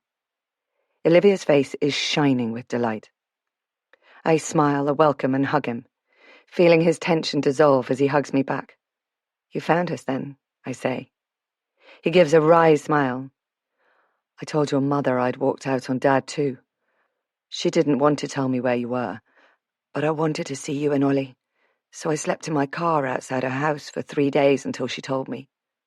"Oh," I say. "That would have done it, I guess. Thank goodness it's not winter." "I'm so sorry, Arthur. I wanted to tell you, but I didn't dare tell anyone. He took it hard then." He alternated between red-hot rages and the chill of an iceberg. "I don't blame you for leaving. I don't know how you put up with him as long as you did," he says. He phoned me up, asked me if I knew where you were, which I didn't, of course. That's how I knew you'd done a bunk. Then when I got home for the break, he was unbearable. I had to agree with everything he said, or he exploded. And he expected me to go into work with him to earn some holiday money. You should have seen him when I said no. I don't know how many times I've told him I'm not interested in electronics, but he just doesn't listen. I give him another hug. Arthur might be in his early 20s, but to me, he's a motherless child. It's kind of nice that he's run to me and his little sister. All those years when I was trying to be his stepmother, trying to provide him with the love that has been ripped away when his first mother absconded, then died, thinking I'd failed. But here he is. Tears rise to my eyes. Oh, Arthur, I didn't mean to leave you too. I hope you know that. It was just that I couldn't be with him any longer. He wouldn't let me be me. I know all about that, he agrees with a wry smile. He thought I had carbon copy painted on my forehead, he grins. Anyway, I wasn't going to lose another mum, or my little sister. Noel slips out, leaving us to catch up. Arthur looks around slowly and says, with a tinge of jealousy, "It looks like you've done all right for yourself." When did he attain that strangled upper-crust articulation? I wonder if it's more noticeable because I'm now used to the soft Irish vowels, but I find myself cringing inside. Graham didn't do him any favours, sending him to a posh school. He'd adjusted to fit in, but here it makes him not just English, but a descendant of one of the English overlords who'd let the Irish starve. Not really, I correct, shaking my head. Noel has employed me to do some typing. It's temporary, while the cottage is being renovated. Then we'll move in there. I expect Mum told you about the cottage. Well, it was in a worse state than we thought. Come on, we'll walk over and I'll show you. I can't offer you a room here, I'm afraid. Oh, I have money. Dad was fairly generous when I was at uni, but I wasn't interested in drinking and daft pranks. Of course. Graham would have wanted his son to be seen to belong to the moneyed classes and probably provided him with a substantial allowance. No waiting on tables to make ends meet for his son. And if Arthur hasn't wasted his allowance, he could have accumulated a reasonable nest egg by now. How strange that Arthur and I both did the same thing. Of course, it won't last forever, but it'll give me some breathing space, Arthur adds, confirming what I thought. I've applied to take a PhD next semester. Does Graham know? I told him. He wasn't happy. He thought I was going to leave and go to work for him this year, but I think he likes the idea of his son having a doctorate. I didn't tell him a doctorate in what, though. I'm guiltily aware that Arthur must have been the whipping post for Graham's ire after I absconded. In hindsight, there are many things about leaving that I could have organised better, but I truly wasn't thinking straight, and I'm pleased he seems to bear me no ill will. Arthur and I had had an understandably rocky start. His childhood years had been divided between an austere home and a tough boarding school. And his mother was often away, from what I can gather. I didn't even meet him until after I'd been installed as the new mistress of his house. That wasn't just unfair, it was brutal. I tried to be a mother to Arthur, but it was strange, trying to make him feel welcome in his own home, where I was, in fact, the interloper, and my age being nearer that of older sister than mother didn't help. Arthur decided I was a gold digger and was utterly horrible to me until the arrival of Olivia. His big brother adoration of his baby sister came as a welcome relief after his initial grating antagonism, and we gradually found common ground. During breaks from school and university, he became Olivia's champion, her unstinting protector and companion. I really hope Olivia and Arthur can retain their closeness. He's almost a head taller than me now. I wonder when that happened. We sent him off to university as a teenager, arrogance and anger wrapped around his thin frame like a shield, and he's returned a man, fleshed out with muscle and height. His self-confidence, though, is that of a child pretending to be grown up. It doesn't yet sit well on his broad shoulders. I turn to Olivia. Go and get your new raincoat, darling. And get mine, too. We're taking Arthur to Grandpa's cottage. I'll drive us, Arthur comments. It looks as if it's going to rain. He's right. The sky is definitely grey. This is Ireland. It'll rain the moment we step outside. Why didn't you go somewhere warm? Mallorca, Spain? Arthur asks. Why here? Because I have a house here. Besides, I don't speak much Spanish, and I need a job. So this is permanent then. Dad was hoping you'd come around. I know. That's why I couldn't tell him where I was going. He would have followed and made me return. Olivia runs back in with our waterproofs, which are still crackling with newness, and says gleefully to Arthur, Uncle Noel says to come for dinner tonight when you've got yourself sorted. Uncle? Arthur asks, raising one eyebrow. For politeness, I explain. He should know that. Graham, with his exacting standards, always required his children to call his friends auntie or uncle instead of just their first names. Perhaps he sees the intimacy as something more than it is, though. Me worming my way into Noel's life for what he owns, for security and comfort. I smile to myself. Does he really think I would marry a man old enough to be my grandfather, for material benefits? But then he thought I'd married his father for those. I think I disabused him of that notion, though, and I hope he thinks better of me than that now. When we arrive at the cottage, Arthur grabs his greatcoat out of the car. It's a statement, very much something an Oxford graduate would be wearing. He frowns at the empty shell of the house I own. This is your grandfather's house. You're going to live here. I laugh at the arrant snobbery of this youth who, unlike me, grew up in a somewhat upmarket environment. It'll be fine. You'll see. I show him where our bathroom will be, and he shakes his head. And the job with Noel, how did that come about? I explain, and he nods. So it's all worked out very nicely for you, hasn't it? There's a slight sour note in his voice. After I've shown him around, he drives us back through the town, past the post office, past the bank, to a small hotel at the top of the hill. Arthur books himself in for a week in the first instance, adding arrogantly to the receptionist, I don't know how long I'll be staying. What will you do now? I ask as he drives us back to Roone House. I've got a job for the summer in Southampton. I like the sea. I'm going to work at the marina and take a sailing instructor course part-time. I didn't expect him to stay in Cheltenham, under his father's eye, but this astonishes me. I thought he'd head for the metropolis. Over dinner, Noel gently quizzes Arthur about his life at university, about his ambitions and his present situation. Grace tells me you've got an honours degree in business studies. Well done. But have you any idea what you're going to do now? Arthur looks down at his plate, his hands frozen on the cutlery for a moment, before raising his eyes and staring at me, not Noel, as he answers. Actually, I got a degree in biology. I'm stunned into silence by that bombshell. The words, what? You're joking, hovering on the tip of my tongue, but even as they're forming, I know he's not. I realize now why he never wanted us to visit him at university, or meet any of his friends or lecturers. He even elected not to receive his degree certificate in person, opting Graham and myself out of the ceremony at the same time. Oh dear, I exclaimed faintly. Then I burst out laughing. Graham is going to be livid. Arthur grins sheepishly. I know. I kind of don't know how to tell him. I've taken a master's in marine biology, and the PhD will be in either marine biology or oceanography, depending on which university will take me. I had no idea, I comment, astounded. That was the whole point, he says. I've always loved the sea, like Mum did. My biology degree included a module on sea life, and it fascinated me. He shrugs as if to say, and that was that. And well, it might have been. Small things tend to trigger big changes in our lives. I'd never found anything that I particularly wanted to do, so I'm pleased for him to have discovered that focus. But Graham is going to be furious. He has a business exploding into the new era of technology, and his son doesn't want to take it on. Anyway, Arthur says, stabbing at his meat with the point of a knife, I'm not going to let Dad or anyone tell me what to do with my life. Noel is staring at him with a strange expression, and I get a chill of unease.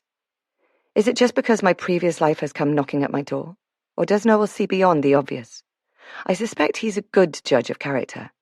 He made most of his money working with horses, and I understand that the first tranche came from a skill in backing the right ones.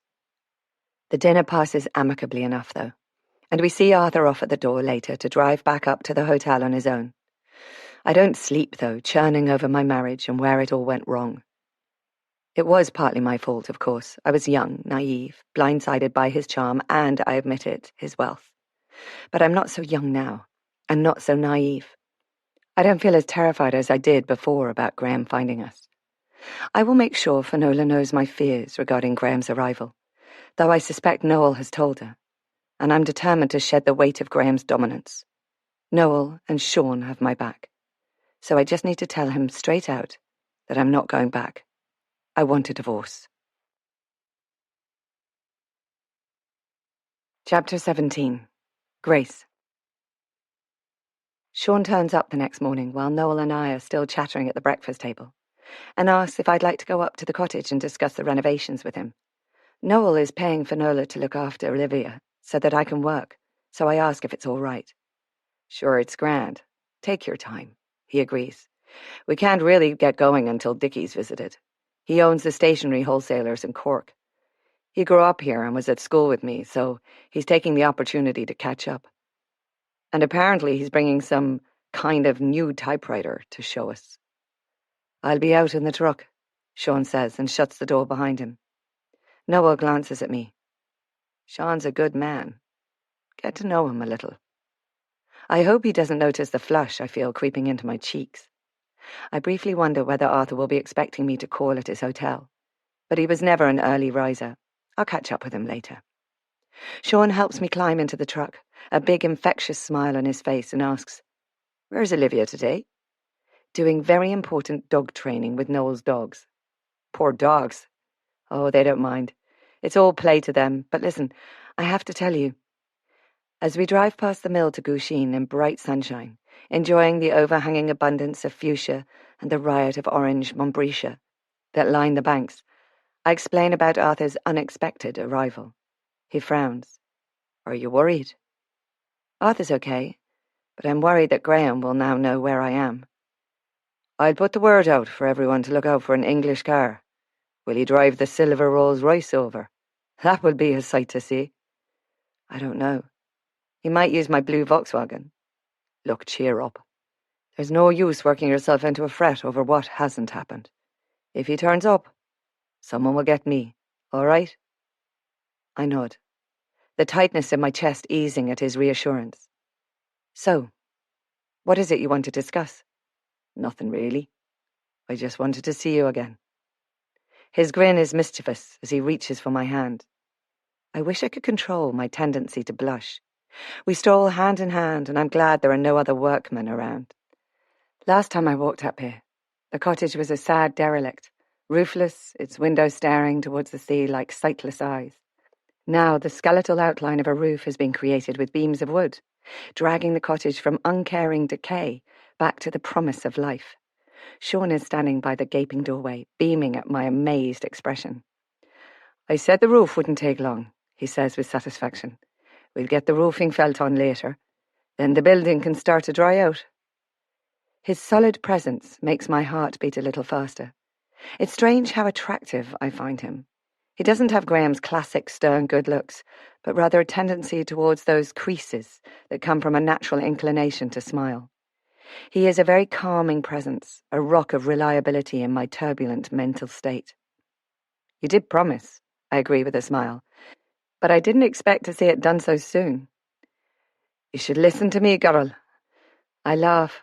"I will indeed, but it's a shame the felt isn't on, as it started to rain."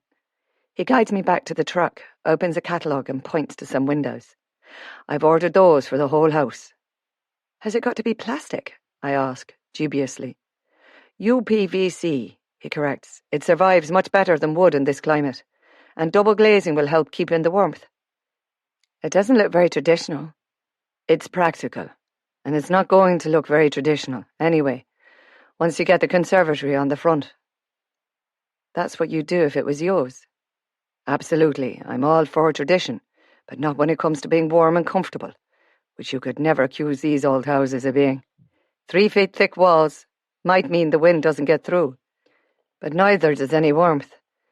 They hold a constant temperature like a cave." That sounds gloomy, I think. "So, tell me about Graham." "That is his name." I nod and tell him how naive I was, and how he became unbearably domineering, but so subtly I didn't really notice it happening until it was just overwhelmingly part of my life. Sean grunts. "So you ran because you're afraid of him." "I'm afraid of his overbearing authority more than anything else." I've never seen him violent, though I think he could be. But if he knew I was leaving, he'd certainly try to take Olivia away from me. Can he? By law? I don't know. I don't even know if I had the right to take her myself. I just didn't want to get into a fight about it. But if he finds us, how can I stop him? Tears sting my eyes again. He puts his arm around my shoulders and gives me a comforting hug. Sure now, that won't happen. A girleen needs her mother most. Graham's biggest assets are his confidence and his money. What if he has a court order or something? It's comforting to have moral support, though. I draw away, slightly embarrassed, and wipe my eyes. So, how long will it take you to get the windows? Don't be changing the subject. You know I like you, don't you? Well, I'd like to kiss you, if that's all right. I gasp, not knowing how to answer. He leans in close, his breath tickling my face. I tilt my head just slightly in acceptance, and he pecks a kiss right on my lips. His grey eyes crinkle with amusement. He knows I'd half expected a little more. Maybe next time I'll be able to prove that his interest is reciprocated. Meanwhile, the black cloud overhead has drifted on, and the day is looking a little brighter. I feel a bit more positive about the future, even though it's hard to believe that this empty shell, this building site, is going to end up as a family home. From what Sean tells me, he has other projects on the go, and block work can only go up a few courses at a time, as the mortar needs time to set, so it seems we'll be living with Noel for a while yet. Noel must have known that when he offered. Sean glances at his watch. Can I tempt you to have lunch with me? It's early, surely. Ah, well, I wasn't doing so much today. Just say yes, and save me the bother of arguing.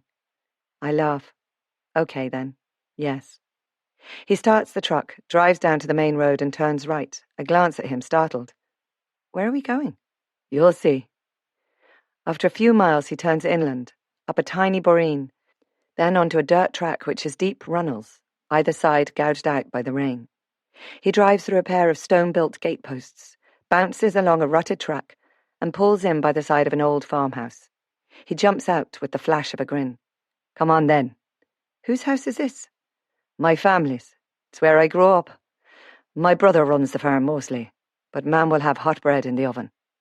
I balk. She doesn't know I'm coming. It's fine. I slip down and follow somewhat reluctantly. He opens a door made of nailed planks, and we enter a long, low room with exposed rafters and the wafting scent of baking bread. In my opinion, no scent is comparable. My mouth waters despite myself. There's a woman by a large wooden table, setting out a pile of plates and knives. She's neatly dressed in a tweed skirt and a hand-knitted cardigan. Her iron-grey hair is pulled back into clips, and she wears no makeup or jewellery. Sean walks over and kisses her on the cheek. Ma'am, this is Grace. I told you about her, he says.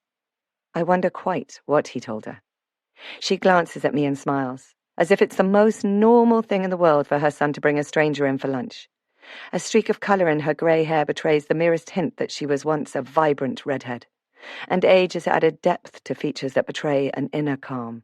She must have been quite lovely once. Ah, you're the English one who blew in with the wind. Come in. Make yourself at home, girl.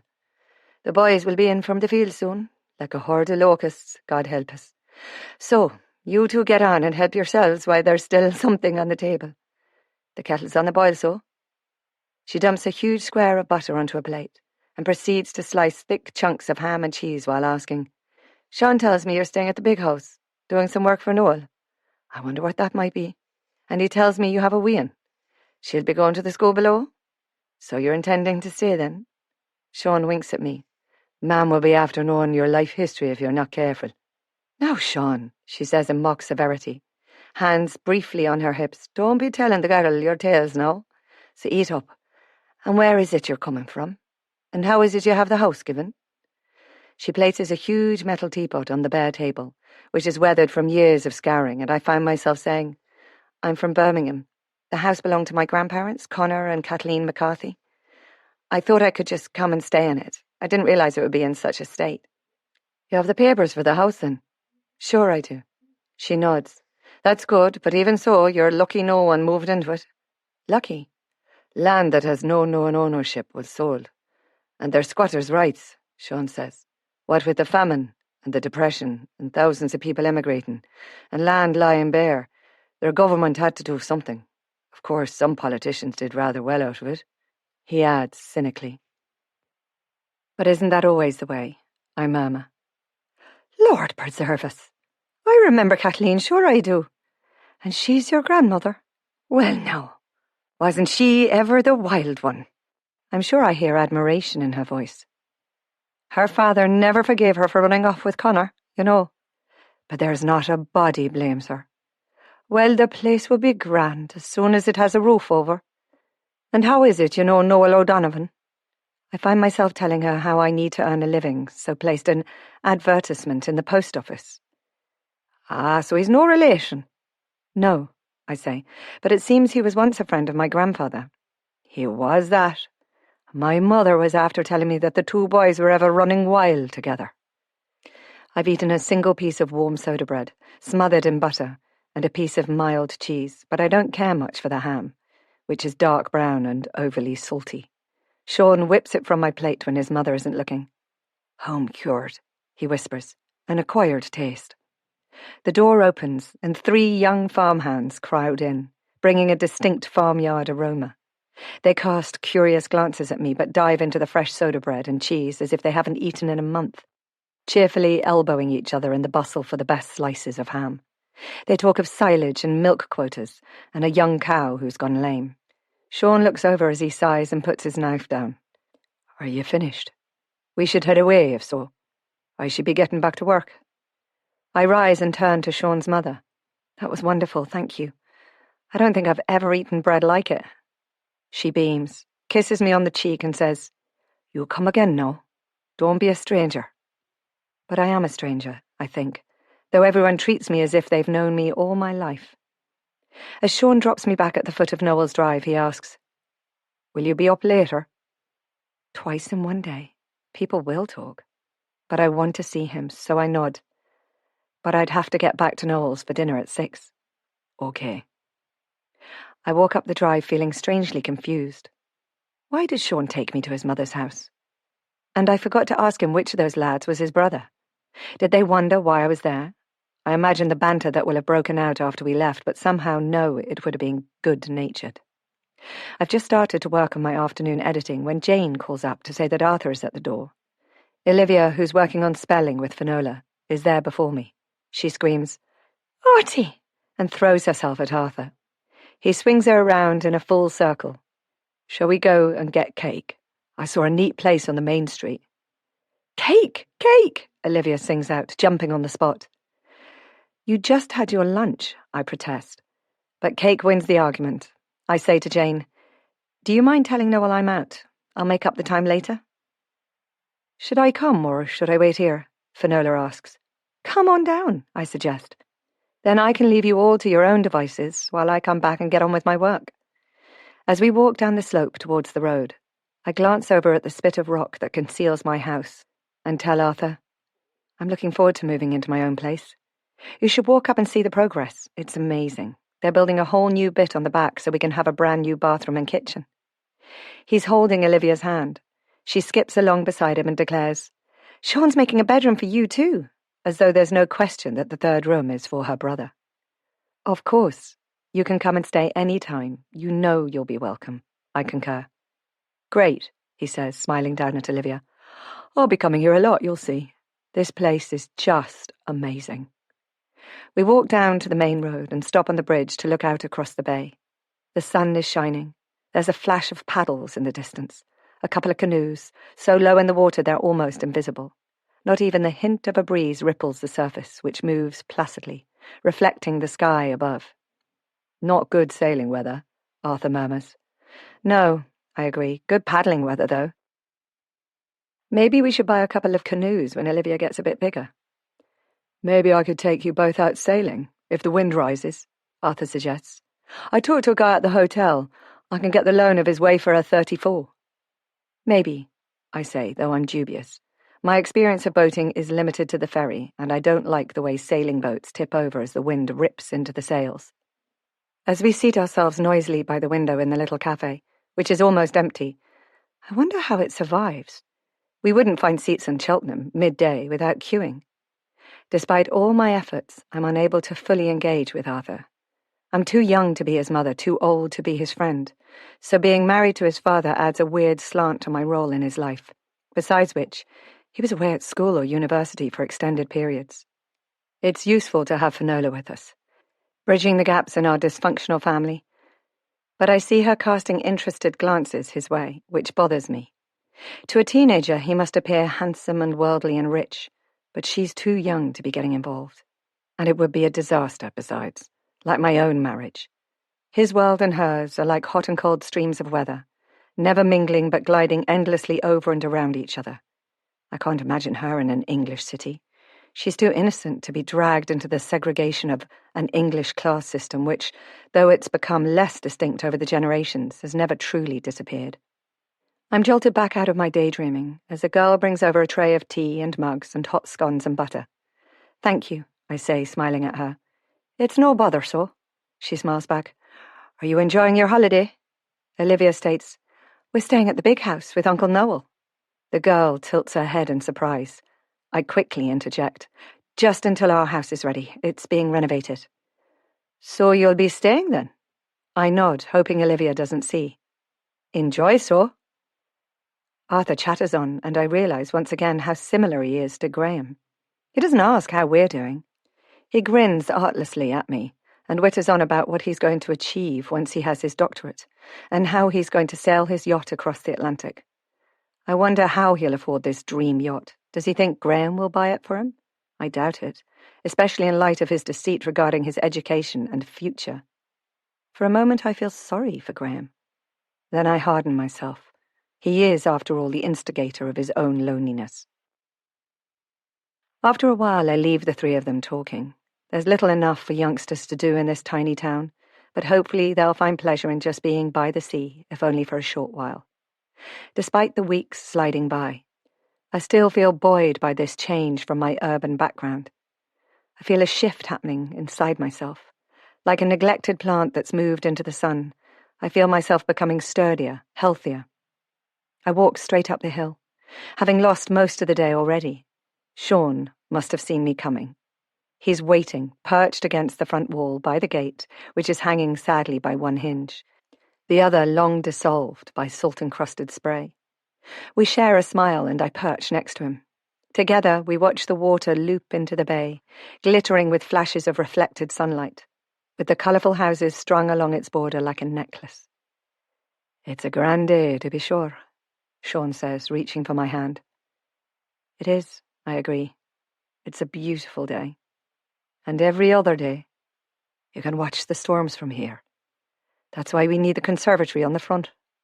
This cottage always had potential." He muses. "It was so sad to see it so neglected. It was strange the way Connor and Kathleen ran off," Ma said. "Her father would have come around in the end." I notice that he's been stripping the old render from the walls. "Will you leave it as stone?" I ask. "It looks nice, exposed like that." He shakes his head.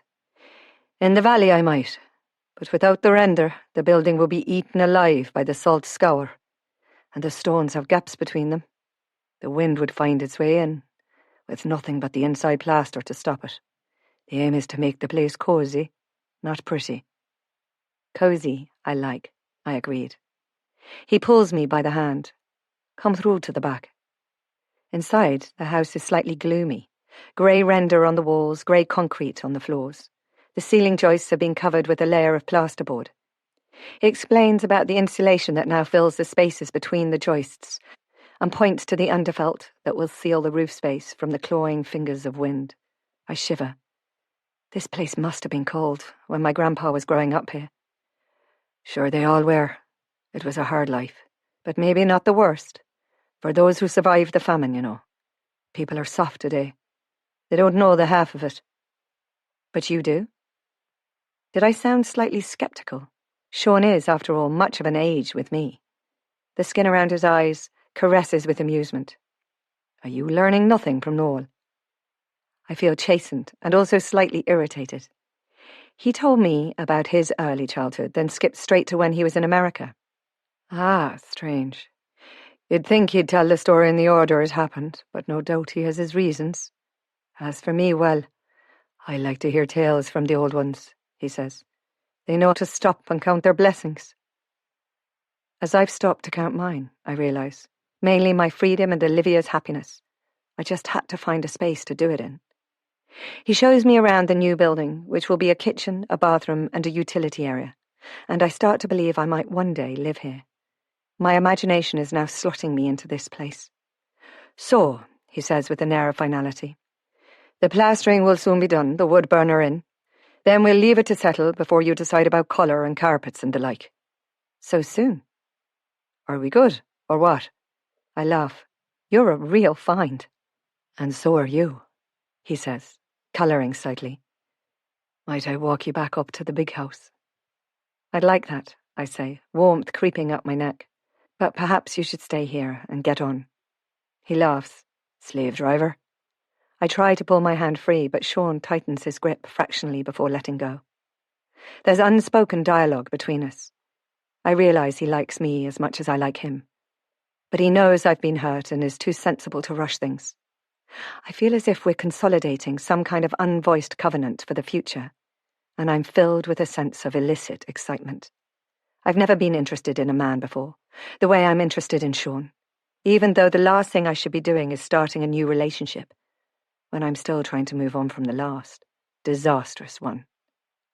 I'm amused by my own capacity for feeling guilty, as though my interest in Sean is making me an unfaithful wife. It's been nearly 2 months now, but in my mind, I left Graham years ago. He was always married more to his firm and his own status than to me. At what point will my conscience allow me to move on and stop making me feel responsible for breaking up a marriage that was rooted in misunderstanding? Well, I'd best let you go and get on then, he says. Thank you for everything, I say. What I mean is, thank you for understanding that I'm not quite ready. No bother, he murmurs, a shy smile on his lips. No bother at all. I feel his eyes follow me as I leave. I walk up past the new hotel, which is near completion. It will be taking a few guests this summer, Noel told me. People he knows, but he isn't intending to push it through any agencies.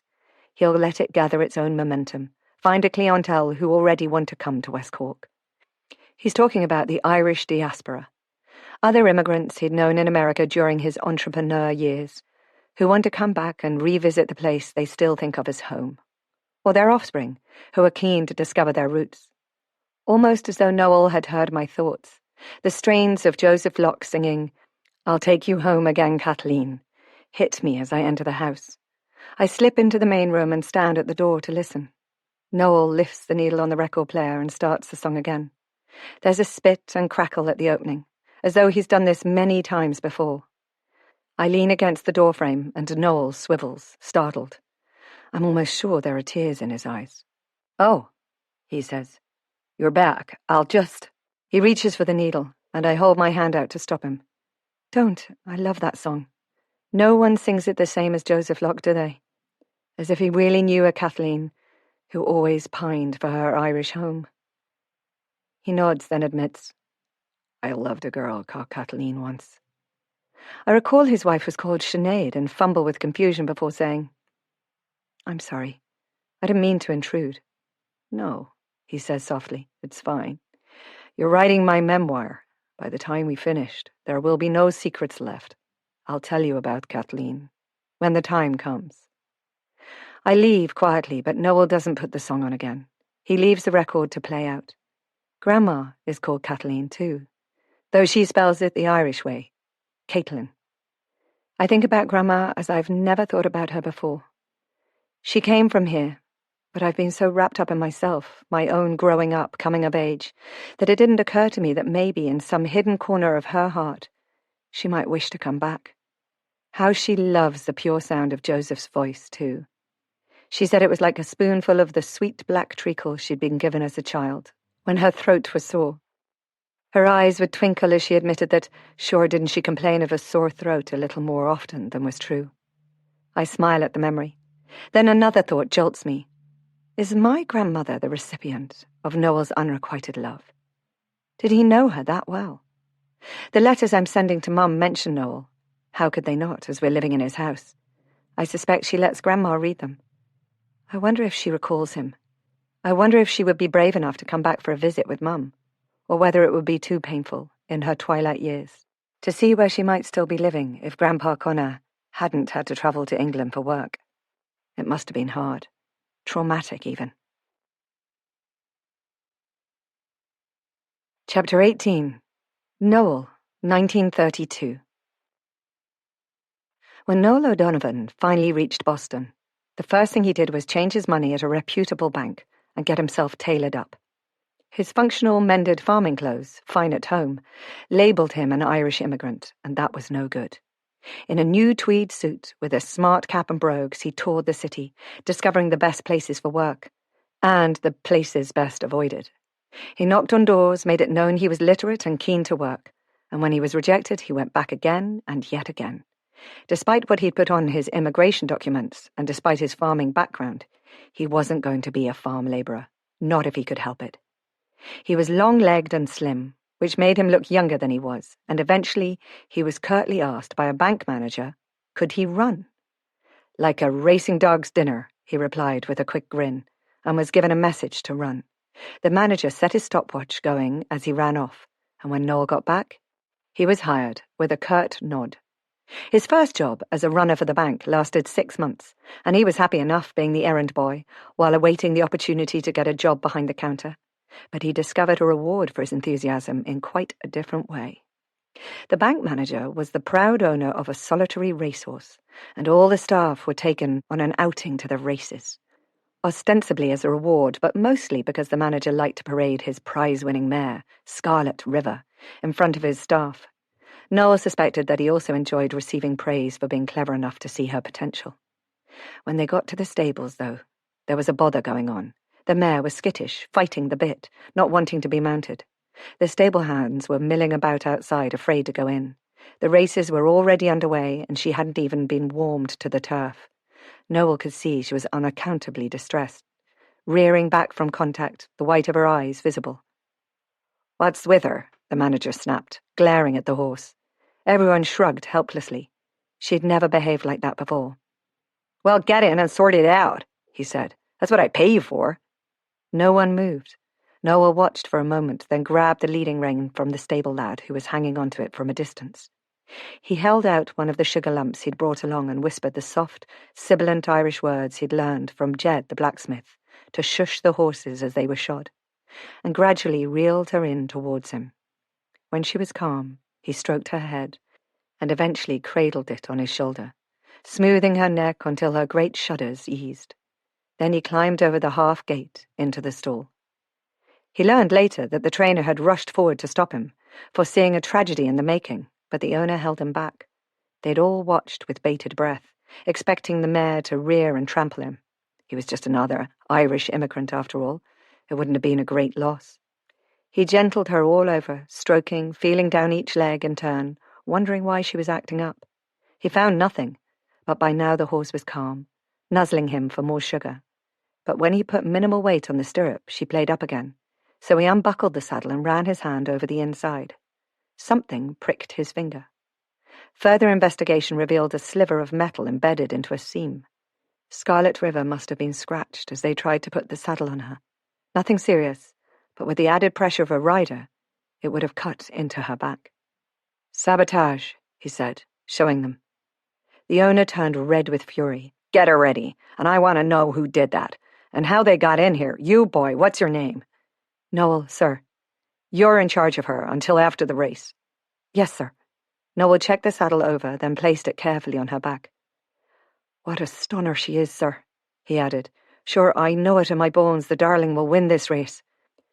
I'm thinking I might put $1 on her." She didn't win, but it came in second, and during the next week, Noel's manager asked if he really wanted to work at the bank, or would he rather work with horses. For Noel, it was no contest. He began as a stable hand and learned everything he could from watching the trainers, the jockeys, the vet, and the bookies. Within 5 years, he was running the stables, and had bought his own racehorse. Within 10, he was running his own stables, money piling into the bank faster than he could spend it.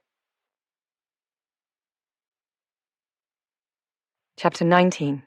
Grace.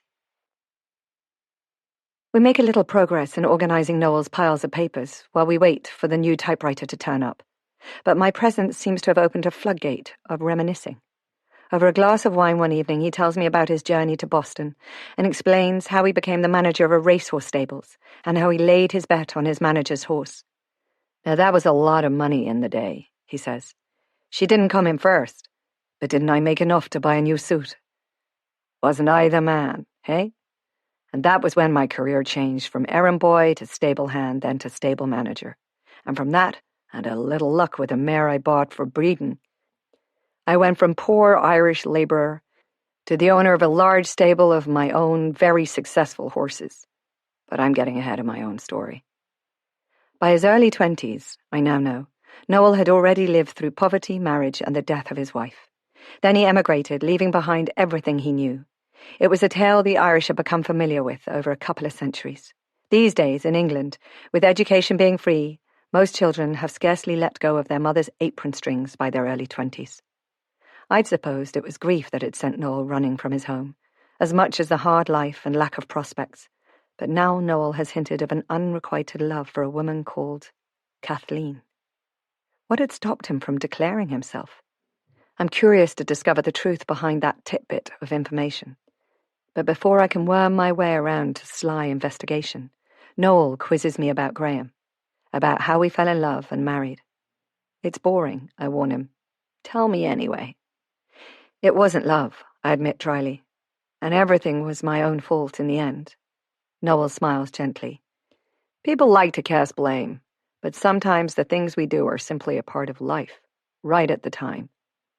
It's what brought you to this place at this time. Had it not, you'd be somewhere else. So I'm curious how someone like you could end up with someone I'm beginning to detest, though I've never met him. In all my years, one of the most profound lessons I've learned is that those who inherit expectations often have a different set of values from the rest of the population. It doesn't always make them bad, but it does make them different. He's right. I've thought that myself. I wonder what Arthur would have turned out like, had he been the son of a metalworker like my dad. I pause, thinking, then find a place to start. That first day at work, as his secretary, I knew I couldn't do it. I was going to fail. I was going to be kicked out and sent ignominiously home by the end of the week. But Graham realized I was nervous and did everything he could to make me feel at ease, and it worked. A few weeks later, I was able to walk in through that front door without wanting to be sick. And soon after that, I wasn't only doing the job, but doing it well. My office was adjacent to Graham's, though he tended to call me on the phone if he needed me to go in. The office suites on the top floor were known as Up in the Gods by the workers on the other 2 floors. I felt special up there. I thought Graham was kind, but later I realized he was just ruthlessly practical. Helping me to settle in was in his own interest. Noel waits quietly. He seems engrossed in something happening beyond the window, but I know he's listening, taking it all in. I carry on, reliving my mistakes. Graham inherited a small business that made electrical goods. It was failing dramatically when he took it over, and he immediately shifted into electronic components, seeing the way technology was going. From there, he shunted into handheld gadgets and the computerized games that were just coming onto the market. He got in at the right time, I guess. Like me with the horses, Noel states. Luck plus business acumen, I responded. Some people have one or the other, or neither. Well, it didn't take me long to realize that he was attracted to me. Of course, I was flattered and began to imagine what it would be like to be married to this powerful man, to live in a big house, to be able to afford things without having to struggle. I mean, that's every girl's dream, isn't it? The fairy tale. To find not just the love of your life, but one who can dump you into a universe made of ball gowns and chandeliers, like some Regency romance. I gave him a lopsided grimace. I'd challenge any woman who said their dream was to marry an ironworker and live in a damp, 2-bedroomed house, counting pennies to buy their children's shoes. Noel smiles, but nods for me to go on. Soon, he started to walk me to the door in the evening. That was unusual in itself, but nothing spectacular. Then one day, when we reached the door, it was chucking it down, so he offered me a lift home. I'd never been in a car so plush, so quiet, with a polished mahogany dashboard and leather seats. I must have been grinning or something as he turned briefly from the road, and his features softened into the nearest thing I've ever seen to a smile. He asked if I liked his car, and I told him it was beautiful. "So are you," he said. "May I take you out to dinner?" And that was that. I glanced at Noel. You see, no one had ever told me I was beautiful before. He made me feel special. I recall all these details because my first real romance was written in those few words. As is my greatest regret. I wish I hadn't applied for the job. I wish I'd never met him. I wish he hadn't chosen me. But I was young and impressionable. He wanted someone he could mold. But I didn't know that then. In hindsight, I guess I was pretty much a blank slate. But I would have discovered myself, eventually, had I been given the chance. But it wasn't all bad. He didn't hurt you or anything. Not like that. It sounds small, but he controlled everything. Of course, even at that early stage in our relationship, he betrayed himself many times, only I was too naive to see it. Betrayed himself? How? I take a breath. Is it this hard for Noel? Telling me about his past? Okay, for instance, he said he wanted me to get to know him, not the other way round. It's strange how, once I realized who he was, all the little things I'd missed when he was courting me rose up and explained themselves afterwards. I curled my lip at my own stupidity. There were lots of similar indicators, but, of course, I wasn't looking for them. And by the time I truly realized what Graham was, I was a young mother with a daughter trapped in my gilded cage. I kept hoping things would get better, if I only worked at it and pleased Graham a little more. I decided, you see, that if I was unhappy with my situation, it was my fault. There were many girls who would have jumped at the chance. In fact, I add with a wry grin, I'm sure there were many who tried, but Graham was, as far as I know, faithful. I pause for a moment, and another incident comes to mind. He proposed in the Savoy on his knee, where we could be seen. He handed me a diamond ring he said had been his mother's, though I never quite believed that. He likes having money and spending it. Can you imagine it? The low murmur of chatter from a select clientele, a deathly hushed moment, then the hullabaloo as everyone clapped and whistled like public schoolboys. I was embarrassed. Then there was the flash of a camera, and the next day our engagement was in print all over the country. He boasted later that it had all gone according to plan. I hadn't even said yes, but no one noticed. You carried on and married him. I felt obliged to go ahead with it, because everyone was congratulating us. I knew I didn't love him even then, but I thought it would be all right. I mean, for centuries women have had arranged marriages and managed to respect their husbands, even love them. Have they really? His answer was slightly cynical. I guess they couldn't say otherwise, I sigh. Anyway, Graham organized the wedding, even down to choosing my dress. I was just too awed by his status, his money, his personality, to do more than hint about things I minded. And he was always able to talk me out of whatever silly thing had upset me. Because didn't he love me? Didn't he want the best for me? That's how he gets on, by manipulating people. As I walked down the aisle, I saw tears in Mum's eyes. I thought it was pride, but later she told me it was because she was envisaging the heartache. But this was the first day of the magical rest of my life, so I was floating in my own fairy tale. You were young, and what girl doesn't want to be the princess in the story?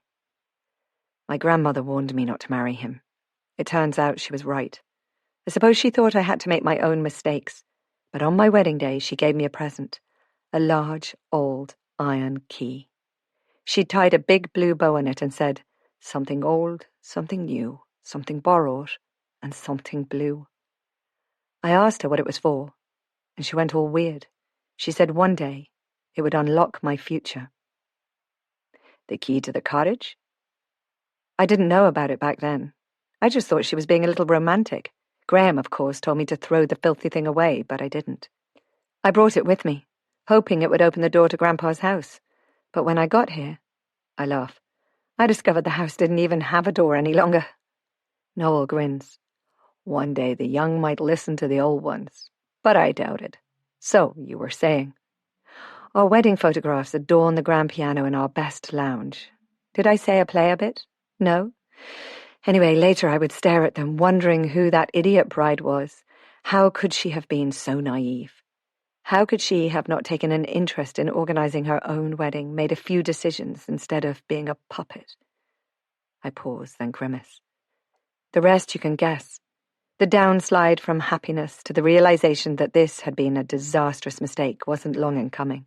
And after that, it was a question of hiding my unhappiness and coping, especially after. He waits, and my eyes meet his as I admit. I was told that he was questioned over the death of his first wife, but wasn't convicted because there wasn't enough evidence. I was petrified. Was that true? I really don't know, but it changed everything. Sometimes we're told things we'd be better off not knowing. I don't know, I say doubtfully.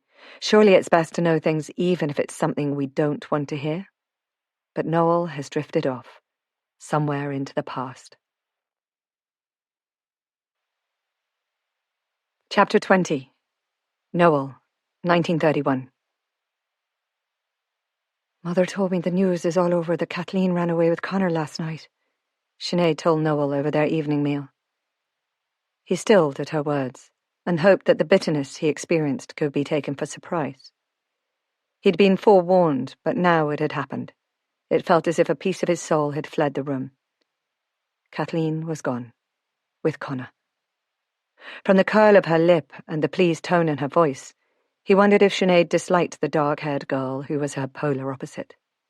Maybe Sinead, who was as pale-skinned and golden-haired as the angel she'd been likened to, and who never did a thing to upset the nuns, was quietly jealous of Kathleen's exuberance and zest for life. But it was also likely that she knew Noel carried a torch for her. Her expression was bland as she ladled broth from the cast-iron bustable into the wooden bowls and placed them on the table. Noel's father cast him a sidelong glance. I heard that her father is ranting and raging to Connor's father, asking who'll care for him in his old age. Well, we all know she was promised to Ben, Sinead said primly. Against her own inclination, Noel reminded her. She should have done what her father asked. It was her duty. As it was your duty to marry me, he thought. But that wasn't really fair. Until his final tryst with Kathleen and the news that had knocked him sideways, he'd supposed, for some reason, that despite his marriage to Sinead, she would always be there, in his peripheral vision, the shining light of her love there to keep him strong. It was strange that it felt like a betrayal, when it was he, in fact, who'd betrayed Kathleen. Several months passed before he received a letter from Connor, telling him about their dreadful journey and recently improved circumstances. Connor evinced joy that Kathleen was with child, which made Noel jealous. Kathleen should be married to him, having his child. Sinead was pregnant too, but with that Jacqueline Jacobs child, not his. He took great willpower not to blame her or the child. It wasn't their fault. Maybe, one day, Sinead would bear his children too. But though Sinead swelled gently under the weight of the child, she didn't so much blossom as grow ever more ethereal, as though the child was sucking the life from her. The women of the town whispered that she wasn't long for this world, that she was one of God's chosen, and then Sinead's time did come, and far too soon. With a bright rush of blood. A nun was called to tend her, but what good that was, Noel thought. Only himself would know. As the panicked young woman spent most of her time on her knees praying, while Sinead silently issued forth a tiny, perfectly still baby boy, then took herself off to heaven. Noel felt truly sad for Sinead, because she'd been like a sister to him during their childhood. He hadn't been able to love her as a wife, though, and maybe the lost child was his fault, as if God knew that the few times he'd made love to her, he'd imagined it was Kathleen lying beneath him. Poor Sinead. She hadn't always been sad. Jacob had stolen her innocence and joy in life, along with her secret dreams, and Noel realized that in the end, his own actions hadn't saved her at all. Noel wrote to Connor, telling him the sad news, adding that he was now a free man. He knew it was too late, though. Kathleen was Connor's wife, in truth, and having Connor's child, so Noel's regrets couldn't have been more poignant. Sinead's mother had died not long after their marriage, and her father had followed soon after. Noel's father was unable to do much heavy work, and Noel found himself the lonely owner of a farm twice its previous size, with no family to grace it. Then the bottom really dropped out of his world. He received a letter from Connor to tell him of his own tragedy, that Kathleen had sadly died in childbirth too. Connor was also bereft, with no wife and no child. He hadn't been able to pen the words until his grief had dulled a little. Noel cynically thought that Connor would soon enough find another girl to marry. He wasn't one to live alone all his life. He grieved in secret, and though he tried to hide his sadness, there was one time, out in the fields on his own, when he howled his grief to the uncaring sky, for Kathleen had been the light of his life, and the light that had grown distant was now gone forever. A short while later, his mother dropped dead, suddenly and unexpectedly, as she was cooking the men's supper. Her heart had simply failed. This had been catastrophic for Paddy, a true believer, as the priest hadn't been able to administer the last rites. But Roisin was finally laid to rest, leaving Noel and his father without a woman of the house. Noel continued to work the farm with his father, but he'd lost heart. All his youthful dreams had evaporated, and no matter how many nice girls made it clear they would be pleased to marry him, he simply wasn't interested. He was bad news. Everything he touched went sour. The girls were better off without him. He finally realized there was nothing for him in Ireland any longer. He was tired of the day-to-day grind, the milking, the loneliness, the deaths that surrounded him. He was working every hour God sent, just to keep the small farm going. And for what? Generations of Irish had worked their acres of land to pass them down to their children, and Noel was the end of his line. He thought about his brother, Jacob, for the first time in ages. Jacob had been expected to take on the family farm before he ran away, and somehow Noel had believed he'd breeze back in one day, demanding his inheritance. But as time went by, it became more likely that he wouldn't, or couldn't, return. They didn't know if he was alive or dead, in truth, but he was dead to Roone Bay and the little farm he'd left behind. When Noel eventually admitted to his father that he wasn't happy, and that he wanted to go off to America, as he'd originally intended, Paddy simply nodded, as if he'd expected it. Neither man had learned to cook, and they missed Roisin's boundless energy, which had probably worn her out in the end. "You go on, son. Make a good life for yourself. This stony bateen of land has kept many generations of O'Donovans at starvation's door. And it's seen too much tragedy of late. Sure, it's time to let it go. The selling of it will provide for my old age and give you a good start in America." Noel had dipped his bread in the thin gruel he'd cobbled together, and it was hanging from his fingers, dripping back into the bowl as he asked, "Are you sure? You have the right of it, son. Make yourself a life away from this God-forsaken country of ours. Sure, and haven't we been slave to this bateen of land far too long? Sell it, and take half with you to America. If you start with nothing, you'll always have nothing. Go and buy yourself that horse you've always wanted." Noel smiled softly. "You knew I wanted a horse." "I've always known, son." And so the farm had been sold to an ambitious farmer who was buying up land around Roone Bay. "Times are changing," he explained rather pompously to the father and son. "I bought one of those new mechanical tractors, and it's going to take the place of a dozen men. I need bigger fields to make it economical." "These are small fields," Noel said, frowning, indicating their land with a turn of his head. "Not a bother," the complacent farmer replied. "I'll take out a few ditches is all." Paddy put his hand on Noel's arm, sensing that he was about to argue, and whispered, "Make your choice, lad. Either stay and work the land, or sell it, and don't look back. The land has been like this since my grandfather's day, and his before him, and never a fortune came of it." Things had gone too far for him to change his mind now. His father had already made arrangements to marry a widow in Bantry, who would cook for him and keep him, as Noel's mother had done for so many years in return for him providing for her. Perhaps he'd chosen to remove himself from Roone Bay, so that he wouldn't see the changes that were going to rip out the old ways. Noel nodded once to himself. His father was right. He should move on, not look back. He turned and walked away, through the fields he'd known since childhood, leaving his father to complete the deal with a spit and a handshake. He stared around, committing this life to memory, as he would never see it again. There was the bareen he'd travelled with the donkey cart, on his way to the dairy. There was the little stone shed where his mother had kept the chickens from the foxes. He looked over at the roof of their house, where his childhood had known nothing but happiness, despite the hardship. The house that would be allowed to fall to ruin or be used for sheltering animals.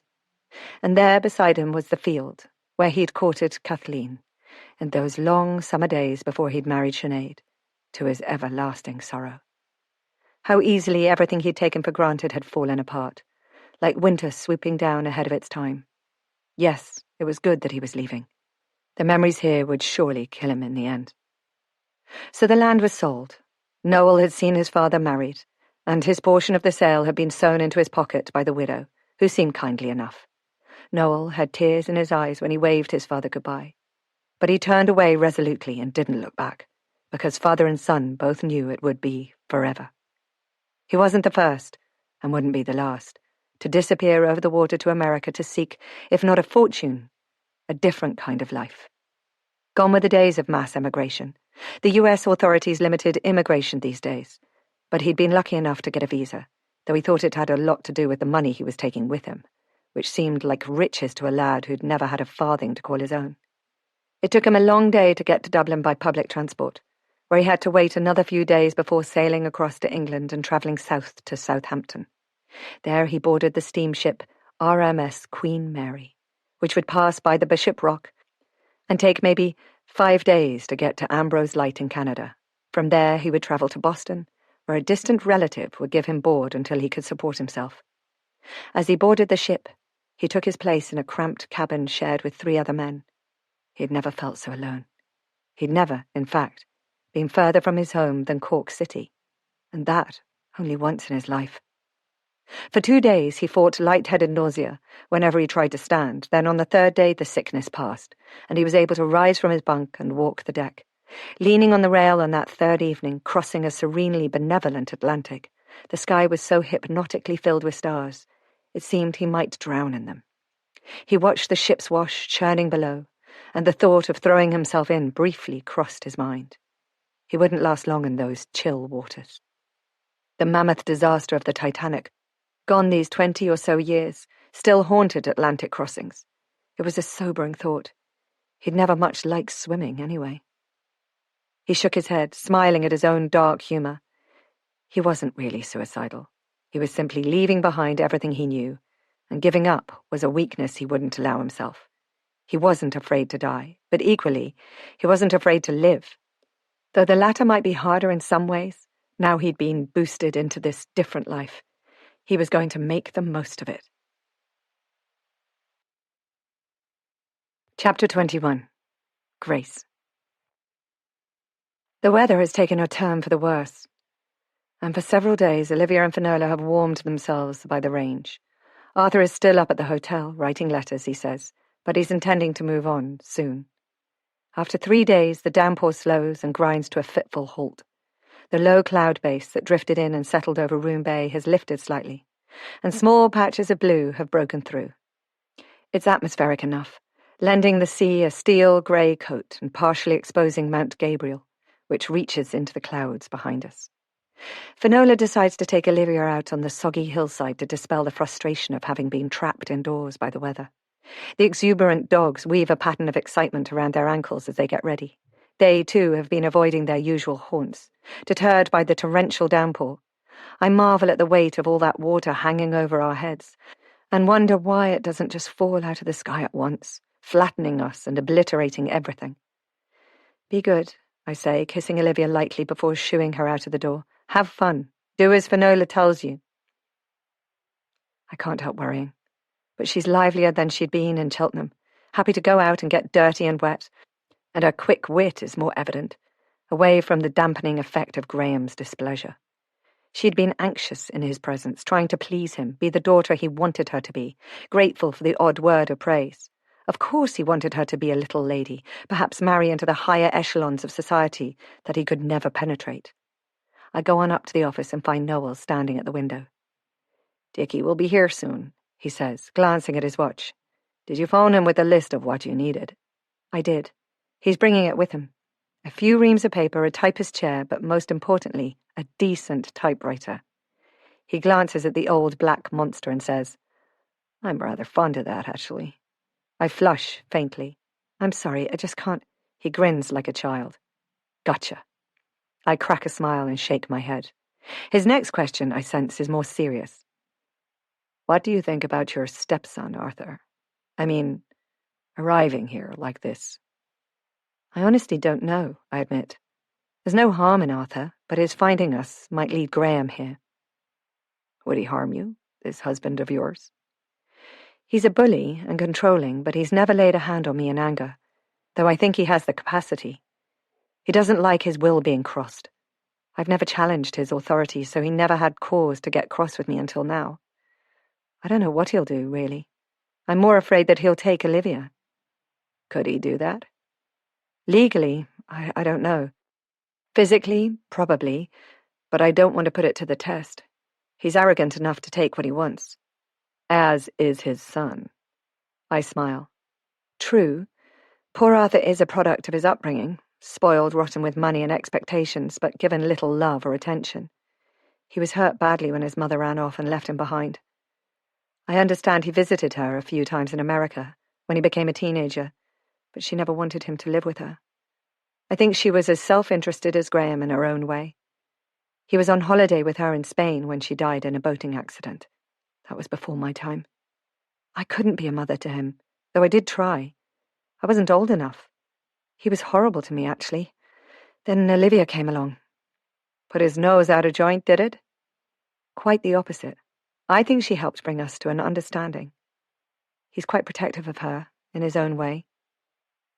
But for Arthur, to not have told his father what he was studying is a bit, strange. Not really. That's why I didn't try to explain why I needed to leave. I flush slightly. Once Graham has made up his mind about something, you can't change it.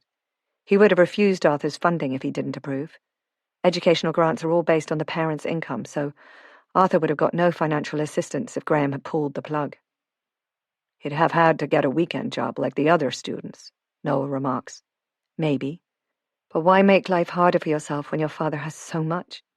Pride, perhaps. Deception has a way of turning on a person. And he's involved you, now, in this deception. I grimace agreement. Graham will be angry enough that I've left him, but what Arthur's done, and then him coming here, makes it seem as though I've been complicit. I'd say Arthur is quite capable of looking after his own interests, Noel says. I guess there must be some of his father in him. He certainly fooled me about his studies. Well, it will unfold as it must. But if you need help, don't hesitate to ask. I don't accept bullying. I don't want my personal situation to impact on your life. He waves a hand dismissively. If it does, it'll stop me from getting bored. He looks out of the window and changes the subject. Son's making a valiant effort, and the forecast is good. Sean will be able to make good headway on your house. That will be a relief. The sooner we can move in, the better. Don't you like living here? Of course I do. I stop and smile. There it is again, that underlying dry humour. It's just that I fear I'm taking advantage, and it's going to be difficult to prize Olivia out of this house. Children are resilient. She'll recover. It's a novelty to have a child around the place, actually. Though I have plenty of distant relatives, of course. Finola is one of the best of them. A few generations in a backwater like this, and we're all related somewhere along the line. He grins. And they're all itching to know who I'm going to leave everything to. Oh, look, there's Dickie now. He must have gotten an early start from Cork. A car crunches up the gravel driveway, and within minutes a man erupts into the office, his whirlwind presence much larger than his diminutive, wiry frame. He's followed in by a young man puffing beneath the weight of a huge cardboard box. In here, Noel directs, steering him into what will be my workplace. The box, which seems far too big to be a typewriter, is lowered carefully onto the desk. The young man scurries out, presumably to bring in more equipment. Noel is amused, obviously echoing my confusion. What in the name of all the saints have you bought me?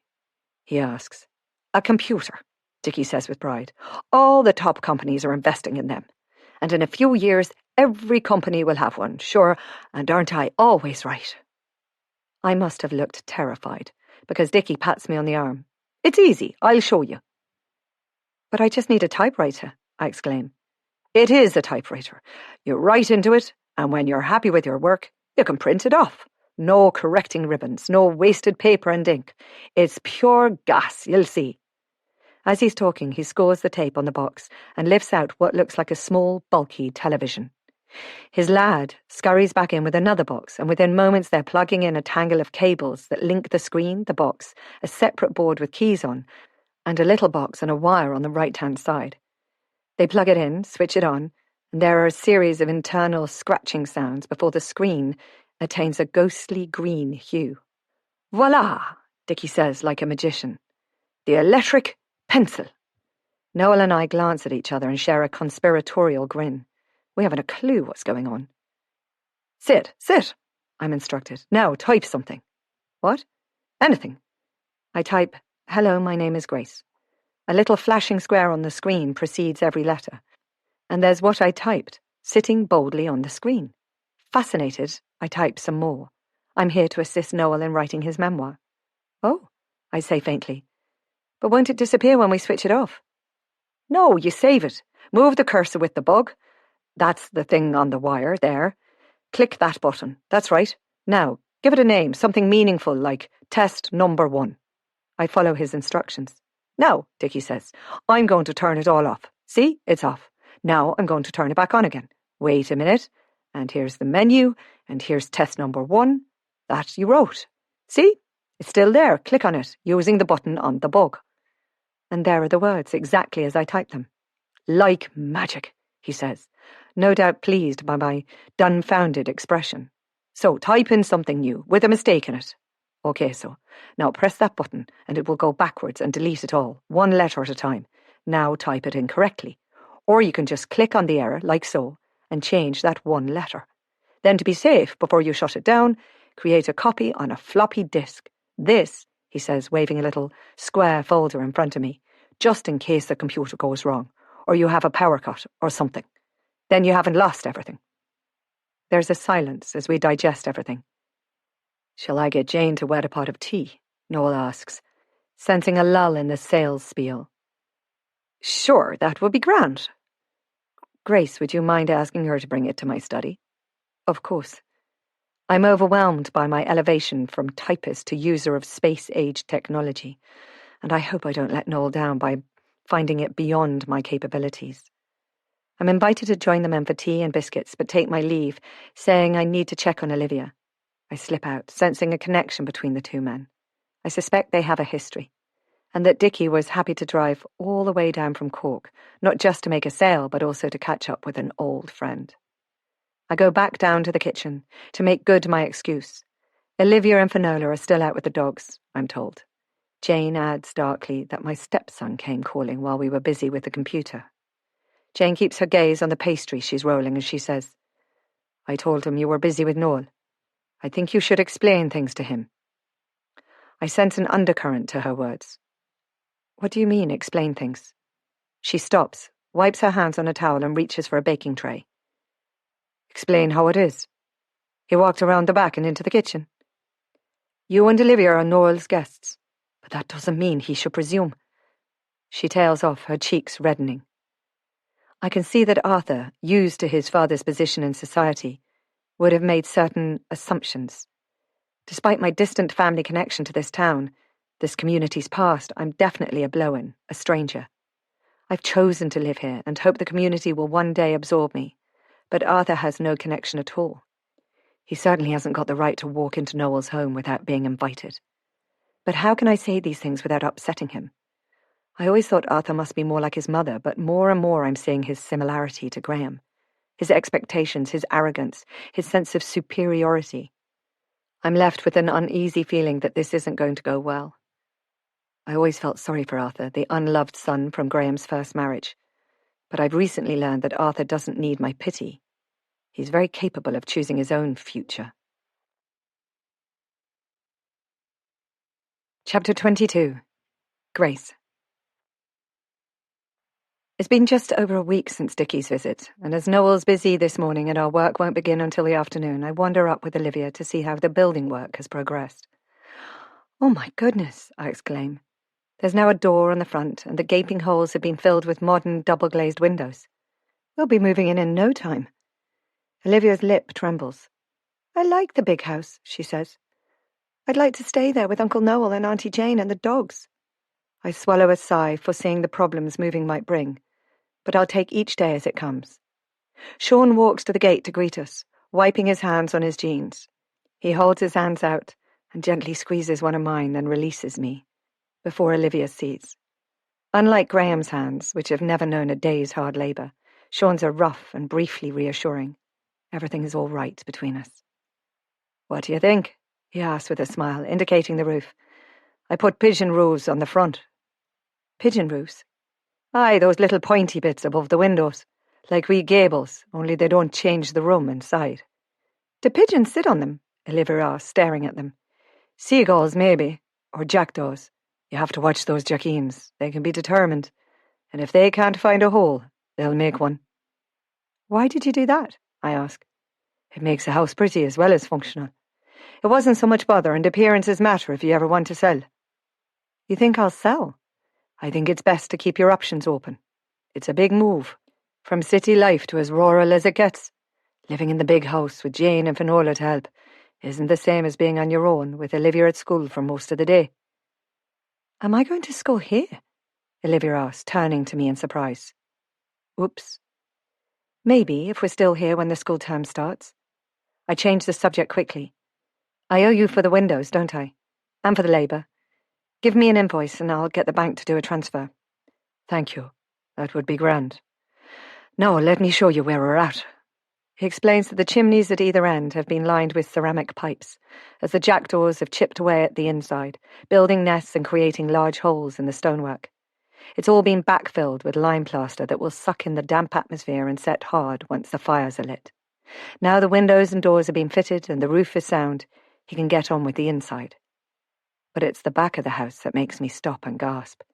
It looks like a war zone, with a large trench heading away from the house. He waves a hand.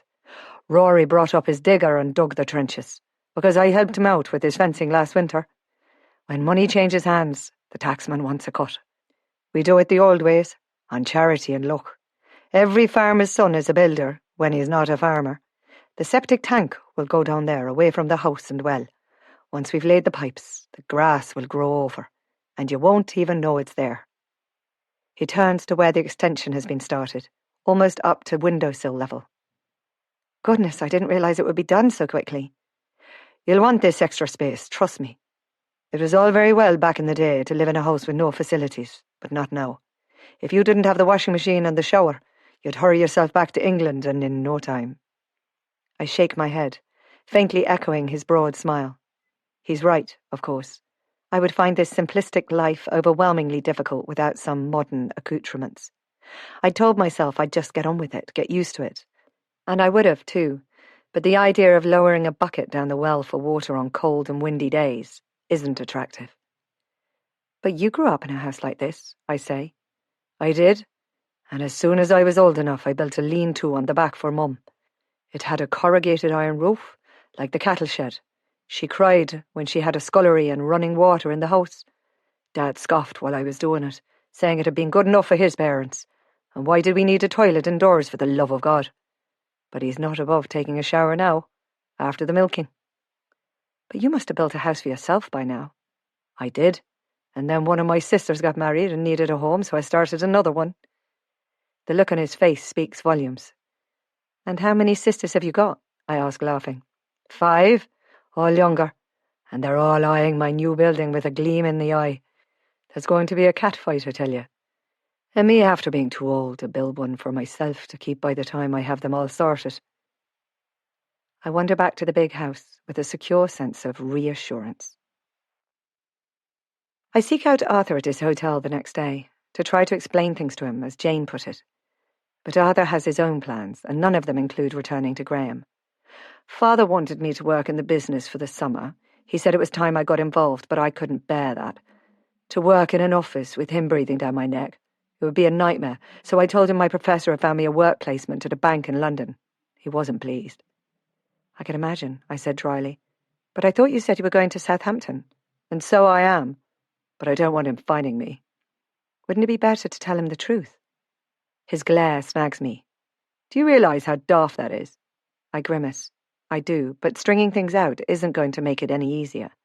The truth will land in Graham's lap one day, like a brick through a window, suddenly without warning. And again it occurs to me that Arthur is a chip off the old block, after all. He'll make his own decisions regardless of what Graham wants or expects. And I get that Arthur doesn't want to cut himself off from his rather generous allowance, and will string it out as long as he can, salting the money away, as I did. I want to tell him that he can't have both worlds, the freedom and the money, but maybe now isn't the right time for home truths. I'm thankful I decided not to bring Olivia. We're in the main bar of the hotel, the remains of a light lunch strewn over the table. An impeccably dressed young man comes over and asks if we've finished. Arthur waves a dismissive hand at the debris, giving him unspoken permission to clear up. I feel embarrassed at his attitude, and bite down on the urge to apologise on his behalf. Instead, I ask, "So, when do you leave for Southampton?" "Soon enough. I got my yachtmaster certificate last year, and the instructor training I've booked in for means that when I start the PhD, I can teach sailing to earn a bit of income if Dad gets mad and stops my allowance, which he will, sooner or later.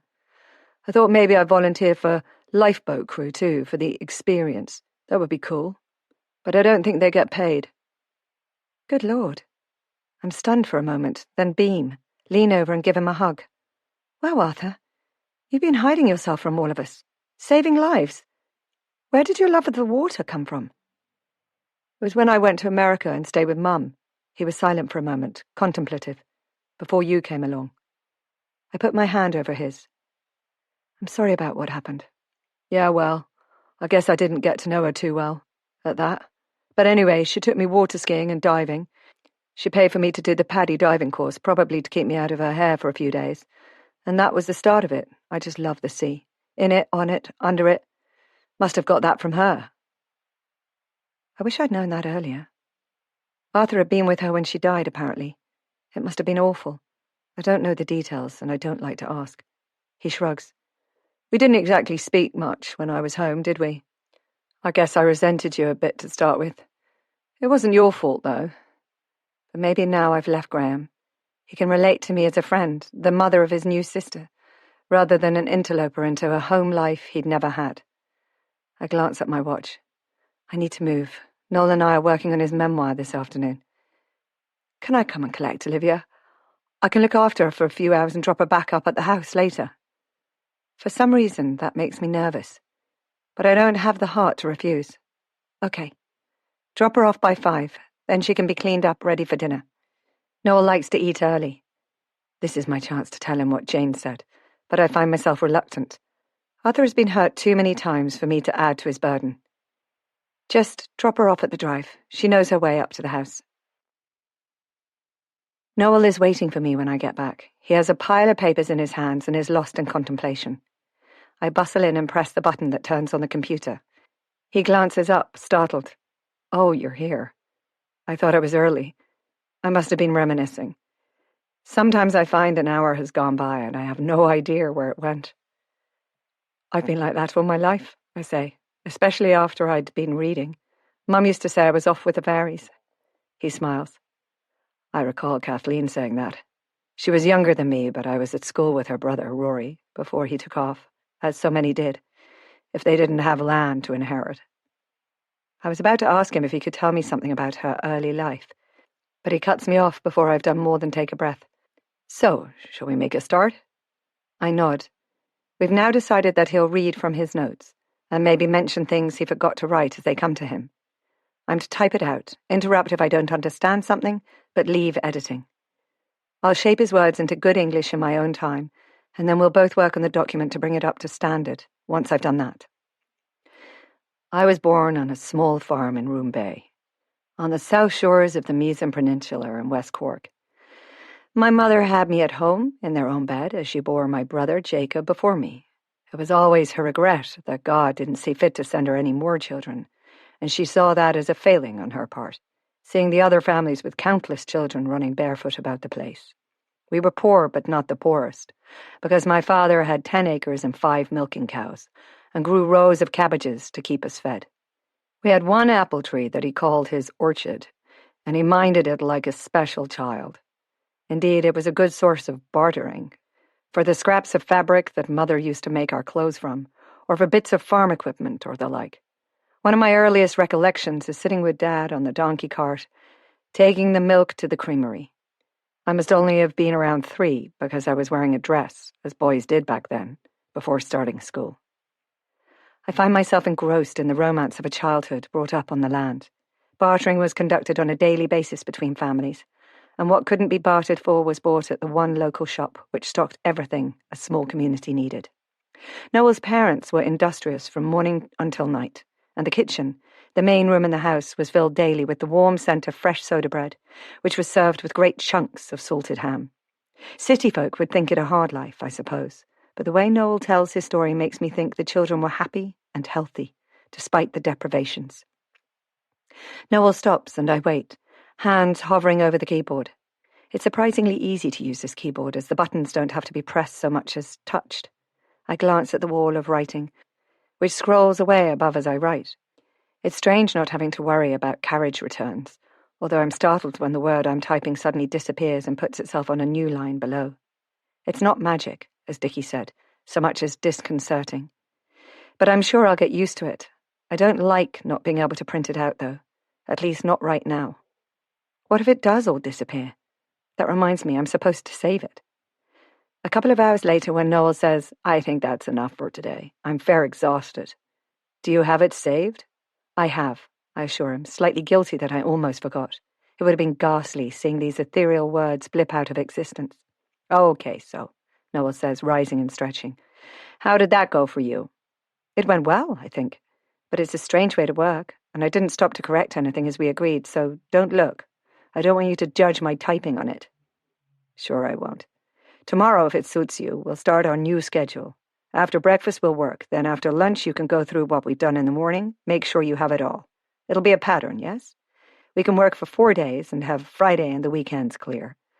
When we have the first week done, we'll have a better idea of how long it's going to take." I let the computer whir its way to sleep. What a useful typewriter this will be in offices. Noel accompanies me downstairs, and I check my watch. "Olivia should be back soon," I say. "She's out?" "Arthur's taken her out." My feelings must be written plainly on my face. Would Arthur run off with Olivia? Take her home to her father? He has little love for his father, but a little demon of doubt tells me he might do something like that for money. I see it clearly now, for the first time. I walk on down the wide staircase in silence, each immersed in our own thoughts. I'm infinitely relieved when I find Olivia in the kitchen. She's sitting by the range with Goldie's head in her lap. The collie is staring up at her with something akin to adoration. They seem to have bonded, which is nice, but also another worry. When we leave here, she can't take Noel's dog with her. Perhaps I'll find a puppy for her when we move in. We have the space and the land, after all. "Did you walk up the drive on your own?" I ask. "Arthur drove me up to the pond. He said it wasn't safe for me to walk up on my own. There are builder men working on the hotel." "The men aren't a bother," Noel says mildly. "I know them all, and their parents. I'll take a cup of tea, Jane, if I could, please. I have a thirst on me after all the talking." "And just who are you writing about?" she snips, crashing the kettle onto the range. "I'll not be ending up in your book now, you mind." She glares at him, but I sense it's an exasperation rather than anything more lasting. Maybe Jane, too, has secrets she doesn't want the world to hear. Noel chuckles. "Everyone's going to end up in my book, Jane. Cara, but you'll have your word spoken before it ever sees the light of day." Arthur calls around for Olivia just as we're having lunch the next day. He's been here a while now, and I try not to let my hint of unease spill out. "Have you any plans for today?" "Not really," Arthur says. "Just get to know the place a bit better."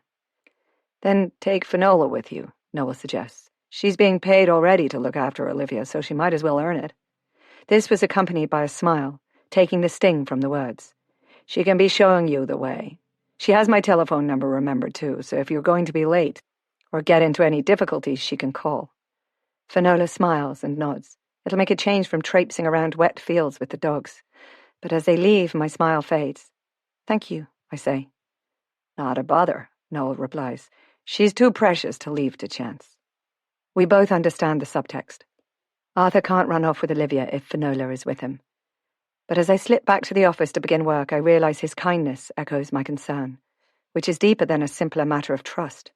Why is Arthur really here? A day later, thankfully, Arthur takes himself off on a visit to some marine centre in Galway. I'm amazed by his interest in this stuff, but I'm equally as disturbed to realise how little I know of my own stepson. I feel I failed him by my ignorance. And as I type up another section of Noel's past, he mentions some friends, people he grew up with. Connor, for instance, my own grandfather, who ran to England with my grandmother to save her from a marriage her father had arranged. Chapter 23. Kathleen, 1931. Are you sure about this? Connor asked. Kathleen nodded firmly. It's best for us all. I know you love Noel. He'd married Sinead for the farm, she said bitterly. That was his choice. Knowing that, I must be away from here. I promise I'll be as loyal to you as a wife could be, and Noel's name will never cross my lips. You're a good man, Connor. I'll bear your children and be a good wife. Is that enough? He grimaced. It's enough for now. You know I've always loved you. Perhaps you'll grow to love me. He kissed her, inexpertly, and because the promise had been made, she allowed him to make love to her. Her breasts were sore, and she winced as he explored them with a kind of wonder. She closed her eyes and tried not to mind his inexpert fumbling. She couldn't love Connor back, but she had to think of herself now. And she would be faithful, try to make him happy. She guessed he'd never been with a woman, as he showed no surprise when she didn't cry out or bleed. But men were young, somehow, and a bit daft when it came to relationships. She felt like a mature woman with all her experience, though she was still but 16. Connor made his plans secretly and secured passage to England. When it was time to leave, Kathleen packed her belongings in her shawl and walked through the moonlight to Connor's house. It wouldn't be a problem, Connor said wryly. His father would be dead from the drink. As she slipped through the back door, she suddenly recalled Noel's ring and pulled it quickly from her finger, pushing it deep between two of the crumbling stones that surrounded the fireplace. Tears welled unbidden as she left the token behind her and looked determinedly towards her future. Let it stay in the house where she'd cried her farewell to Ireland and all that she loved. Connor crept silently down the stairs and hugged her, probably having a very good idea of why she was crying. They slipped out, his father's drunken snores echoing behind them. He would have no one now. His wife dead these 7 years, one son gone to America, and now Connor slipping out in the night like a thief. She felt a brief moment of sadness for him. But he'd never been a kind or loving father to Connor, and they had a life to lead. Kathleen was sick all the way to England, hanging over the rail. She was light-headed and faint in a way she'd never experienced before. She hated herself for that weakness. She'd never fainted or been sick in her life before this. Connor stood behind her, rubbing her back during bouts of sickness. It was a rough crossing, and she wasn't the only one suffering. It was lucky that he wasn't affected. She was retching so hard he had to physically stop her from tipping over into the unpredictable troughs and white caps. Between waves of sickness, he held her hand, patted it comfortingly, and said, "It'll be over when we land, you'll see. It's just the seasickness." But she knew it wasn't. She'd known pregnant women be sick like that, and had wondered if they were taking folk medicine to make the baby go away, but now wondered if it meant she was going to lose the child, anyway. She didn't think she'd ever feel well again, but after a few moments on shore, she did feel marginally better. Aside from feeling weak from the continual dry retching and the hunger in her belly, her head cleared. "So, where do we go now?" she asked. "We find the train station," Connor said, pointing at a sign. His friend in Birmingham had obtained him an unskilled job in the steelworks. They had just enough money to get there. Connor carefully counted out the fare, and with what remained he bought bread and a flagon of small beer. It took 5 tedious hours, the heavy steam locomotive chugging through countryside and towns that was subtly different from home. Kathleen had never been on a train before, and she was enchanted by the noise and the smoke and the speed. But she was also so tired, and she could barely keep her eyes open. When they arrived with no money left for buses, Connor led her through dreary streets for too many miles, after being misdirected several times, and was as kind a companion as she'd believed he would be. Some people were helpful, but others spat and jeered at them. There were advertisements for lodges in some windows, some with the rider, "No blacks, no dogs, no Irish." It didn't take Kathleen long to realise they looked exactly what they were. Irish immigrants, with their rough, homemade clothes and a single cardboard suitcase between them. Yet more immigrants from Ireland, there to steal jobs from decent working Englishmen. She bore it stoically. She would show them. She would learn how to make nice clothes and do her hair and change her speech until she no longer looked or sounded like a stranger in that strangely grey and dirty city. When night was falling, they eventually found Connor's friend's house and were shown into a tiny room with a single narrow bed and a chair. "It's only temporary," Connor said, a trifle hopefully, as Kathleen sank onto the bed with a sigh. Her feet hurt, and she was fighting back tears of exhaustion. The next day, Connor was made to stand, cap in hand, until the fireman came to get him and instruct him on the most menial and grueling job there was, a stoker for the big foundry furnaces. It took Kathleen a while to get used to being called Mrs. McCarthy, but they told people right from the start that they'd been married in Ireland, and either people believed them or didn't care. Eventually, they were able to make good that claim and signed the church register as man and wife. True to her word, Kathleen locked Noel away in a corner of her mind and made her life with Connor. For a while, they barely had a living wage. She hated living on charity and got work as a cleaner in a shop, but she knew that the moment it became obvious she was pregnant, she would have to leave. It was a relief when Connor came back one day, having acquired a job as a trainee riveter in the foundry. He would work for 2 weeks before he got his first pay. Gradually, their lifestyle improved, as they saved enough for a deposit on a better room. "See, I said it would work out," Connor said with satisfaction after they'd moved. "I don't know if I ever told you how grateful I am," Kathleen said. "I know you wanted Noel, but I make you happy, don't I?" he asked anxiously. "You do," she said, and meant it. Her child, a healthy girl, was born a few weeks later and was the most beautiful thing she'd ever seen. She felt a flood of love reach out over the water. Oh, Noel, what we could have shared. But life could be worse. Noel was lost to her, and Connor was a thoughtful and considerate husband and father. She would be content with her lot. She knew Connor wanted her to say she loved him, but she couldn't lie. She would never love him the way she'd once loved Noel, before he betrayed her, so Connor would have to be content with that. It was a couple of years later, when the child was no longer a babe in arms, that Connor came and kneeled beside her, where she was sitting mending his trousers yet again. His eyes were shining with unshed tears. He handed her an envelope, and she took out what seemed to be a bank draft for a large sum of money. "Where on earth did you get this?" she asked, worried. "Connor, what have you done?" "Nothing, sweetheart," he said. "I promise." His tears fell unashamedly as he said, "It's from Noel, but sweetheart, he's gone. He died in an accident with a horse, and he told the man he was working for in America that we were to have it, if anything happened to him. It's enough to buy a house, Kathleen. We don't have to live like this any longer." Kathleen gasped. "Noel's dead?" Connor's dark eyes assessed her strangely. "I love you, Kathleen. I've always loved you. I'd do anything for you. You know that, don't you?" Consumed by the unexpected weight of overwhelming grief, it didn't occur to her to question Connor's words. Chapter 24. Grace. Another month has drifted by, and September is fast approaching. Sean and I aren't making any secret now of our budding relationship, aside from being circumspect in Olivia's presence. I know she likes him, but probably has no idea of the possible outcome. She asks less now about when we're going home and when we'll see Daddy. I have the feeling she's quietly relieved he's not here.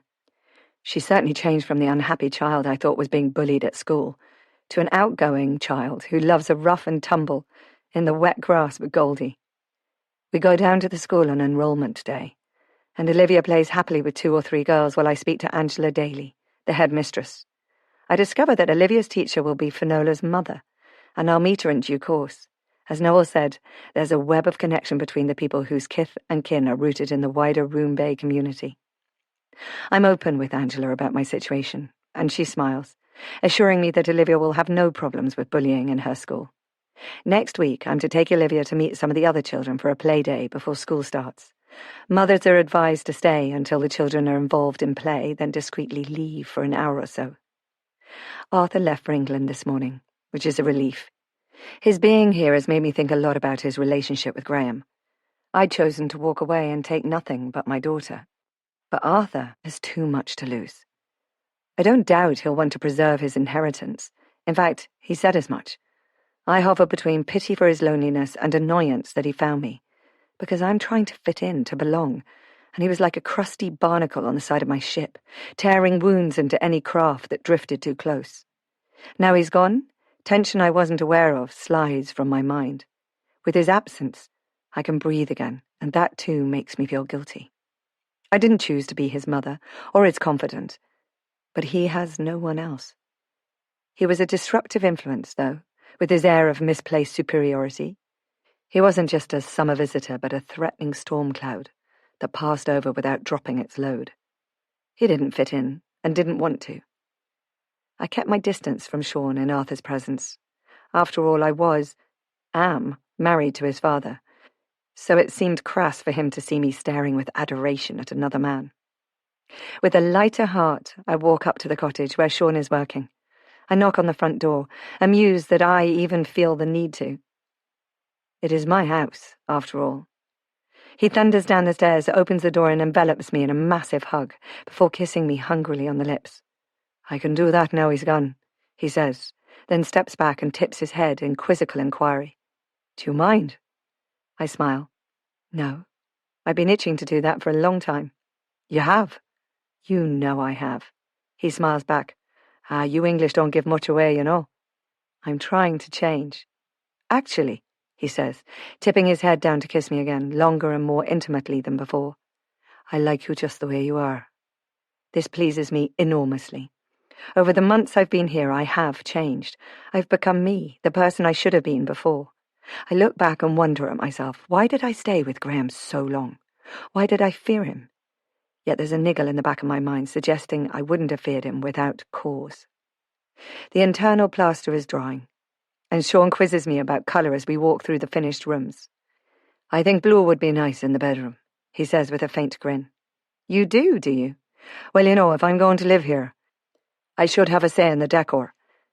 I turn to face him, a query on my lips regarding the church and marriage, but he stops the words with his finger, then kisses me. All my nonsense about waiting flies out of the window. I'm still married, you know, I say eventually. I know, but you've left him. What will the people here think? There'll be a few grumblings, but they'll get used to it. Noel said that I could do worse. He looks pleased. He did he? So why aren't you married? I ask, lightly. I never found the right woman. I'm a blow-in, a stranger, English in every way that matters. You're a woman in every way that matters, he corrects. I knew I was going to marry you when I picked you up from Skibbereen that first day. Good Lord, I say faintly. You looked so tired and sad and lonely. I wanted to give you a big hug. Then, once I knew you owned the McCarthy place, it was signed and sealed. I've had my eye on that for a while. Sure, it's the only way I'll get it now. I gave a responding smile, then became serious, and hold him a little away to see his deep eyes properly. Sean, I want this. I want all of it, all of you. But I have unfinished business with Graham to get through first. I know, and there's little Olivia to consider. She's found a way into my heart, for sure. But I don't particularly want to be stepdad to Arthur. I grimace. He's right. Arthur is my problem too, mine and Graham's. I instinctively knew it was wrong with Graham, but didn't listen to my own misgivings, and I instinctively know it's right with Sean. Something deeper than mere thought is at work here. I don't have a shadow of a doubt. And when my divorce comes through, we'll marry and have children. I don't need to ask if that's what he'd like. I just know. He leads me through the rest of the rooms and we discuss plans, imagining colour and warmth and companionship. The house has been transformed from the sad shell I'd discovered into the place I'd imagined it to be before arriving here. Later in the year, when the external rendering has settled, it will be sealed with hard-wearing paint, and that will brighten the house. I'm pleased that Sean built the little pigeon roofs on the front, adding a tweak of artistry to what might have been an oblong grey block. But even if he hadn't, it's my oblong grey block. My future. And when we're inside, warm and dry, warming our toes before a fire, what it looks like from the outside will be immaterial. Chapter 25. Grace. The next morning, Noel seems flustered by the whole memoir issue, so I try to jog him into just chatting, in case I can pick up on anything to get him motivated again. You said maybe start from the present and work back, but I'm curious about why you came back to Ireland, I say. I mean, you told me why you left, and it sounds to me like you simply wanted to leave everything behind and start over. So something must have brought you back. He mulls that over. My decision to return to Ireland had mixed roots, he says finally. I never stopped missing my homeland, but it was also about coming to terms with myself, making peace with the past. If I'd married in America, it would have been a different story. If I'd had children and grandchildren, I might have had reason to stay in Boston, but in the end, I thought I'd come home to die. He sighed. It so nearly backfired. When I got here, I found that the house I'd grown up in was gone, totally, not a stone left behind. That upset me more than I can say. The man who bought the land from me and my father had taken out the boundaries, made bigger fields, and had the boreen widened into a real road. He built a big, ugly house with false pillars, up the hill. You must have seen it. It must have a good view of the bay, but when I saw that, I nearly got straight back on the plane to America. Then I noticed Roone Manor. It had always been there, of course, but like part of the scenery. Only now I saw it as a romantic wreck, and I had so much money I didn't know what to spend it on, so it seemed like a good project. I had dreams of creating a race course in Roone Bay, too, of bringing money into the town, but I decided it would change the town too much. But do you feel that this is your home now? After nearly 50 years in America, I never quite felt as though I belonged there. But returning to Roone Bay didn't feel like coming home, either. I felt like an alien displaced in either location. Maybe it was because I had no family to call my own. What about your brother? Jacob, wasn't it? Did you ever look for him? He nods. I found the ship he'd sailed on and where he'd disembarked, and that was the last trace I ever found. I got a detective onto it, but he found nothing except a brief stay in a guest house.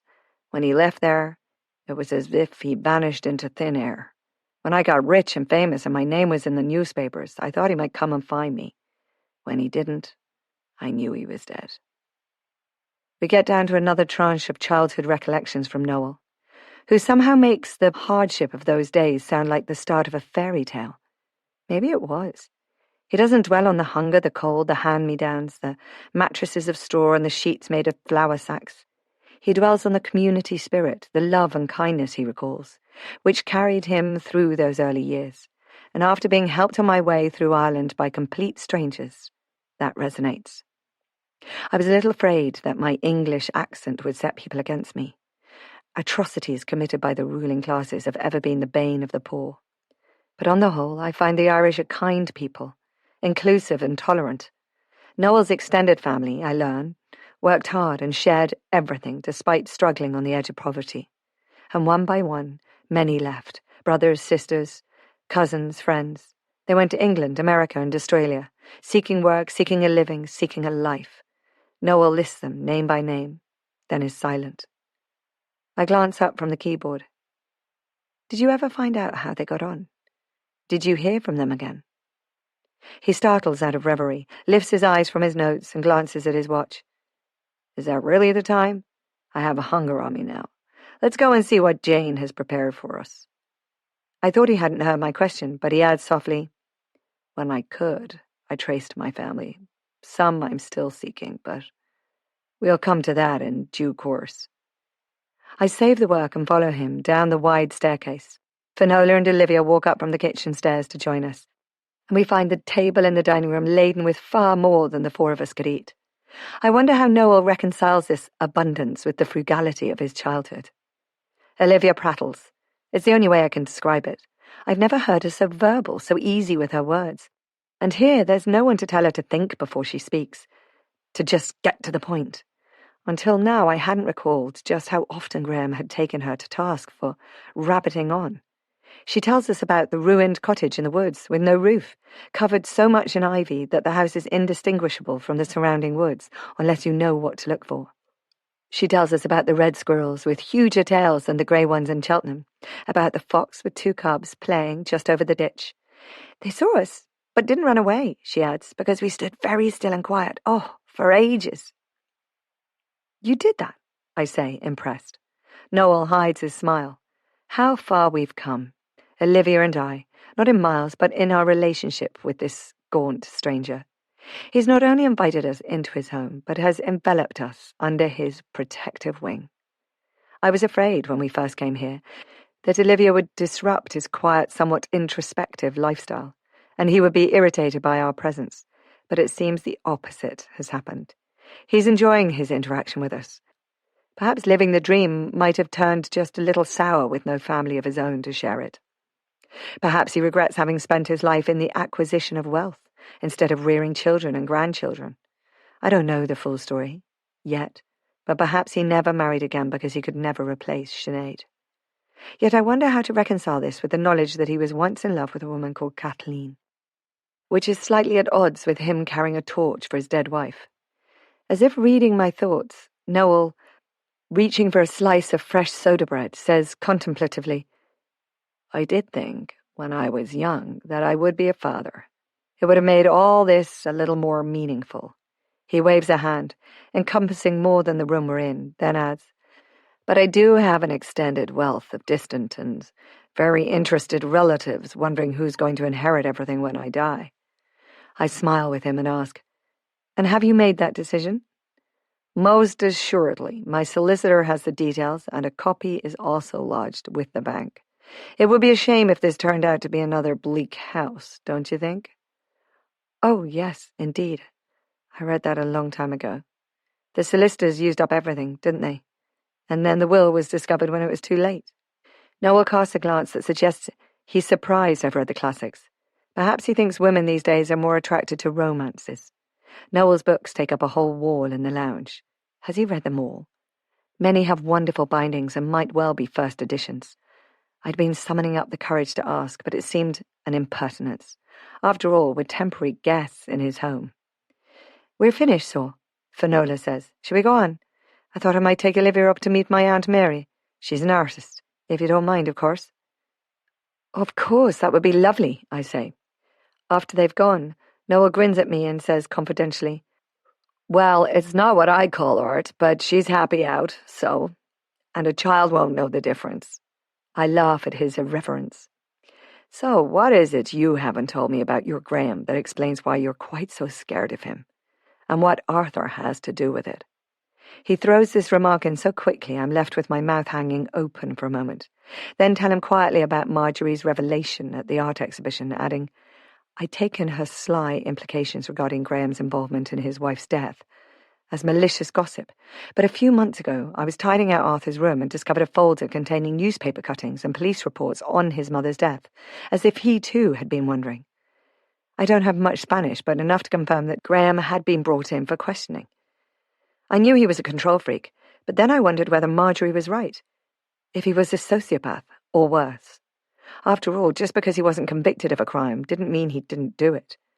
There was no proof, of course. But the worst thing was, I thought him capable. "Ah," Noel says pensively. "But you couldn't read the cuttings, so?" "No, but I recognized the odd word." I thought for a moment and elaborated. I'd seen the ruthless way he dealt with people who crossed him in business, and our marriage was, as it transpired, a business transaction. If he'd had any inkling that I was thinking of leaving him, I was afraid he'd stop me. At the least, he might have stopped me from going or stopped me from taking Olivia with me. But voicing this fear to anyone would have made me sound paranoid. Even my mother, who was pleased I'd left him, didn't know what I'd discovered about the man I'd married. And the worst thing is, I should have known it before Olivia was even created. There was a moment on our honeymoon when we were lying in bed. He was leaning on one elbow, looking down at me with a self-satisfied expression. He stroked my hair and murmured, "I'm infatuated with you. So fresh and young and beautiful, and you're all mine. If I can't have you, no one will." I grimaced at Noel. I thought that was so romantic. I recall laughing at the time. I don't know how long it was before the thought trickled into my mind that it wasn't funny. It's actually frightening, being the object of possessiveness. It's dehumanizing, turning a person into an object. You were young, and he was rich and manipulative. I know, but I'm ashamed of myself for marrying him and then not having the strength to leave sooner. Then I thought leaving him would harm Olivia. Also, I thought of marriage as a lifetime commitment, for better or worse, like the vows I made. "It certainly is here, in Ireland," Noel comments. "What God hath joined together, let no man put asunder." Quite, I agree. I recall my grandmother quoting that phrase. But those archaic, lofty words blanket countless lives filled with unhappiness. Marriage endured by women is wrong, plain and simple. No individual should belong to another. Companionship, loyalty, and fidelity should be born out of choice, not compulsion. But it's all right for Grandma and her platitudes, I find myself thinking. She married her childhood sweetheart, and she loved him to the end of his life, which must have compensated in some ways for the years of hardship she struggled through when they first moved to England. "Life takes us down some strange roads," Noel says, somewhat pensively, making me wonder what past event has slipped into his mind. Chapter 26. Noel, 1931. Noel was at market when Kathleen appeared before him. Both stood stock still for a moment. Then Noel recovered his manners. "Kathleen," he said, nodding a greeting. "Noel O'Donovan. How are you?" she said primly. "Are you on your way home? Here, let me carry your basket, it's heavy enough." "I'm well, thank you," she said, surrendering the basket. Then her face fell, and she almost cried as she whispered, "How could you marry Sinead?" They walked side by side for a moment on the long road to her house, he with the basket crooked in one elbow, his heart full of grief, for it was Kathleen he loved. There had been murmurs about the strange sudden disappearance of Noel's brother, Jacob, who'd absconded overnight, everyone knowing Jacob and Sinead were promised. The two families had been pleased at the proposed union, as it would join the two farms, and with Jacob gone, and Noel set to inherit, it was widely believed that Noel had married her for the same reason. Their silence was filled with her unanswered question, because he couldn't tell her the truth. "I will regret marrying Sinead for the rest of my life," he said, honestly. But the look she cast him was one of cynical sadness. He wouldn't be the first man to abandon his true love to marry for gain. Finally, she said, "My father has set on me marrying Ben Dowd, and has instructed the priest to say the banns, even though I said I won't." "What will you do?" She shrugs. "On away. Connor's going to England, and has asked me to go with him." Connor, Noel's best friend, who'd long coveted his Kathleen. "Does anyone else know?" "No, and you mustn't say it either. My father would have me married to that dirty old man, and I won't. I wanted you to hear it from me." She stopped abruptly and faced him. "I thought we were going to be married, Noel. I thought you loved me." "I did. I do," he said hoarsely. "But you betrayed me," she wailed, and fell into his arms as though propelled. He held her close, tears filling his eyes. "I'm sorry." What else could he say? "I wish. If wishes were horses, beggars would ride. Kathleen said snippily, pushing away. He smiled. That was the Kathleen he knew and loved, the one who wouldn't be pressured into a marriage she didn't want, as he had. Do you love Connor? He's a good man, and he knows I'd burn the candle for you. But he's loved me all his life and knows I will be a faithful wife. Noel nodded, but deep inside, grief weighed down his heart. Not only would Kathleen be married to another, but he would never see her again. Where will you go? America? She shook her head. I can't go so far from my home. Connor has a job waiting in Birmingham, in the steelworks.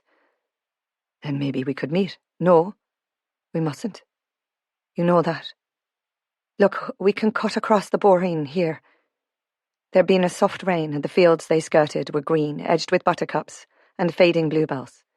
But his mind was consumed by the girl walking beside him, who should have been his. She led him to a tiny grove speckled with wild flowers. She took the basket from him and reached up to kiss him.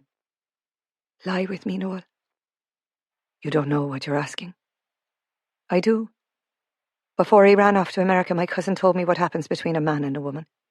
It's not as if the nuns ever told a girl the truth. And what do they know of such things? She said dismissively. I'm going to be married, but I'd like my first time to be with a man I love. Will you do that for me? It will be our final farewell. She'd flushed scarlet, but Noel reached for her face with both hands and kissed her. He might be married to Sinead, but more than anything he wanted to possess this woman, and have that memory to carry him through the years. She tried to stifle a little cry of pain as he entered her body, but it was too late to change his mind. When it was over, he said, I'm sorry. I wouldn't have hurt you for the world.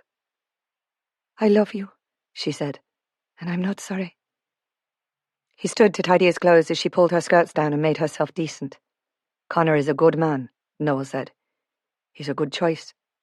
She nodded and turned away. Go home, Noel. I think we shall never meet again in this life. Kathleen? She stopped and turned back. He pulled a ring from his finger and held it out. She took it and grimaced at the initials he'd scratched inside. Her eyes glistened as she turned and walked away fast. Oh, Kathleen, he whispered, but she was gone. He turned and stumbled away, grief-stricken. Chapter 27. Grace. Olivia and I have been here in Roone Bay for 3 months now, and the old life is receding, along with my fear of an unknown future.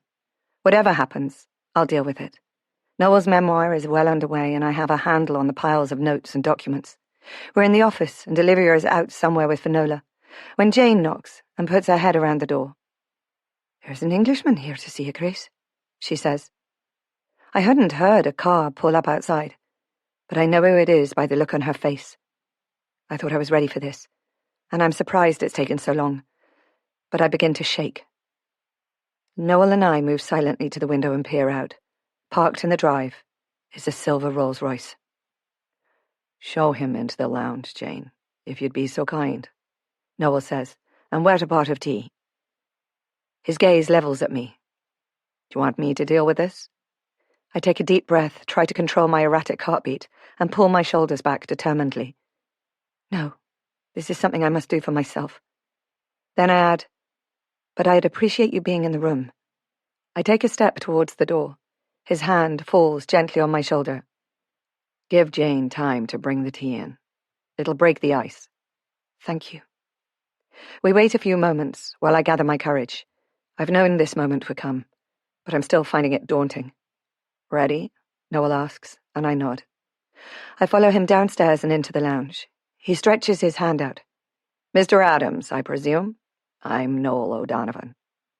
Graham, immaculate in a severe dark suit, takes his hand and nods curtly, but his eyes are on me. I try to avoid meeting his gaze, but catch an expression I've never seen before. He's feeling uncomfortable, which wasn't at all what I expected.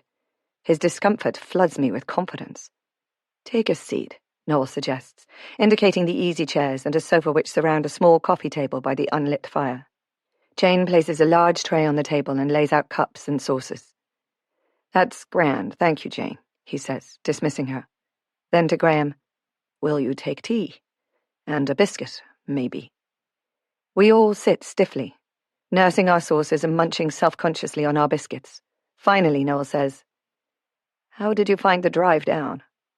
Tedious, Graham says with a curl of his lip. The roads are awful. And that's the new ones, Noel says with a faint smile. There's another awkward pause, then Graham looks at me. You're looking well, Grace. People have been kind. How did you find me? I meant, how did he know where to find me at all? But he says, there was a girl down by the bridge. She said I'd find you here. His glance takes in the impressive room in a sweep. You've fallen on your feet. The snippy comment smacks of displeasure. If he thought to find me destitute, grateful to be rescued, he'd learnt otherwise. I'm only here temporarily, I say, noting the apology in my tone and hating myself for it. While my house is being renovated, I'm working here, a kind of PA job. I know. I look at him blankly. You know? Of course I know.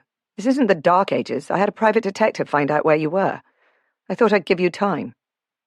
Time to what? Reconsider? That was thoughtful.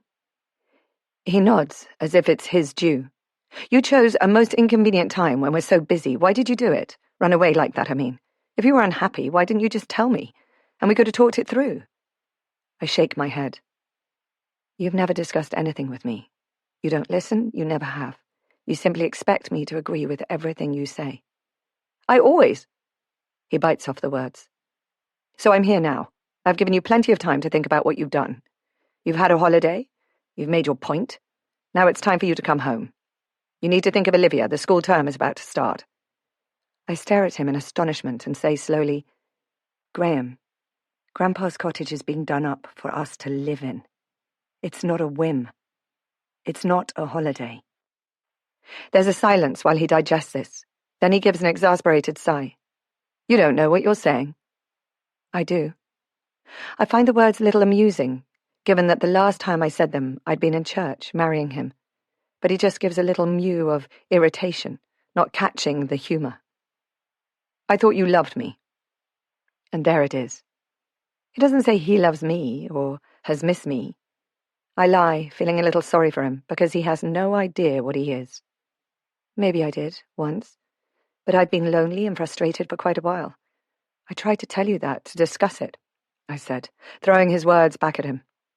But you said, nonsense, of course you're not. From his look of confusion, I gather he doesn't recall that dialogue at all. And where is Olivia? He asks finally. I'd like to see my daughter. She's out with a girl who's caring for her while I work. If you wait a while, they'll be back.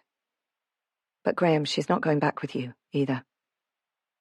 She's my daughter. I have every right. I give him a hard stare. You said she's to start school. What school, Graham? He has the grace to look slightly embarrassed. You know what school. We discussed it. She needs to have a good start in life, to get to know the right people. And get the right accent, I suggest gently. I told you I wasn't going to send her to any boarding school. She's little more than a baby, but you went ahead and registered her, didn't you? I know what's best for my daughter.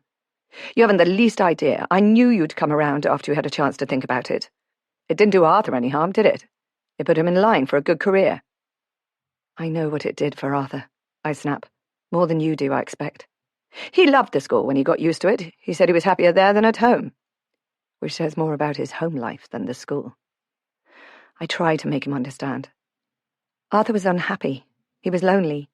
He felt unloved, and at least at school he knew exactly what the score was. He just learned to hide his unhappiness. I'm not putting my sweet daughter through that. You're mollycoddling her. You don't understand how the world works, Grace. If she's to get on, get anywhere, she has to meet people in her own social bracket. You have to let her go, so that she can learn to stand on her own 2 feet. She's a baby, I snap, then take a breath and lower my voice. She can find her feet when she's grown up. And what if I don't want her to get on in your world? What if I just want her to grow up happy as I did? He glares and leans forward aggressively, hands on his thighs. Happy? Your father died because he was a manual labourer in a filthy job. Your mother worked in a shop. Do you think I want that for my child? Olivia is my child too. I want her to be happy. Were you happy? When I met you, scratching a living, sharing a dirty home with that other girl? Do you think I didn't check up on your background? I rescued you. I gave you the opportunity to rise above the hoi polloi, and you jumped at it. You knew exactly what you were doing. You think I married you for your money? And your status? I ask, stunned. You think our marriage was a contract for the future? Well, what else is marriage? Good Lord. I mutter and shake my head. I think this discussion is over. He stands up. Right, that's the first sensible thing you've said. Go and pack your bags and we can finish it at home. I stand in amazement. Graham, do you ever listen to anyone except yourself? Did you hear a word I said? Listen carefully. I've left you. I'm not coming back. Olivia and I are going to live here. She's going to school here. That's final. My hands are clenched by my sides. Do you hear me now? We stand facing each other, and for the first time I wonder why I was so afraid of him. His face is set in the petulant expression of a child who hasn't got his own way. I'm no longer the silly, impressionable girl he married, or the wife who agreed with everything to keep the peace. He sees that I've changed, but is totally baffled by it. Legally, you can't stop me from... Don't you dare threaten me with court action. I'm her mother. I can support her. I have a house. I've cared for her since she was born. If you push that, I'll go for full custody and you will never see her. He says with slightly less confidence, I was going to say I have the right to see her. I take a deep breath. You can see her, of course, before you leave. She's really looking forward to seeing you. You're her father. I don't want to take that away from you. When she's old enough, she can choose whether she wants to come and stay with you for holidays or to live. And if she wants to work for you in the end, I certainly won't try to stop her. But right now, you can speak to her in my presence. Then I'd like you to leave Roone Bay. Leave Ireland. Noel, who had also risen when we did, quietly interjects. There's a hotel up the road, Mr. Adams. Why don't you book in for tonight? It's too late to face that long drive. Graham nods curtly, white with anger, so I add, I'll bring Olivia up tomorrow. We can have lunch together. Olivia will be delighted that you're here. It would be nice if someone was, he says nastily, turning abruptly and striding to the front door. He pauses to ask, a little glumly, You haven't seen Arthur, have you? I don't know why I'm compelled to lie. Why on earth would you think that? I don't know. But if he does turn up, will you let me know? He was supposed to be working at a bank in London, but he's not there. I haven't a clue where he is. I just wish he'd be honest with me. I wish he would too. But I'm a fine one to think that. I feel slightly sorry for Graham, in all honesty. His first wife left him. His second wife ran off with his daughter, and his son has gone AWOL. He strides to his car without looking back. That wasn't so bad, was it? Noel comments, his supporting hand on my elbow. It was bad enough. Can't you feel me shaking? Well, it wasn't obvious while you were having at him, he grins fleetingly. I was expecting more of a rule of Bula, to be honest. I smile at his words, which would more usually describe children having an argument, but I tremble as the adrenaline leaves my body weak with shock. Thank you for your support, anyway. Not a bother, girl. But you were doing all right on your own. Never you mind. From the window I watch the silver car glide quietly down the drive, and a moment later, Sean is knocking on the door. He gives me a kiss and a hug before asking, That was him. The husband, good-looking fellow altogether. Are you going back to him? Don't be daft. What are you doing here? Someone told me about the flash car, so I parked across the road down below in case he was trying to abduct Olivia. But she wasn't in the car, so I let him pass. Unless she was in the boot, he adds with a fake gasp of horror. I laugh. Well, he might have tried, if she'd been here, but she's out with Finola. He's gone to book into the hotel. He didn't get violent or anything? Noel was with me, so he behaved himself. But I'm walking up to the hotel with Olivia tomorrow to have lunch with him. I don't suppose you're free. I mean, just to be there discreetly. Of course, he agrees. And I'll follow you home. I breathe out a shaky smile. You have no idea what relief that is. I think I do. It'll be best for all when he drives north again. I nod. I'll certainly feel safer.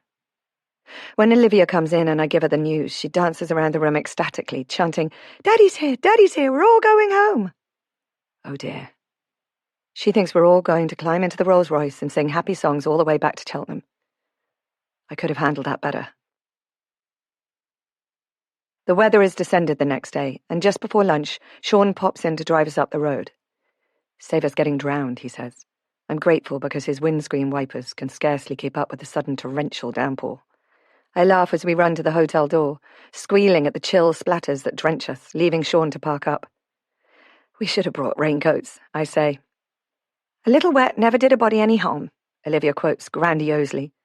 Will she ever lose Grandma's sayings? Graham is waiting in the hotel restaurant, dressed impeccably in a suit, with a white shirt and a tie shot with silver. He stands to greet us, as out of place here as a prince in a cowshed. Olivia rushes over, and he picks her up in a brief hug before depositing her and smoothing his jacket. "How's Daddy's princess?" he asks, pulling out a chair for her. Olivia begins to tell him, and I wait for the usual demand for her to slow down, think before she speaks, but he manages to contain himself. Maybe he's missed her in his own way. Or perhaps he's realised he doesn't want to lose his daughter, as he's lost everyone else in his life. During the lunch, he tells me he's booked in for a couple of days, but he has a meeting to go to in Belfast on his way home. I warn him quietly that he can meet with us here or at Noel's, but only with me present, and Olivia is going nowhere near his car. He looks miffed, but I add, if that happens, I promise I'll call the police and say she's been kidnapped. Graham's brows rise nearly to his receding hairline when I state my terms, but he doesn't quibble. Maybe he thinks 2 days should see us back on track, or maybe he realised this is one battle he's not going to win. He pays Olivia more attention than he ever did at home, and subtly reminds her about the big house, her lovely bedroom, and the expensive clothes hanging in the cupboard, waiting for her. I glare at him, but he's playing his own hand, so much so that she begs me, her eyes big with unshed tears. "Can we go home with Daddy, Mummy?" Graham casts me a look of vindication. "It seems Olivia would like to come home with me," he says. "Wouldn't you, Princess?" "Yes, please," she bounces in eagerness. "Would you want to go home with Daddy if I didn't come?" I ask gently. Her lip trembles. "I want you to come home too." "No, darling," I soothe. "School is starting soon, remember? We went and visited, and you played with some of the other girls who were nice." "But I had a school to go to at home. I don't need to go to school here." "Do you remember that Arthur used to go away to school?" I ask. "And he was unhappy there. Do you remember what he said about it?" "How he didn't like it. That he was unhappy and everyone was horrid. And he wished he could come home." Graham starts, leans forward and hisses at me. "Grace, don't." I glare back at him. I'm done with being nice when he's being manipulative. "Well, if you go home, Daddy wants to send you away to boarding school, the same as Arthur. You wouldn't be in your nice bedroom. You'd be in a bedroom in the school, and you'd only come home on holidays. That's why I brought you here, love. I want you to live with me, not to go to some horrid school all on your own." Her lip trembles, and she looks up at Graham, hoping he's going to deny everything I just said. "Not all boarding schools are nasty, Olivia," Graham explains. "I went to one too. Arthur was just being silly. You'd be fine, really." "I don't want to go to Arthur's horrid school." "It would be a different one for girls," Graham continues, not realising he's shooting himself in the foot. Olivia stares at him for a moment, and the hovering tears erupt. "I don't want to go to board school," she cries. "I want Uncle Noel." Before I can stop her, she's scraped her chair back, shot to the door, and is out into the street. I leap up.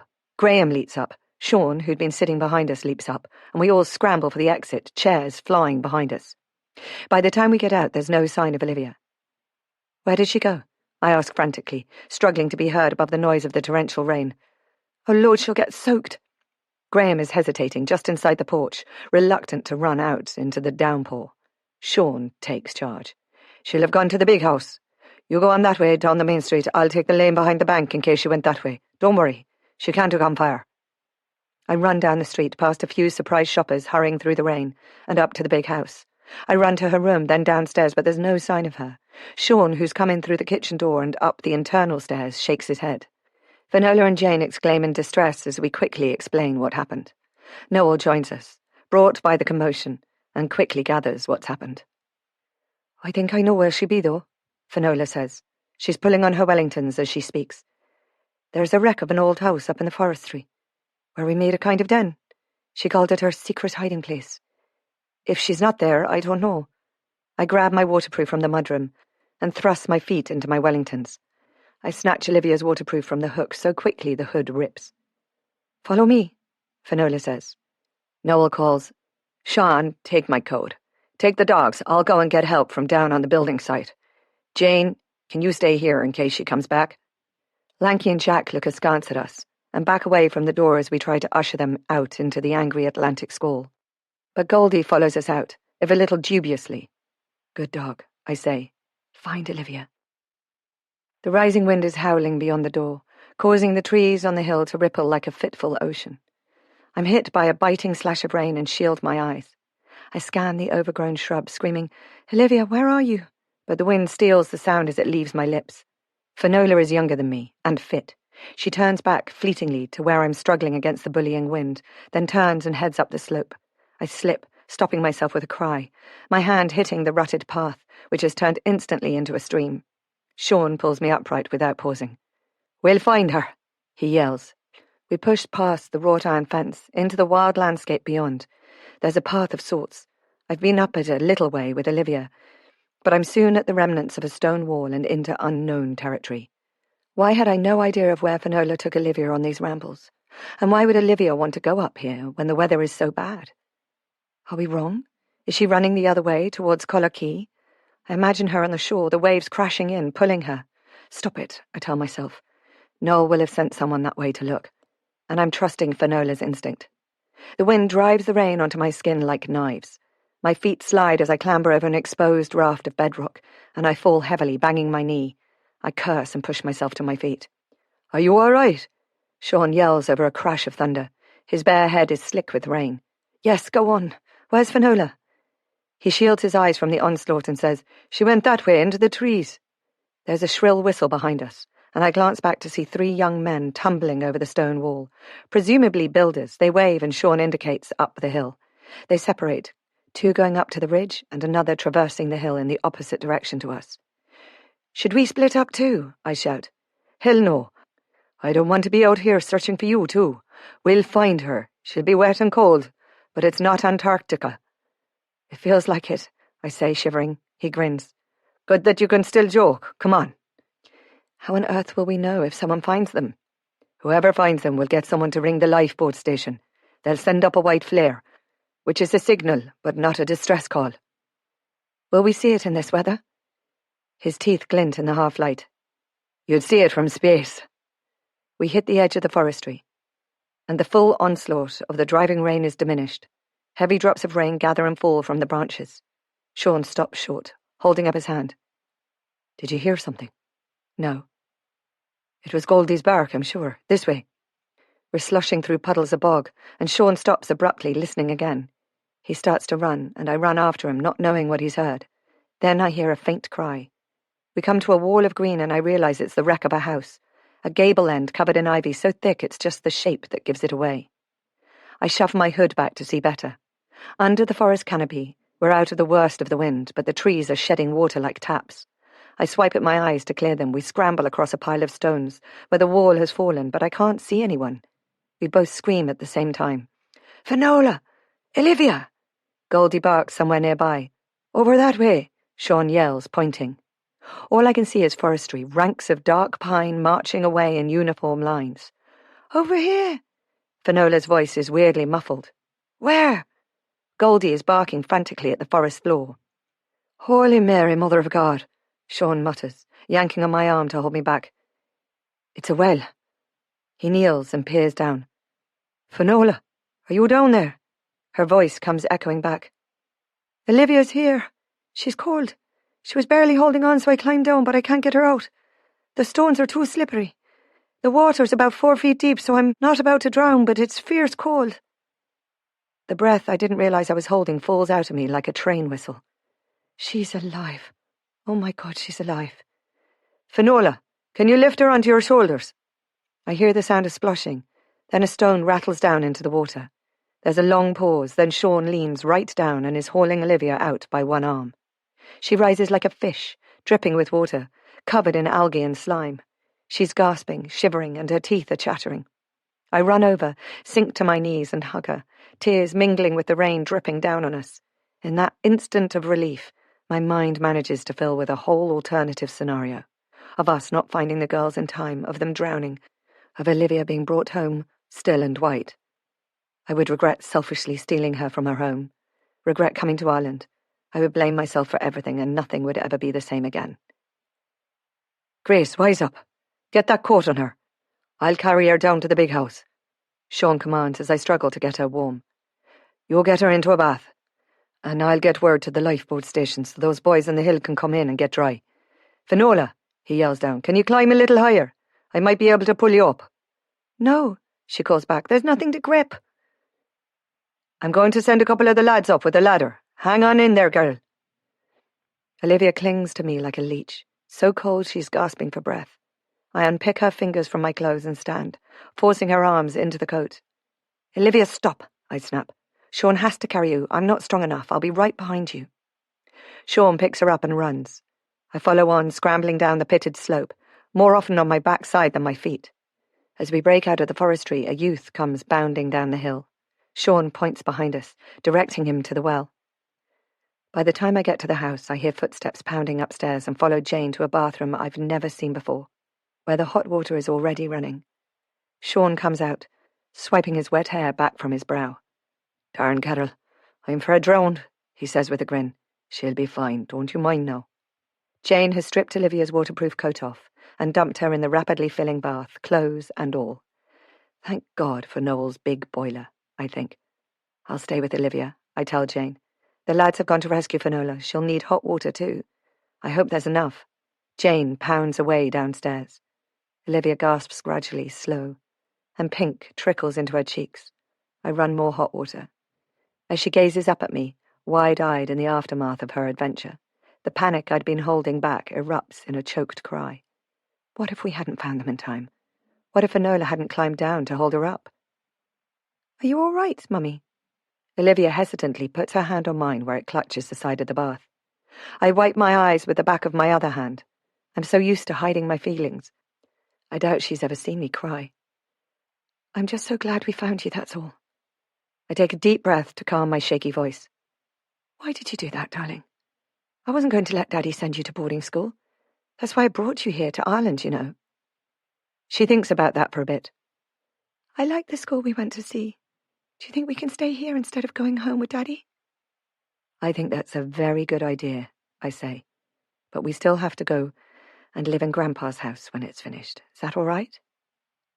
I'll have my own bedroom. You will. It won't be big and posh like Noel's house, or like Daddy's, but it's ours, yours and mine. Will you be all right if I go and find you some clean clothes? She nods and grins. I'm wearing my clothes in the bath.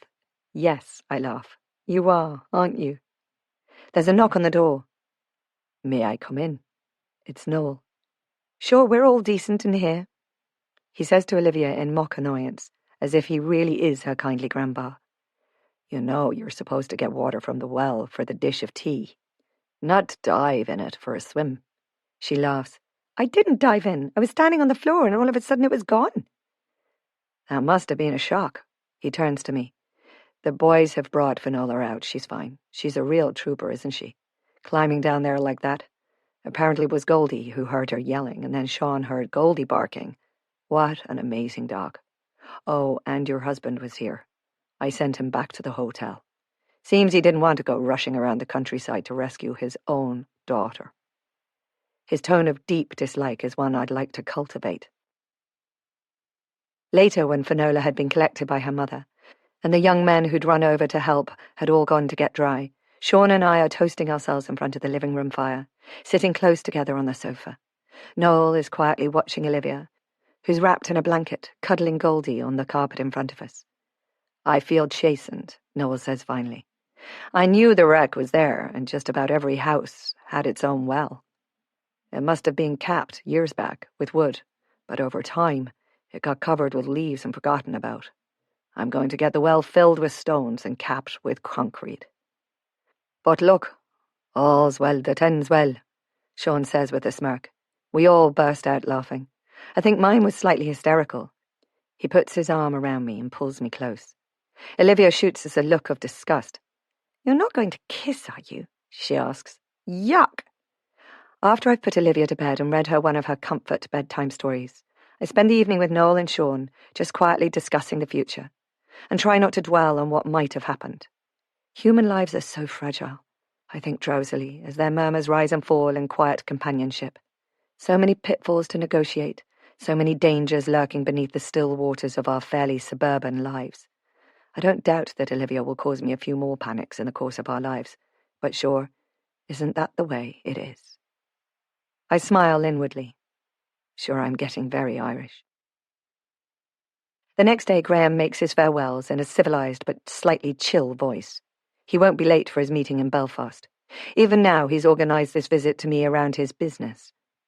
He kisses Olivia perfunctorily on the cheeks and tells her, "See, that's what happens when you don't do as your mother tells you. But I suppose you've learnt your lesson." I am astounded that he can proselytize, even at the last hurdle, but Olivia just says, "Yes, Daddy," and I realise that was always her stock answer to anything he directed at her. Sean is like the lighthouse rock, battered by the Atlantic, solid, immovable, and trustworthy. Graham has been sculpted from the sand that speckles the shores, its grains packed tight into a package that glitters and sparkles, but would be whittled away in the face of a storm. I didn't come to Roone Bay to find love, but it has found me, and I'm glad. Graham tells us stiffly that he'd love us both to come on a visit when we feel up to it. I like the way he says that, as if his home is the holiday destination. That suits me fine. After the last debacle, Olivia seems almost as relieved as I am to see her father off. Finola helps by suggesting, "Wave goodbye to your father, and will we go and get an ice cream?" Olivia nods, her father forgotten in an instant. Graham's visit, which I'd been dreading, has cleared the air. I no longer have that black anvil cloud hanging over me. I'm not sorry to see the silver Rolls-Royce glide away. It caused some comments in the town, as did Graham's attitude, and I guess it's no secret that it was my husband who'd been visiting, and that I've left him. I'm not looking forward to instigating divorce proceedings. Even though Graham has grudgingly agreed to make it as hassle-free as he can, I guess it's in his interest to do so. It frees him up to find Mrs. Adams number 3. I hope he finds an older woman this time, one who enjoys being in his social circle. But it wouldn't surprise me if he goes for another younger model, one who will produce him the son and heir he hasn't discovered in Arthur. Some people never do learn by their mistakes. Divorce is still not legal here. Gran says, married is married for life in Ireland. Never mind that your old man beats you half to death and starves you. When you're joined by God, then nothing except death will free you from that pledge. That's got to be wrong, in just about every way. Thankfully, I'm English and can get a divorce. If Graham's not going to contest it, maybe it won't be such a nightmare of legislation and blame. Do the Irish authorities recognise a divorce settled in England? And when I'm divorced, will I be able to marry Sean? I'm sure there's been no end of gossip about myself and Sean, but it doesn't seem to bother him. He has a philosophy that tides him over all of life's hiccups. Sure, it'll be grand. I heard it whispered that Noel married Sinead for the land, and wonder if that's why he pined for his Kathleen. He married the wrong girl and simply couldn't get out of it. He wouldn't have been the first to make such a mistake. But I know now, from his quiet reminiscing, that his decision hadn't been about the avaricious acquisition of land. Chapter 28. Noel, 1930. Noel knew Sinead like a big sister, and assumed she would one day be his sister by marriage. His brother Jacob had been courting her relentlessly, though he seemed to be hesitant to take the final plunge and ask for her hand. It was a deal in all but the wedding. Noel was aware that Jacob lusted after Sinead, who was undoubtedly the most beautiful girl in Roone Bay. With her porcelain skin and yellow hair, people whispered that she was an angel, a changeling or a fairy child. They ribbed him about it, wondering what he was waiting for, because he was in his mid-20s and so was Sinead. Too old, surely, to still be unwed. Then, out of the blue, Jacob walked out one day and didn't come home. No word to either his family or his fiancée. Noel's father was stunned, and his already greying hair grew white over the next month. Some supposed Jacob would send money, asking his love to follow, assuming he'd gone to America. But Noel knew Sinead would never abandon her family. Her father was after saying that Jacob had gone wrong, and secretly, even though it was his own brother, Noel was inclined to agree. To abandon her, after she'd waited so long for him, and her now considered an old maid, was a dastardly deed.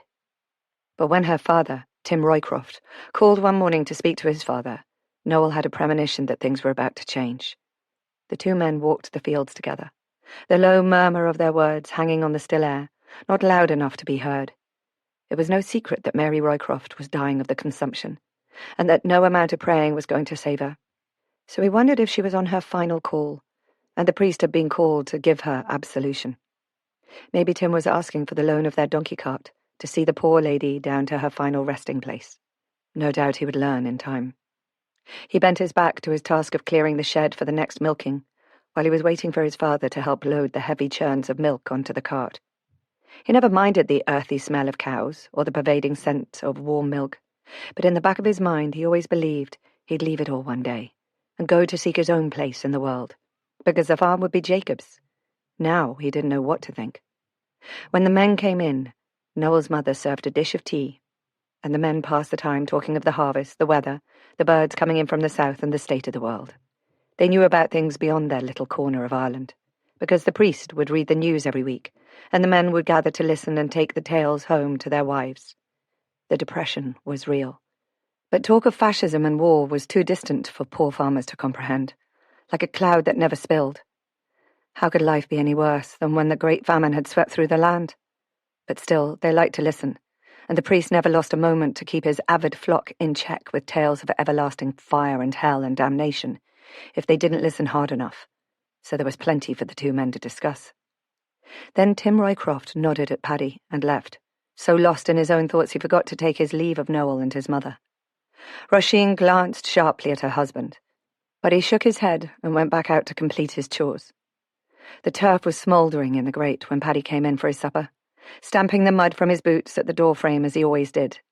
The old house, built of field stones, kept a constant temperature, cold in summer and winter alike, so there was no point in shutting the door, except when the bitter east wind flattened the grass. Noel's mother swung the skillet pot on its davit and ladled the food out, proportionate to their needs. The most for the men of the house, the next for Noel, and the smallest for herself. That was Sinead's father, Patrick O'Donovan stated the obvious, but didn't lift his eyes from the plate as he slurped the broth. He's finding the days difficult now, and is after needing a favour. Roisin frowned. Not Mary, then? Oh, aye, the good Lord will take her soon enough, but no.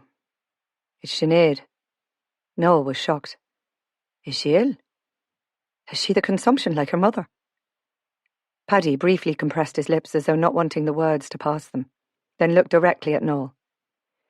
Sinead will be needing to wed. With her mother ill, and Jacob gone, she'll have no man to look after her soon enough. As you're going to inherit the farm now, he was thinking you'd marry her, and inherit his fields also. Noel knew instantly what his father was talking of. After Jacob had run off, it occurred to him that the farm would one day be his, and that maybe Sinead, who'd waited for Jacob longer than a maid might be expected to wait, might be hoping for his own hand instead. No, he said. I don't love her, and I won't marry for their bitteen of land, never mind that Jacob would do so. I have a fancy to marry Kathleen, you know that. You were always twice the man Jacob was, despite the good looks on him. I've never asked much of you, son. I'm asking this now. I don't love her. You don't know. Paddy stopped and started again. Sinead is a good girl. She wouldn't lie with him until they were married. Yes, but... Son, hear me out. Jacob made her a promise. He said if she lay with him, he'd call the bands and make it happen. He swore on God's love that he would do this. And if she didn't, he would go away. Noel's heart dropped. He knew what was coming. Your brother had seduced the girl with his promises. Then when she was with child, she asked him to make an honest woman of her, do right by her in the eyes of God. That's why he ran. Jacob is no son of mine, he added bitterly. Noel closed his eyes briefly, and when he opened them, his mother and father were staring at him, hopefully. It's not for the farm, his mother whispered. It's for her honour, and ours.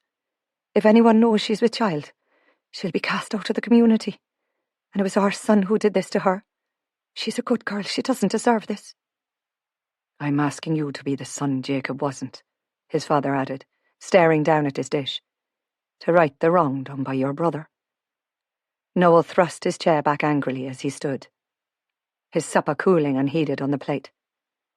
All his own plans fled to the winds. No, she doesn't deserve that. I'll go down tomorrow and make my promise. His father nodded his approval. Tim can spread the word that the two of you had a long-standing arrangement. and that it wasn't Jacob at all that she was to wed. You'll come to see the sense of it in time, Paddy said slowly. She's a good girl. So maybe it's not such a bad deal, after all's said. Noel grimly completed his tasks, but the happiness was gone from him. The wedding was sorted in a hurry by the priest who, guessing the reason for the hurry, had read him quite a lecture on the evils of fornication outside marriage. No one even suspected that the apparent long-term romance was a lie, and his friends had butted him with their elbows, calling him a sly lad. Why would they doubt it? The Roycroft and O'Donovan farms met where the stream fell, and he could have seen her many times, with none the wiser, as had Jacob. And him, Noel, never having lain with a woman in his life. Sinead, he had to admit, had looked utterly beautiful on her wedding day. Like a Ruth, tall and blonde and almost insubstantial somehow. But he didn't fancy her not one bit. She spoke her vows clearly and calmly, with no hint that she was unhappy with the arrangement. And Kathleen had been in the church. Her stunned gaze on him the whole time, as if she couldn't believe he would really go through with it. Tim paid for a good shindig, and Noel and Sinead had gone home amid such ribaldry as husband and wife. And not long after that, his Kathleen fled to England with Connor. Even though the marriage had been forced on him, he'd decided to make the best of the situation, but their flight had quietly rocked his world. Despite everything, he thought she would always live close by, that he could love her from a distance. But now he was living a half-life, married to a woman who didn't want him, while the woman he wanted was so far away, she might as well be on the moon. His new wife was spending most of her time nursing her dying mother, while looking increasingly fragile herself. Rumours began to circulate that she was too good for this world, too religious, and God might call her to his side before she carried to term. Noel tried not to mind that he was carrying the burden for his own brother's lack of honour. That no-good Jacqueline. But he was furious. His whole life had been irrevocably changed because of Jacob's actions. Chapter 29. Grace. Olivia will start school in just over a week now. I'm impressed by the keen professionalism of the two teachers and the light, airy classrooms. Olivia seems happy enough and hasn't once talked about going back to live in Cheltenham.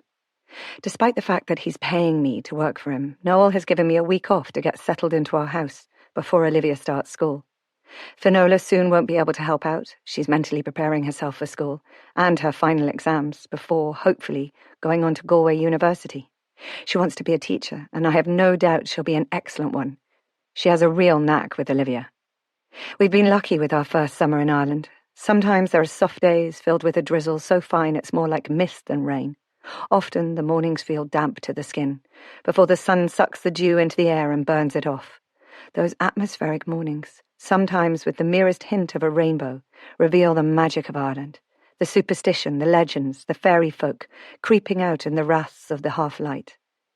But often the day is bright, with an arc of sunlight traversing the glinting sea, the distant sky drifting with a light swish of mare's tails clouds.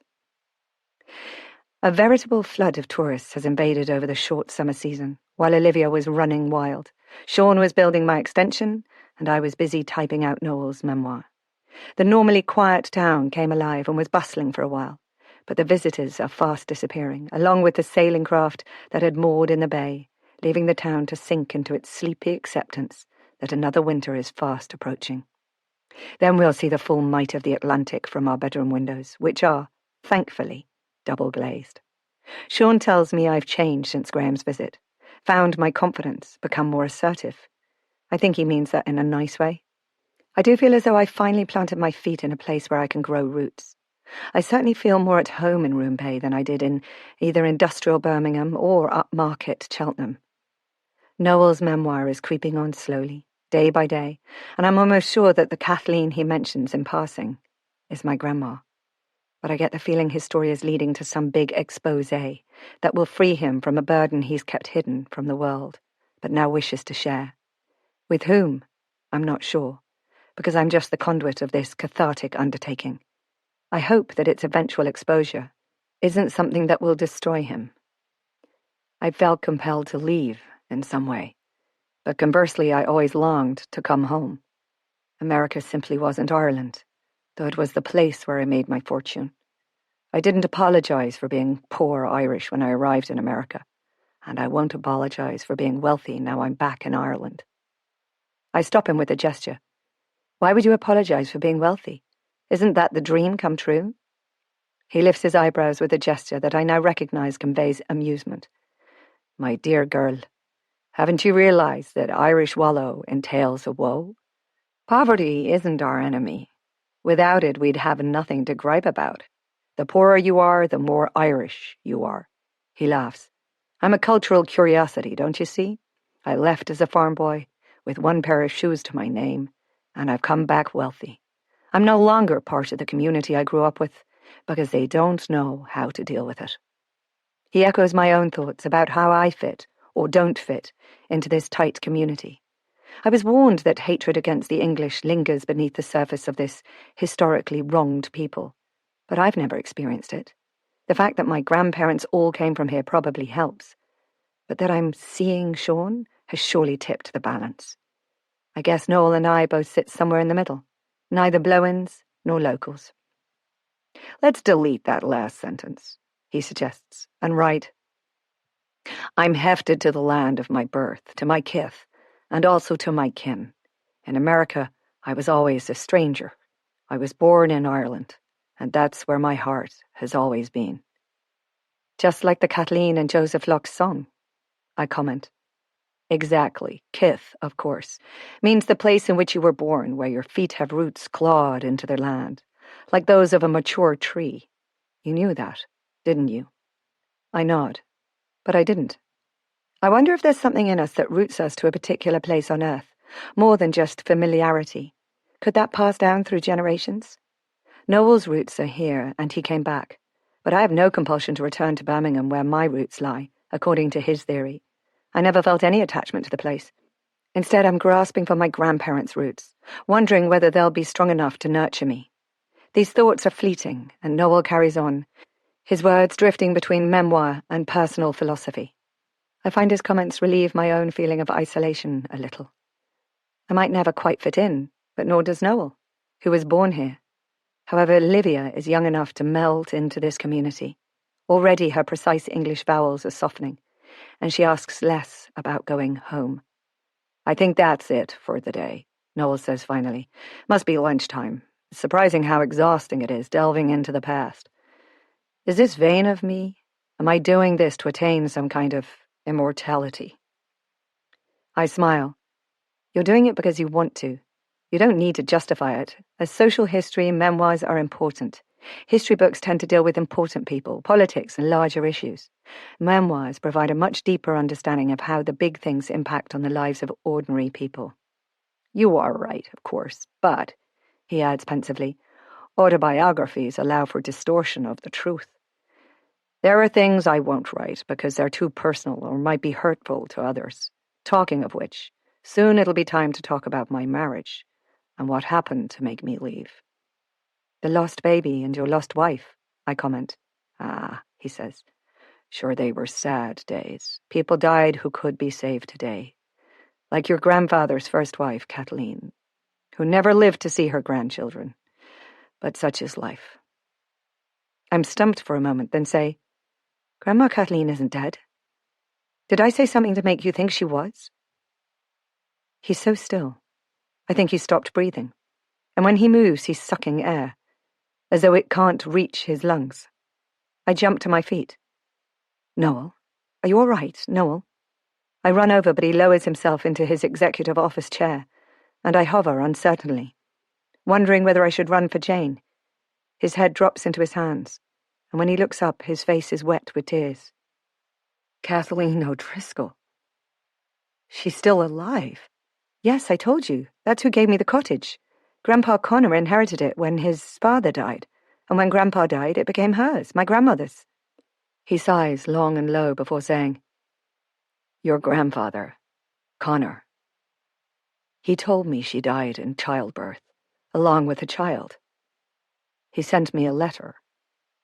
I thought he must have married again. He takes a long, shuddering breath. Grace, could you fetch me a couple of glasses? Will you have a whiskey with me? I need to tell you something. Of course. I'm not a great one for the whiskey, but I think maybe I'll take one anyway. I collect the glasses and bottle from the cabinet and set them down. He pours generous measures and indicates for me to sit. This isn't going to be easy for me. I give a rueful smile. You don't have to tell me anything. I've guessed already. You were in love with my grandmother.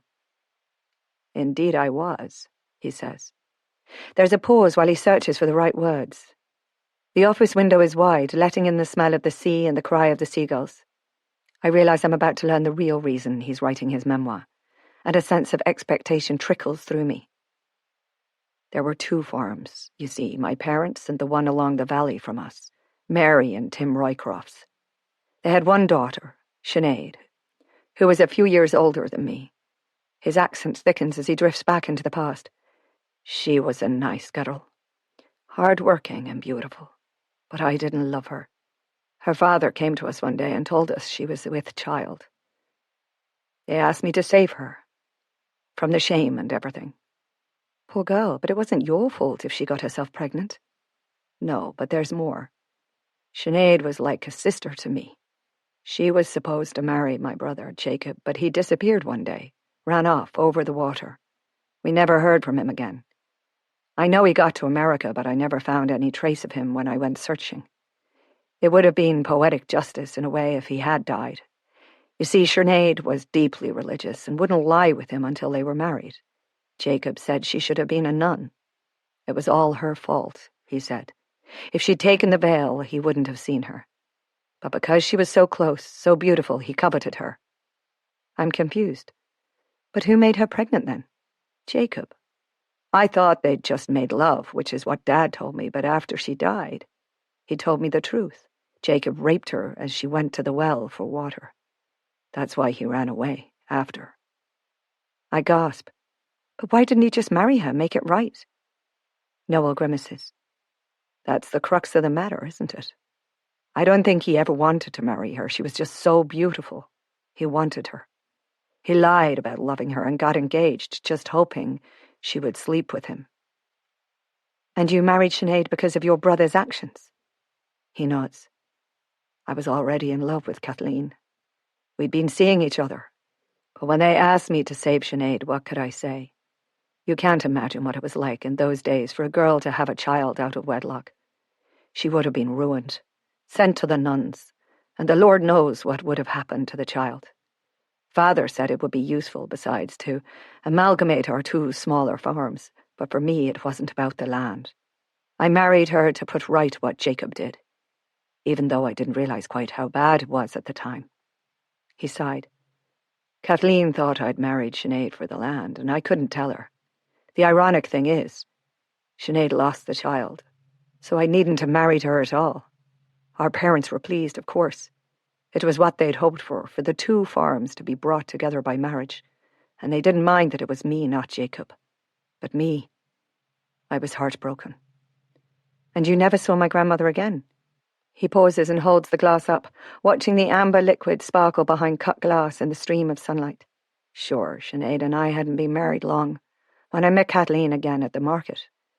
Since I'd last seen her, she'd blossomed into a fine woman. It was then I realized what love was, what a fool I'd been, and it was too late. I couldn't divorce Sinead even if I wanted to. Kathleen told me her father had promised her to an older man. She was just 16 then. So she told me she wanted to have a life and was going to leave Roone Bay, maybe leave Ireland. She wasn't going to marry to please her father. I was angry, but she was right. She had to leave and have a life. Eventually she left with Connor, who I thought was my friend. I was devastated. He's lost in thought for a moment, then adds, when Kathleen ran off with Connor, I thought maybe I'd get over it. Eventually, that Sinead and I would grow closer with time.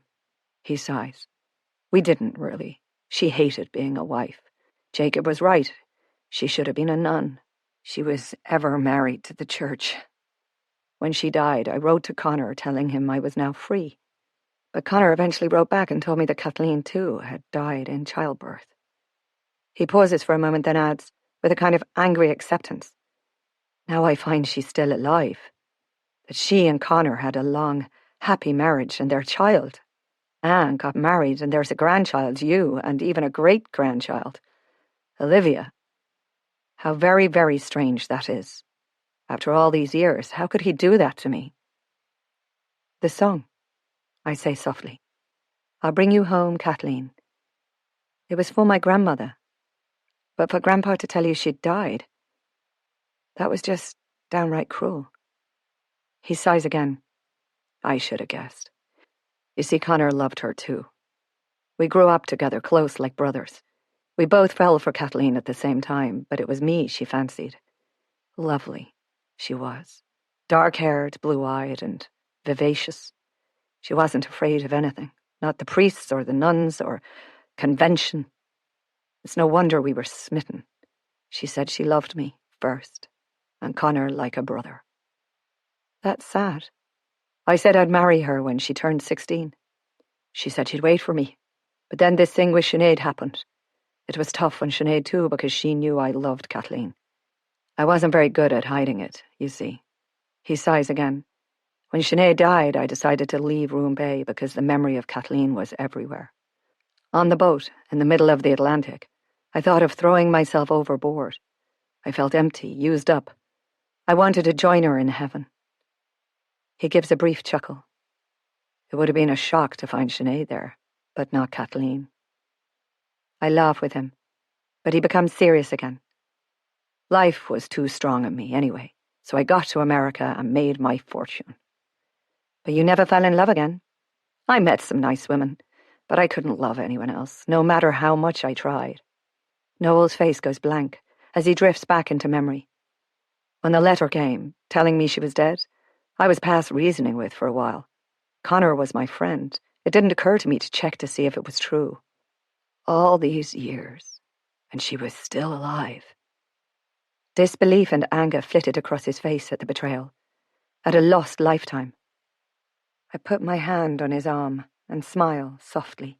I'm glad you didn't throw yourself overboard. He says with a faint grin, so am I, actually. The older I get, the less sure I am that heaven exists. But it's a shock to find out Kathleen's still alive, so it is. Is that why you employed me? I take a gulp of whiskey and my eyes are blinded by tears for a moment, as it catches my throat. I cough until I've regained some kind of composure. He shakes his head. I heard about Shoren starting to renovate Connor's house, and I was curious. When I saw your notice in the post office, looking for work, it was the excuse I needed to find out about Connor's life, of course. Strangely, when I met you, I felt we had a connection. And then you confirmed that you were Connor's granddaughter. I assumed from a second wife. Now I find you're Kathleen's true granddaughter, too. Oh my. It's obvious now why Noel has been drawing my story out of me, when we should have been writing his. Well, Noel, I need to tell you something too. He inclines his head inquiringly as I sit back down and lean my elbows on the desk. Mum and Grandma are coming over here. They thought they'd have a holiday, see what I've been doing.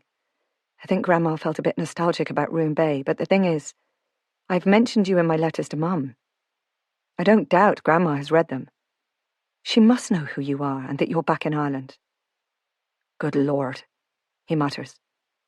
Saints preserve us. Oh, Lord. Well, it's in motion, I say, and if Grandma has decided to come over, nothing will stop her. She's a force to be reckoned with. Is she still? He's joking but looks panicked. How can I ever see her again now, after all these years? What will we say? My body flushes with a profound, unclassifiable emotion, something I'd experienced only once before in my life, when I first set eyes on my child. Love and fear, and a sense of being inadequate, all bundled up into one uneasy package. I was exhilarated by the thought of these one-time lovers meeting again. But time changes everything. What if the passion is long gone? If they're just strangers closing a door on the past? Tears flood into my eyes and I smile shakily, saying, I think something will come to you. He's staring into space when I leave the office. At dinner later, I see Jane glare at me as if wondering what I've done to upset him. But what I do know is that next week, things are going to get very interesting. Chapter 30. Grace. I stand at the window of my cottage, looking out over a calm blue sea, twinkling under a sky brushed with mare's tail clouds. The storm has scrubbed the air clean, leaving the damp land bathed in a soft glow. A weight has been lifted from my mind. The worst that could happen has already happened. Graham knows everything, has gone home, and I didn't fall to pieces. I'm in love for the first time in my life. Olivia could have drowned in the well, but didn't. She's happily rebuilding the front wall. To help, she said. Graham would have a fit if he saw her piling up the stones in a somewhat haphazard manner.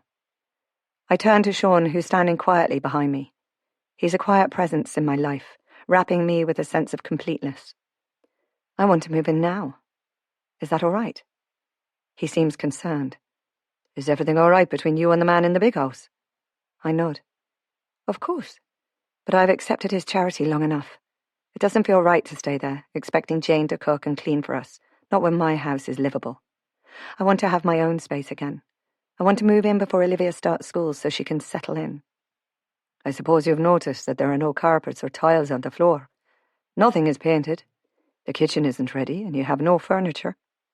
Well, the latter is easily solved, and the painting and finishing can be done around us. As long as everything is working and we have a cooker, I can cope. He scratches his head, thinking, then says, Okay, so. There's a place in Bantry that has second-hand furniture. I'll drive you over there so you can choose what you want. That's really kind of you, thank you. The other reason for wanting to move in, of course, is that Mum and Grandma will be arriving soon. I want to be able to meet up with them on my own terms, in my own house. Noel also has his own obstacles to overcome, and maybe he'll deal with those better without our presence in his home. I don't want to be a bystander if everything goes belly up. I mean, it's all very well for Noel and Grandma to have been madly in love in their youth, but that was half a century ago, and people change. Noel might be carrying a torch that burned out years ago. They'll meet up after 2 vastly different lifetimes. Will they still love each other? Will they even recognize each other?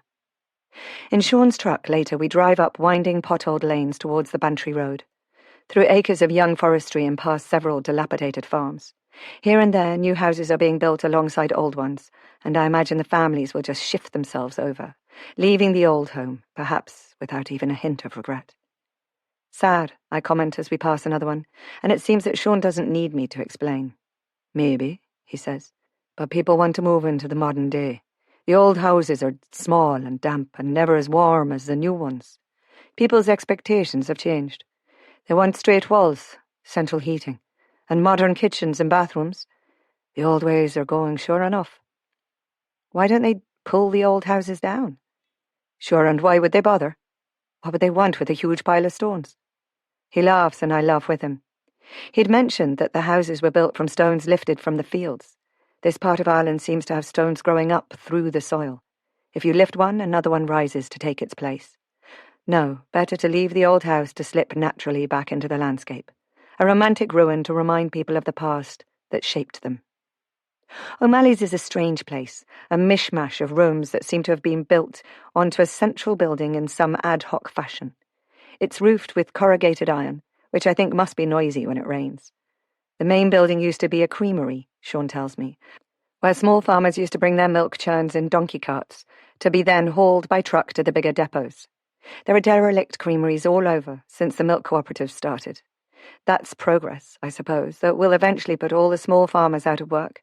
It's what happened in England 30 years back. I can see why Noel's family had the foresight to want the 2 smaller farms amalgamated. Olivia had been strangely silent during the drive over, and I found out why when we're standing in a room with furniture packed in at all angles, new at the front, old at the back, some beds on top of each other, some on their end, propped against the wall. What about that one? I suggest. It's the new style, pine with a slatted base.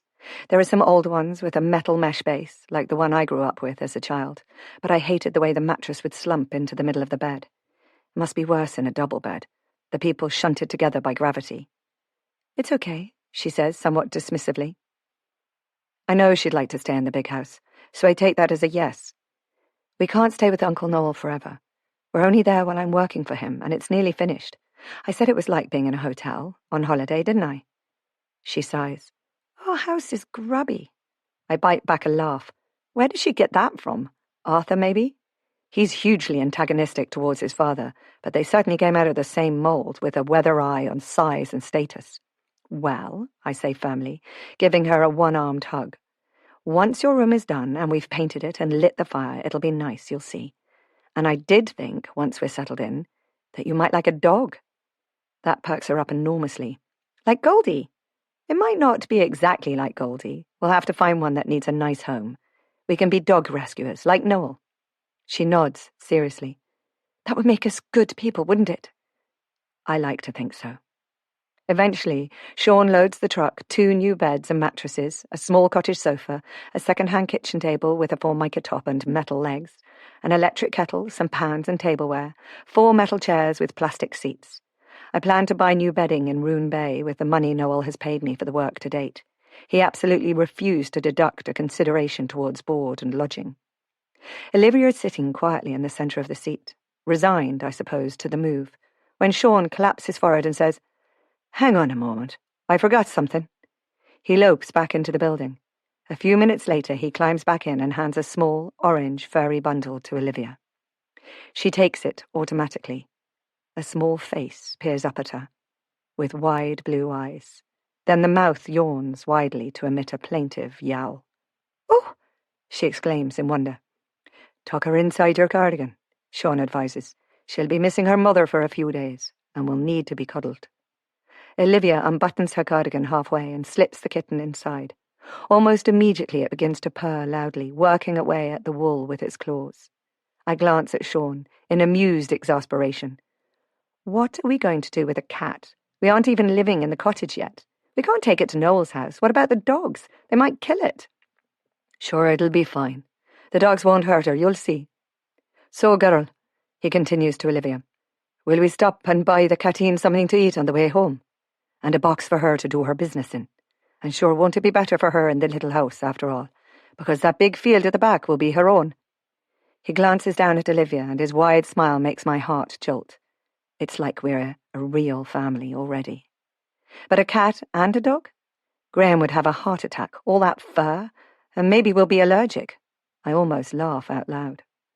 By the time we get back to the big house, the kitten is fast asleep against Olivia, who's cradling her, a faint smile on her lips. Sean lifts them down gently. "I'll go on and get the place sorted," he says. 2 days. "Thank you," I say, and as Olivia isn't watching, he smacks a quick kiss right on my lips before jumping in the truck and heading off down the drive. I put a finger to my mouth, touching the place where he kissed me, as excited as a teenager with a first crush.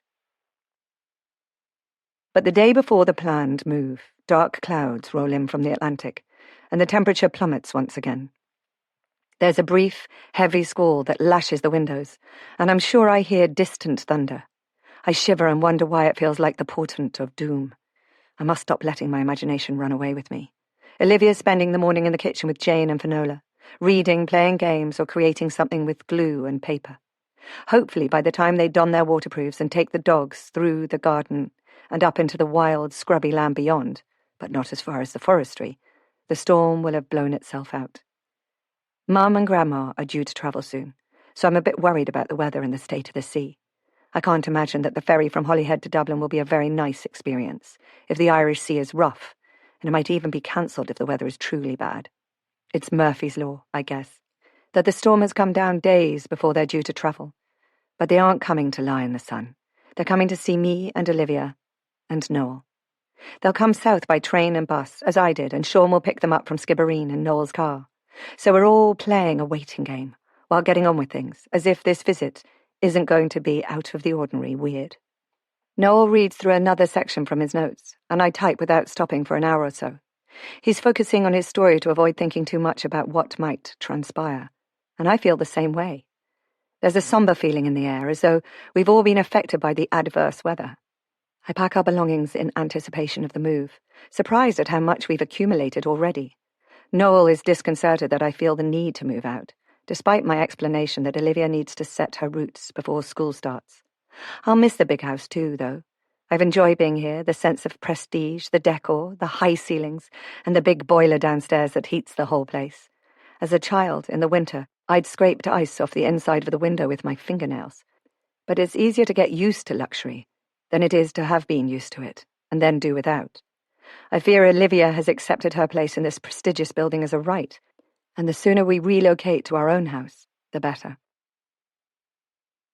On the day of the move, Sean turns up after we've had lunch, which Jane insisted we stay for. I give her a hug for looking after us so well, and she tears up as if we're going the other side of the world. I guess she's enjoyed having extra company in that big house. Finola and Olivia have practically lived in the kitchen with her while Noel and I have been working in his study.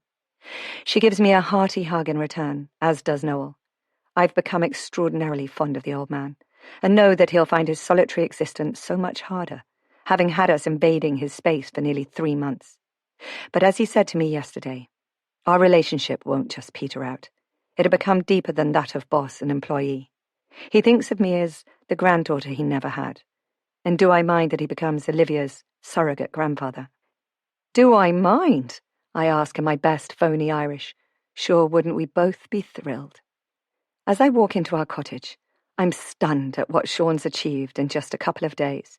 His face is the picture of delight as he sees my amazement. The ceiling lights are on, the bare bulbs hanging waiting for shades. The sofa is sitting smack bang in front of a wood-burning stove, which is cheerfully alight. I wander to the kitchen, where the little table and chairs I bought have been placed beside fitted units, a small fridge and a gas cooker that works from a bottle on the outside wall. Why gas? I ask. I've never liked gas. It scares me. It's just practical. Electricity here is temperamental. It can go off for a week at a time, especially after a storm when the trees bring the lines down. You can cook on gas and have candles and lamps for light, and the wood burner for heat. The water is run from an electric pump, but if the electric goes, you can always draw a bucket from the well. I should have got you a torch. I didn't think of that. I'll pick one up for next time I'm passing, which will be tomorrow morning. Upstairs, I find he's painted the bigger bedroom forget-me-not blue and laid a blue carpet with a tiny yellow fleur-de-lis pattern. He's put both beds in there. It's a bit of a squeeze, he says, but I thought the girleen might be happier in the same room with you for a few nights. And it leaves the other 2 rooms clear for the decorating. We can make her room nice for her, and let her choose the colours. God forbid. She'd probably choose purple or orange, which are very fashionable at the moment. But where did you get the carpet? I ask. I didn't order it. It's just an old bit I had lying around. Strange that it's absolutely perfect for the room. Yes, isn't it? He says innocently. He's hung a print of Van Gogh's sunflowers on the wall to brighten the room up a little. Olivia is with us, assessing, listening, and I hug her to me with one arm. Isn't this lovely? I say. Where's Sophie the kitten going to sleep? She asks. Well, we can have her in with us to start with, but when she's bigger, she can live downstairs, on the sofa by the fire, I expect. It'll be too cold in our kitchen. As Sean had suspected, the dogs had taken a brief interest in the kitten, then ignored her. I'd worried particularly that Lanky might take a snap, but she'd put her nose to the kitten's face, taken a deep sniff, then walked away. I wonder if she understood that the kitten was family, not to be eaten. Later, after Sean's gone and we're getting ready for bed, I contemplate the view from the bedroom window. The storm has gone through, but the wind has yet to die. Dark clouds are scudding manically across the sky, now and then fleetingly exposing a full moon, which sprinkles the sea with moonbeams. It's hard to describe the sense of serenity that settles on me. I feel lighter than air, and in love. I know this without a doubt. I don't know whether Sean will be able to move in with me before my divorce is finalised. It's something we haven't fully discussed yet. The future is wide open and smiling. This is our home. We'll be happy here, even if we have to wait a bit. And though I can't see into the future, if everything works out the way I envisage it, this is surely my happily ever after, the one I dreamt of as a teenager. I don't fall asleep easily, though. I've grown used to the lack of traffic, but it's almost too quiet, without even the eerie knocking and gurgling that Noel's central heating system emits. I lie awake for a while, my eyes adjusting to the darkness and gravitating towards the dark square of uncurtained window where stark moonlight intermittently flashes on the glass. Olivia sleeps deeply, enclosed in her insular, childish space, where every exhausting new experience is quietly processed and stored for future use. We wake up in the morning to eat breakfast in our own kitchen, with its view out over our own field. It's kind of surreal that this really is our home from now on. Olivia lets the kitten out of the back door and follows her protectively as she explores. The kitten is still slightly wobbly, and her little nose bumps into things she's sniffing. It's amusing to watch, and hard to imagine that this wavering little creature will soon be a confident predator, keeping the mice from the pantry, to echo Sean's words. 2 days, Sean says, and we can put carpets down in the other rooms and go shopping for more furniture. To my relief and surprise, Olivia chooses green for her bedroom. Later I might hint that the lovely sunflowers would look nice on her wall. His decorators turn up and begin to paint the other 2 bedrooms. My next job, I think, will be to buy fabric to make curtains. No matter how lovely it is here, I like to be enclosed when the dark falls. We leave the decorators getting on with things and walk around the perimeter of our field, which is full of dock and gorse. Whoever has been using the field hasn't approached me yet. Perhaps he's afraid I'm going to ask for 30 years back rent. We snack at lunchtime, and I cook a simple meal for the evening. I've yet to build up a good stock in the larder, and it seems the time has come for me to invest in transport. Not just for shopping, but to see Olivia to school and back. It's a nice walk when the sun is shining, but won't be so pleasant in winter. Or when the storms break in from the Atlantic. Later, Olivia and I snuggle companionably on the little sofa, Sophie between us. I always thought cats were independent, not caring who looked after them as long as they were warm and fed. But Sophie seems to have attached herself to Olivia, maybe because she's so young. Olivia has become her surrogate mother. I see a grown-up maternal side to my daughter emerging with the arrival of the kitten, and she's enjoying the responsibility of taking care of something. I remind myself that I'm still a young mother, learning as I go along. Perhaps with my next child, I'll have a better idea of how to do it. I'm glad Olivia doesn't see the flush that rises in my face at the thought I hadn't intended to think. Yes, Sean and I will make a go of it, and I have no doubt that he wants a family. I wonder at what stage Sean realised he was renovating this cottage for himself to move into, and how much of it he paid for himself. I've been reading aloud to Olivia, but my eyes are tired. I stifle a yawn behind my hand.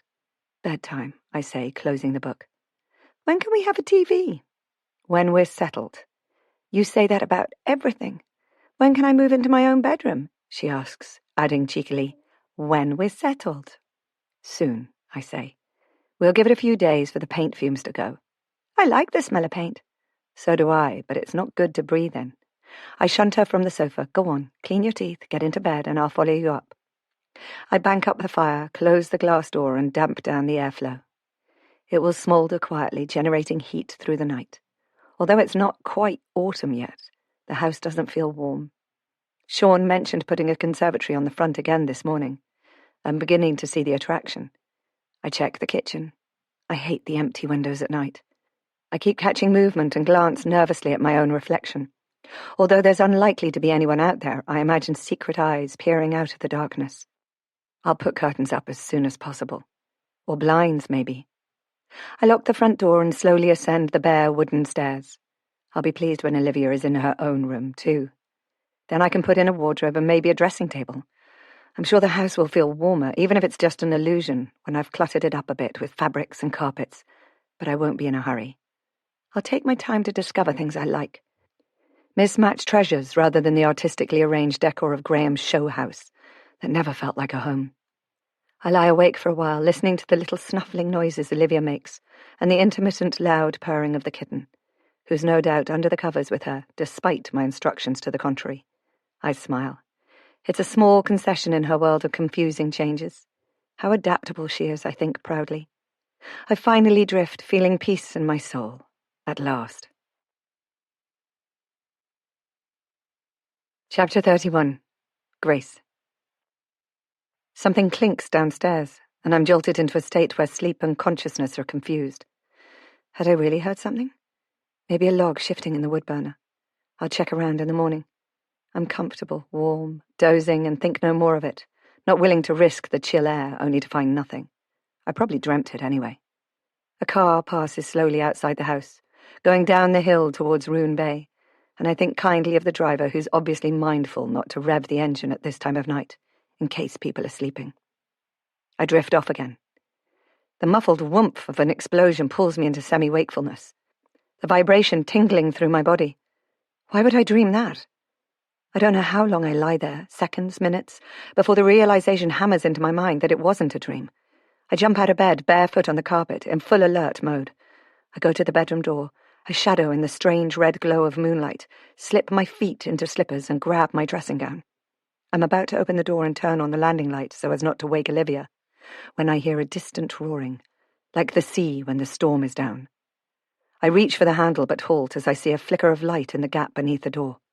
A blast of heat hits my ankles. "Olivia!" I scream, pulling the covers back and heaving her out bodily. "Wake up now!" It takes a moment for her eyes to focus. She comes to slowly, groggily, safe because she's always been safe. I grab her dressing gown and carry her to the window. The garden is lit red by the flickering of a flame, and Olivia is fully awake, her eyes wide with fright. "The house is on fire," I say, "downstairs and maybe underneath us. When I open the window, it might create a draft that sets this room alight." While I'm warning, instructing, I'm ripping sheets from the bed. "You need to hold onto this sheet really tight with both hands. When I open the window, I'm going to lift you out and lower you to the ground. Don't let go until your feet are on the ground. Do you understand?" I speak in a strong, determined, no-nonsense voice that seems to come from someone else. She doesn't argue but clenches her fists firmly in the fabric. I wrench the window open, thrust her out, and begin to lower her. As I feared, the moment I open the window, a belch of flame rips under the door from the landing. The stairs, made of old wood, must be going up like kindling. I feel heat warming my slippers as I pass the sheet through my hands. Then the weight drops from the sheet. I lean out. Olivia is backing away from the house, safe, screaming, "Mummy! Mummy!" In the flickering light, her face is turned upwards, streaming with tears. I know a moment of relief, and throw out her slippers and dressing gown, and she runs forward and grabs them. "Get right back to the road," I yell. There's nothing to tie the sheet to, so I heave the bed onto its side and wrench it to the window. I don't waste time trying to rip the sheet. I tie the corner to one leg of the bed and pray it holds. The bedroom door is ablaze. The sheet isn't long enough, but it might lessen the height I have to drop. The terror of burning overrides any fear I might have of breaking bones. Then I remember Sophie. Oh God, do I risk my life to save a kitten? But how can I not? I can't see her. There's only one place she can be. I don't know where I find the strength. I leap across the room, flip Olivia's single bed on its side, and grab the kitten, who's trying to claw her way into the carpet, terrified by the smoke and the smell. I throw my legs over the windowsill, fold over onto my stomach, the kitten in one hand, the sheet in the other. I slither over the edge, wrap my legs around the sheet, and slide. There's a blast below me as the living room window explodes. Then flames are reaching up through the gaping hole. The sheet is on fire. There's a massive rushing and crashing inside as presumably the bed slips through the burning floor. I'm jerked upwards several feet, and the sheet is ripped from my grasp. I land heavily and hear something snap. I think it's my leg. My clothes are on fire. I use my hands to tamp out the flames and howl as the pain bites. Suddenly Olivia is beside me, quenching the fire with her dressing gown. Her face is red in the firelight, blotched by tears and heat. "Get away from the house!" I scream. "Move! Move!" She backs away, tears streaming down her face, her mouth open in a silent scream. Cinders fall and smoulder on my skin. The fire is too hot. I'm too close. I have to move. The pain is horrific as I roll over. I heave myself on my elbows towards the gap in the stone wall, grunting with the flashes of light that claw my skull every time my broken leg is dragged. When I'm through the gap, I flop, my cheek pressing against cool tarmac, fighting the blackout that's threatening to consume my consciousness. My lungs hurt. Everywhere hurts. Olivia is almost hysterical, but she's in one piece.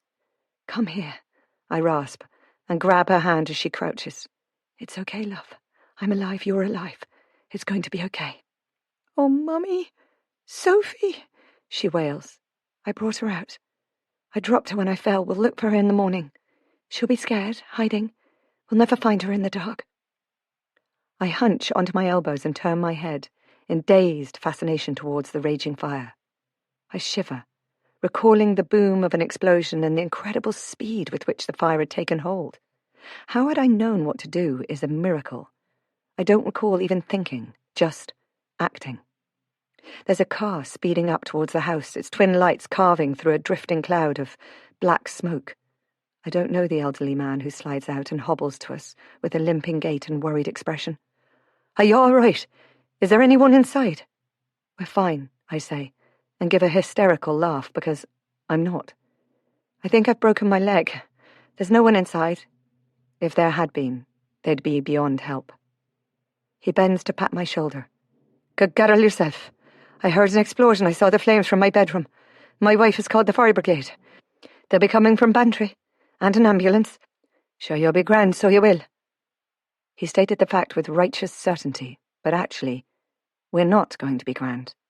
We're alive, but I'm stunned. My dreams. My home. My home. Almost all of my money spent on the renovations. Consumed. There's nothing left in me but fear for the future. The whole house is aflame, from the ground floor up through the roof. Even as we watch, part of the roof caves in, making the man beside me jump. Holy Mary, he mutters and crosses himself. Other cars arrive. People jump out and wrap me and Olivia in blankets. A guard arrives and squats beside me to ask, "Is there anyone inside?" No, I shake my head. Okay, so, what happened? I don't know.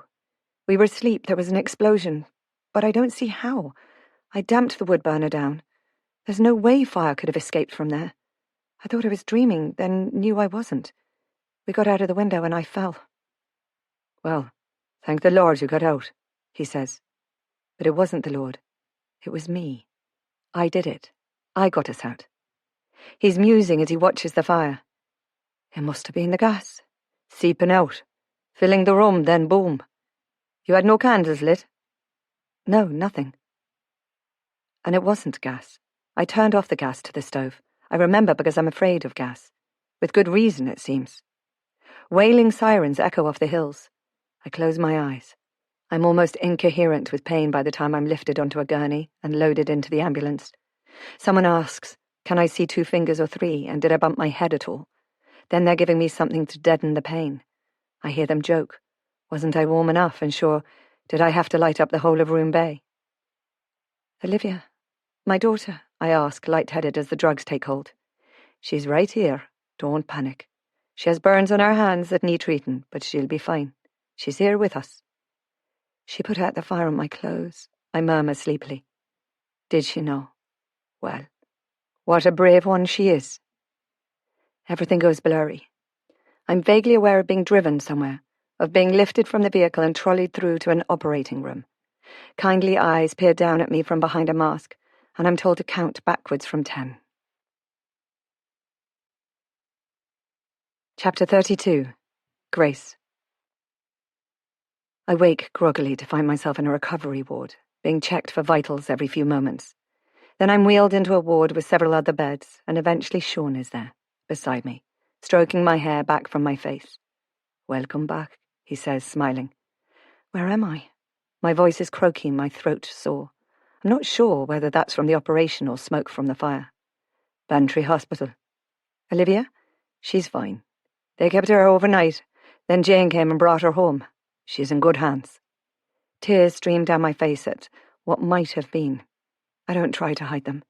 His rough hand rests on mine, strong and comforting, as he says, She was allowed to visit before they left. She knows you're all right. She saved you from some serious burns, you know. What a great girleen she is. But Jesus, woman, he says as my eyes focus on his and his hand tightens on mine.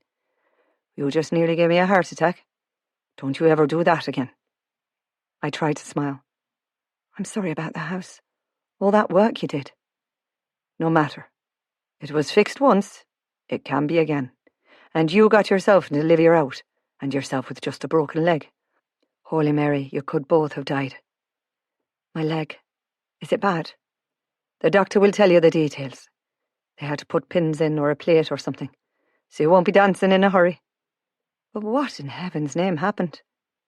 I tell him what I told the guard, then add, I remember now, hearing a noise down in the house before drifting back to sleep. I thought I'd imagined it, but maybe I didn't, and a car passed down the road. I don't know what time that was, after midnight, in the early hours. I could see the moon and stars. He's silent for a moment, contemplative. The investigator from the insurance company is coming down to check the site. I'm wondering what he might find. And the guard will be in to take a statement from you soon. Be sure to tell him about the noise he heard. And the car. I will, though I didn't see anything useful. Then I latch on to the first part of his sentence. Insurance? My house wasn't insured. I hadn't got around to that yet. I always insure the job I'm working on, until it's signed off. It's a legal requirement, but this is the first time I'm grateful to have paid out that cursed premium. But what's bothering me is how darn close it was. It doesn't bear thinking about. The fire officer says the explosion was under Olivia's room, from what he can tell. So if she'd been sleeping in there... God almighty. I shudder, feeling sick. If she'd been in her own room... My imagination is too good at writing a whole scenario in an instant. Sean says, it was lucky I'd put insulation between the floor joists too, and under the stairs. The old houses never had that. It must have held the fire back from the bedroom just long enough. He peters into silence, then adds, so who would want you dead? A noise starts to buzz inside my head. No one, I say in bewilderment. Maybe it was some vandal who hadn't known I'd moved in. No one would set fire to a house with people in it, surely. And a child. Does Graham know what happened? Olivia's his daughter, he should be told. The guards have sent word to England to check out where he is. Graham? No, he wouldn't. He shrugs. Who else? I think out loud. Perhaps he didn't know we'd moved in. Perhaps he thought if the house was gone, we'd go home. Olivia is his daughter, he wouldn't harm her. I have to go now, he says, looking beyond me. He pecks a light kiss on my cheek. I've outstayed my welcome, and the hospital cops are about to kick me out. I'll bring Olivia in tomorrow. Oh, and I went up to the house to have a look around. I just couldn't believe it was something I did wrong, with the gas bottle in the cooker, or the wood burner, I mean. No way. I've done loads. But while I was there, I found Sophie. Not a scratch on her. I took her back to Olivia. They both seemed pretty happy about that. Thank you. I tear up again. I blink hard as the surgeon advances, a clutch of nurses in attendance. I'm kept in for 2 days for observation, as I have a nasty gash on my head, which has been stitched up and which I don't recall getting. Maybe when I drop to the ground. I have a splinter of cuts from the exploding glass, but thankfully I wasn't in the direct line when the window blew. I have some second-degree burns they'll want to keep an eye on, and although the hospital staff don't seem too worried about them, they hurt more than my leg. Apparently I was lucky with the broken leg. The jagged bone didn't snag any major vessels, which could have killed me before the ambulance got there. I'm lucky to be alive on many counts. The guard, Sean's second cousin it turns out, comes and asks searching questions about Graham and Arthur, and about my reasons for running from my husband and why I came to West Cork. I'm as honest as I can be, but wonder whether Graham is really the kind of monster who would burn his wife and child to death. Surely not. But then, his first wife died under mysterious circumstances. I tell the guard about that, too. I'm let out on the 3rd day and Sean comes in with some clothes that Jane bought to take me home. Where's home? I grumble. Noel's, of course. He won't hear of anything else. I have to accept a nurse's help to get dressed, and they had to cut the leg off the new tracksuit trousers to get it over the cast that immobilizes me from ankle to thigh. I should count my blessings, as Grandma would say, but what I am, truly, is shocked. I know how controlling Graham is, and I knew to be wary of him when I tried to leave, but to try to burn me and his own child to death, rather than lose some of his wealth in a divorce. The more I think about it, even after Marjorie's horrible revelation, I don't want to believe Graham capable of such an act. He's a pretentious social climber with no natural empathy when dealing with people. But could I have lived with him for 7 years and failed to see the monster beneath the single-minded workaholic? Sean has borrowed Noel's car to take me back. He helps to heave me onto the back seat and settles my cast along its length. Comfortable? Not really. Well, it's your own fault, if you will go jumping out of upstairs windows. He drives back to Roone Bay, slowly, navigating around potholes to avoid jolting me. When we arrive at Noel's, he pulls the door open and Olivia tries to throw herself on top of me. I wince as she bumps my burns and wraps her arms so tightly around my neck that I'm half strangled. Her hands are so thickly wrapped in bandages they look like white boxing gloves. There are tears on both our faces as I untangle her. Your poor hands, I say. It's not as bad as they thought, Sean comments. Shall we go in first and cuddle after? I ask. Sure, Olivia and Sean say at the same time. Come on, lovey, off your mum. Sean gently lifts Olivia to let me wriggle out. Apparently she has only first-degree burns on her left hand, so she'll have that one back in a couple of weeks. The right one is a bit more serious, but they don't think she'll need skin grafts. Sean assists me to my feet and slips crutches under my armpits. I feel surprisingly energized by the love that surrounds me.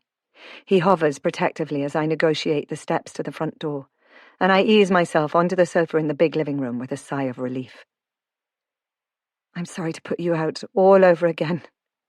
Just when you thought you'd got rid of us, I say to Noel with a grimace. Well, it wasn't me that wanted you to go in the first place, he reminds me. So you're back. And I'm not sorry, though. Sure, it wasn't me who put you through that for the privilege of your company. I grin. I hope not. And don't worry. Jane is happy out, minding Olivia. She's going to stay in the house as long as we need her, at least until Olivia can eat and dress herself. Thank goodness your hands weren't burnt.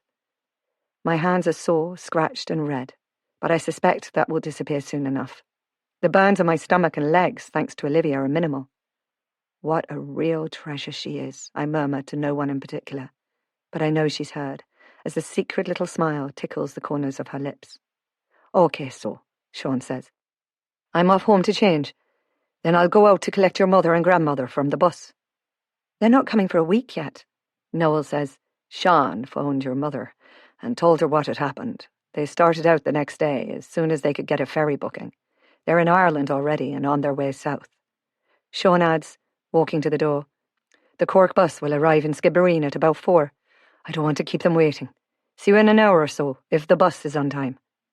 Are they booked into the hotel? They are, Noel says, but I told Sean to bring them here, of course. We're not short of rooms. Poor Jane, I comment. She loves the bustle. The more the merrier. Sure enough, as we're waiting, Jane fusses over Olivia and me, asking every few minutes if there's anything we need. I feel like a child waiting for Christmas. I didn't see Mum or Grandma so often while I was married, but being here, in Ireland, the distance makes their absence so much more poignant. I'd been wondering how and when I'd see them again. I don't know why I assumed it was me who would have to go to England. When Mum wrote to say they were going to come over, she said Grandma seemed a bit nostalgic about seeing where she was born. I now know, though, that it's not just the pull of her old home compelling her to visit, but the thought of seeing her one-time lover. I cross my fingers that the meeting won't be one huge disaster. Chapter 33. Grace.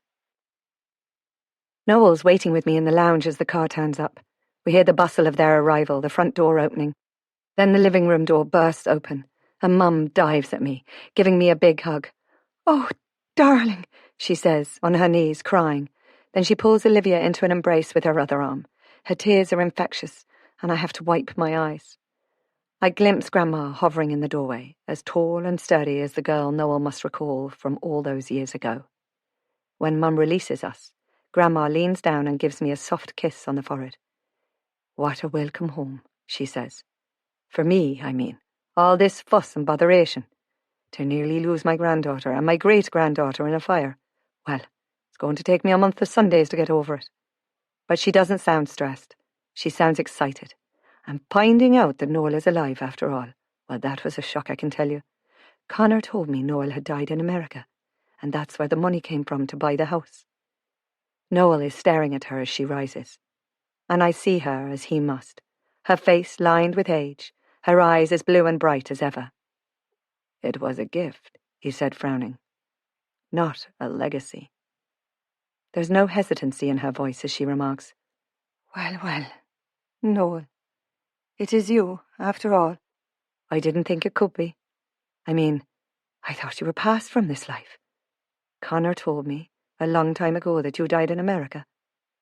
I had no reason to think he'd lie about that. Noel crosses the room in long strides and takes her hand in his. Kathleen, he says, in a long, drawn-out sigh. This is difficult, and so very, very strange. Connor told me you died in childbirth. That's why I went to America. I didn't know what to do with myself. I thought I wanted to die. Ah, she says sadly. That makes it all clear, doesn't it? He loved you so much. She grimaces but agrees. Yes, he did. He was a good husband, a good father, and an exceptional grandfather. He said once he'd do anything to keep me, and it seems he meant it. Mum and I are staring at them, entranced. Then Grandma sighs and says to the room in general, "Well, this seems like an auspicious moment for revelations." Then almost to herself, "I might as well get it over with." "Get what over with?" Mum asks, concerned. Grandma's eyes are on Noel. "I ran off to England with Connor, because I was already pregnant."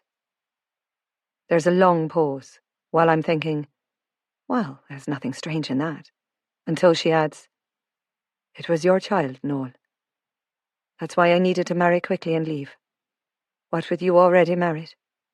Connor saved me, and our child, from the nuns and their everlasting damnation." There's a stunned silence in the room. Then Mum says, "Dad wasn't my father." "He was your father in every way that mattered, love," Grandma reprimands, turning to her. "He loved you. He just wasn't your biological father. Noel is." "Oh, goodness," Mum says, looking from one to the other. Noel finally finds his voice, and is half laughing, half crying, as he says, "Kathleen, you always enjoy being the centre of attention, and you haven't changed a jot. I thought you were dead these 50 years, and you waltz in as beautiful as ever, and tell me I have a family. Oh, Lord." "I would have told you sooner, if I'd known you were alive," she says, her amusement betraying the vibrant girl she must have been when Noel was madly in love with her all those years ago. Then I look at his face and realise he's still in love with her, after all. "Sure, it will take some getting used to," she says. "Of course I loved Connor and miss him. He was a fantastic father and a loyal husband. But he always knew he was my second choice. I suppose that's why he lied. He always hoped I'd have his children, too, give you some siblings, Anne, but it never happened. Now," Grandma's face opens into a beaming smile as she catches our eyes one by one, "Anne needs time with Grace and Olivia.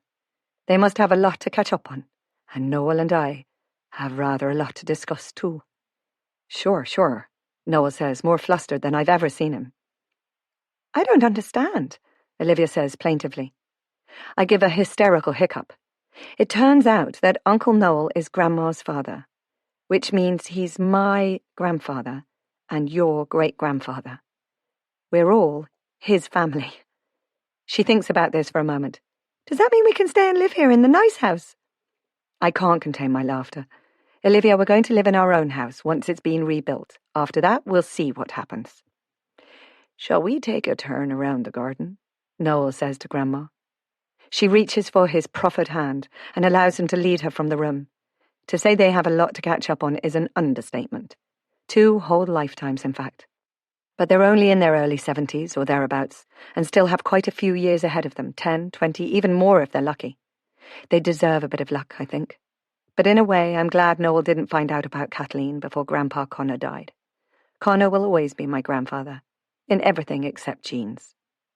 Sean has been standing in the doorway giving us space to meet and greet, but his face has dropped in surprise at the revelation. He stands aside, bemused, as Noel leads Kathleen past him, then comes to sit on the arm of the sofa I'm reclining on, my plastered leg taking up the rest of the space. "So," he says, ticking things off finger by finger, "let me get this right. Your gran is Noel's one-time lover. Your mother is his daughter. You're his granddaughter. And he doesn't have any other heirs. Right. Now I get it. Darn." I frown. "Darn. You're going to be rich. Everyone is going to believe I knew that I'm some kind of gold digger." I chuckle. He might leave everything to a dog shelter yet. Inheritance is a privilege, not a right. But still. Now, you are going to marry me, aren't you? Despite having such important connections. I burst out laughing. "I'm already married, don't forget." "Well, the sooner we deal with that, the better." He stands and turns to Mum. "Hello, I'm Sean, just in case you've forgotten. I'm going to marry your daughter. I hope that's all right." "My goodness," Mum says. "This is a bit of a soap opera. I suddenly found that my father isn't my father, and now I'm going to acquire a new son-in-law, whether I like it or not." She places a theatrical hand on her breast. I need time to recover from the shock. She doesn't look shocked, though. She looks amused. I guess the shock will cut in later. Supper is a strange affair. We're all there, including Sean, the old and new families laughing and joking, like relatives at a wedding who haven't seen each other for decades. I glance around from time to time, watching these animated faces, wondering how it's all going to pan out. Noel tells Mum and Grandma that they're to stay with him in Roone House, and that Jane has already made beds up for them. They accept it with equanimity. Just another strange thing in a strange day. He asked Sean would he mind running a message to the hotel to say he'll pay the bill. Sean tips his imaginary cap and says, "Yes, your lordship. Right away, sir." Noel grins.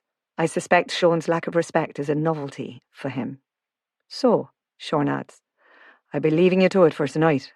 Mother will be wondering where I am." He pauses at the doorway. "Don't worry. I won't be running my mouth off." "Oh, whatever," Noel says.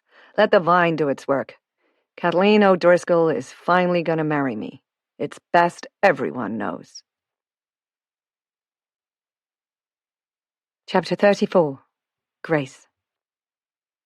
It's strange to be waking up in Noel's house again, recalling the events of the last couple of days. Yet once I'm up and about, it feels as though things were always meant to be this way. It's as though fate has conspired to bring us all together in the end. Over breakfast, Grandma tells us that Noel's going to take her back to England to collect her things and put her affairs in order. They'll pay a last visit to Connor's grave and tell him they bear him no ill will, that they realise he did what he did for love. Then she'll return forever to live out her life in her native island, in Roone Bay, the place she was born. But how she has been elevated, she says, from a cottage with no running water or anything else, to live in style in Roone Manor, which had been a ruin in her day. It was all grand, so it was.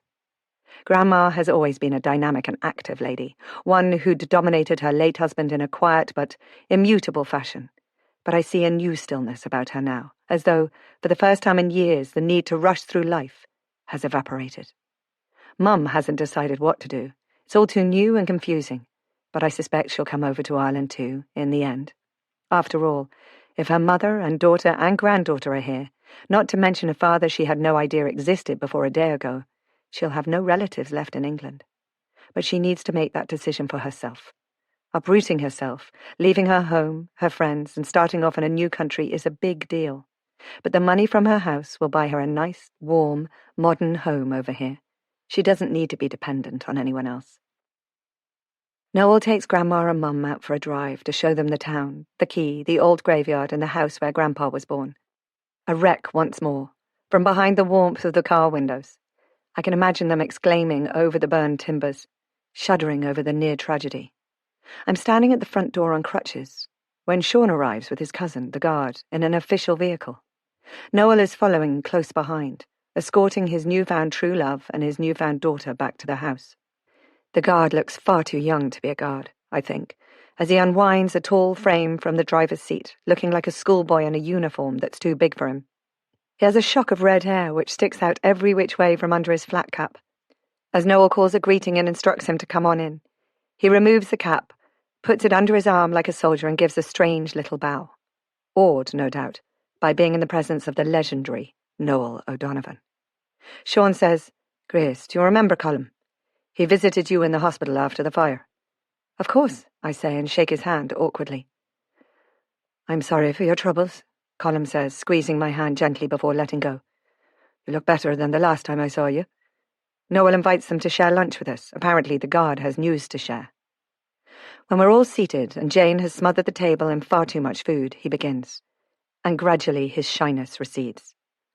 "On the night of the fire, there was a witness," he says, adding with a faint smile, "Andrew was out on the posheen and stumbling home, so I don't think he'd come to much in court. He said he saw a big silver Rolls Royce with an English number plate driving quietly down your road. He doesn't know what time it was, but it would have been in the early hours of the morning." I gasp. Was it Graham after all? "Wait," Sean warns. The guard looks directly at me. "Your husband, Graham Adams, was in Northern Ireland, so he was picked up over the border and questioned. On the night of the fire, he'd been in an evening meeting with a business acquaintance in a hotel. They can both be accounted for by unbiased witnesses. He physically couldn't have been here." But what about the silver rose? Well, once we knew your husband couldn't have been the perpetrator, Sean here told us about Arthur. So we asked the English police to look into him for us. Sean casts me a sympathetic glance and takes up the story. It seems that a boy with Arthur's description hired a silver Rolls Royce for a week, apparently for a wedding. The vehicle was then traced to a ferry booking to Ireland 2 days before the fire. Arthur did it, I whisper. I have my doubts about that boy, Noel comments, evincing satisfaction in being proved right. But murder, Mum says, stunned. God save us, Grandma says, crossing herself. And there was me and your mum believing his sad story about wanting to see his little sister so much. And it was us sent the murdering little shite here. I choke on a laugh. I've never heard her use language like that before. Sean barely hides his grin, and Colm continues. But the worst of it is, it seems he was trying to lay the blame on his own father. Otherwise, why wait until his father was in Ireland and hire a silver Rolls Royce? Lucky for your husband, his meeting in Belfast was delayed, and he had to stay longer than he intended. When we looked deeper into Arthur's background, we found that his mother had died in suspicious circumstances in Spain. He and his father were questioned at the time, and the Spanish police were concerned about Arthur's involvement, but there wasn't enough evidence to convict him. I thought it was Graham who was under suspicion in Spain, I query. Colm shakes his head. Graham was questioned, but Arthur was with his mother at the time. Apparently they were on jet skis at a coastal holiday resort. The story was that she fell off and he ran her down by accident. There were no witnesses. You know what it's like at the seaside, everyone doing their own thing. No one saw what happened. Despite horrific injuries, she might have been rescued, but by the time the boy came in, screaming for help, she drowned. Jesus, Sean muttered. So the suspicion had been on Arthur, not Graham. Had Arthur subtly pointed the finger at his father by leaving me those newspaper cuttings to find, knowing I didn't understand Spanish? The English police have brought him in, and they're gathering evidence to charge him with attempted murder, Colm added. But why? I say in wonder. Inheritance, Noel states. Graham ended up with his late wife's fortune, and it seems Arthur thought it should have been his. With his father out of the way, he could take charge of the business and the money, and with you and Olivia gone, he would be the sole heir eventually. If he had killed Graham while you were alive, you would have inherited a large part of Graham's fortune. But if you were dead, and Graham in prison for your murder, he pretty much had control of everything. The guard was nodding. That's the conclusion we came to. I wasn't going to ask Graham for anything at all. No. When my colleagues interrogated Graham in Northern Ireland, he confirmed that. He told us he'd given most of his ex-wife's legacy to the man she'd been living with, because he thought that was what she would have wanted. Maybe if he suspected Arthur of murdering his mother, it was a kind of recompense for her lover, and one in the eye for his son at the same time. Arthur didn't know he'd given the money away, I comment. It was a philanthropic gesture I wouldn't have expected either. So your Graham has some redeeming features after all, Sean says, glancing at me with a twisted smile. But I still don't think you should go back to him. I thought Arthur liked us, me and Olivia. I'm still struggling to believe he would try to murder us. He was devious enough to pretend to like you if it suited him, Noel reminds me. Yes, but he must have been living that pretense since Olivia was born. Biding his time, Colm says. Yes, but murder? Well, he's in custody now, and I suspect he'll go down for it. There are some legal hurdles, as the attempted murder was done here in Ireland, and it's the English police who have him in custody, but they're pretty sure everything adds up. We're putting feelers out to see if anyone down here saw the car. Plus, he was in Ireland for 2 days, so he must have stayed somewhere. I think a jury will convict him on circumstantial evidence alone. When the subdued lunch is over, Sean and Colm make their farewells. Colm turns to me and adds, Oh, by the way, your husband said he'd fund the rebuild of your house, as it was Arthur who destroyed it. He's going to forward some money to your bank account over here. He knows I have a bank account? I shake my head, and I thought I was being so clever using my maiden name. He probably knew about the account in England too, where my allowance had been adding up. I doubt he'd suspected I'd been planning to leave him, though. His narcissistic tendencies would never have allowed for that possibility. Later, when Sean and Colm have gone, Olivia is in bed and Mum and Grandma have retired. I sit a while in the lounge, pretending to read, trying to unwind. It's been a strange day. I close my eyes, exhausted, and when I open them again, I find Noel in the big wing-back chair beside me. "I'm sorry to put you to all this convenience," I say. He puts his newspaper down. "Oh, sure, it's the best time I've had in years. One day I was rattling around in this barn of a place with just the dogs for company, and the next I discover I have 4 generations of family. I've discovered Kathleen, who I thought had passed a long time ago. I met my daughter for the first time, and found out that you and Olivia are my family, after all. It's been surreal, to say the least."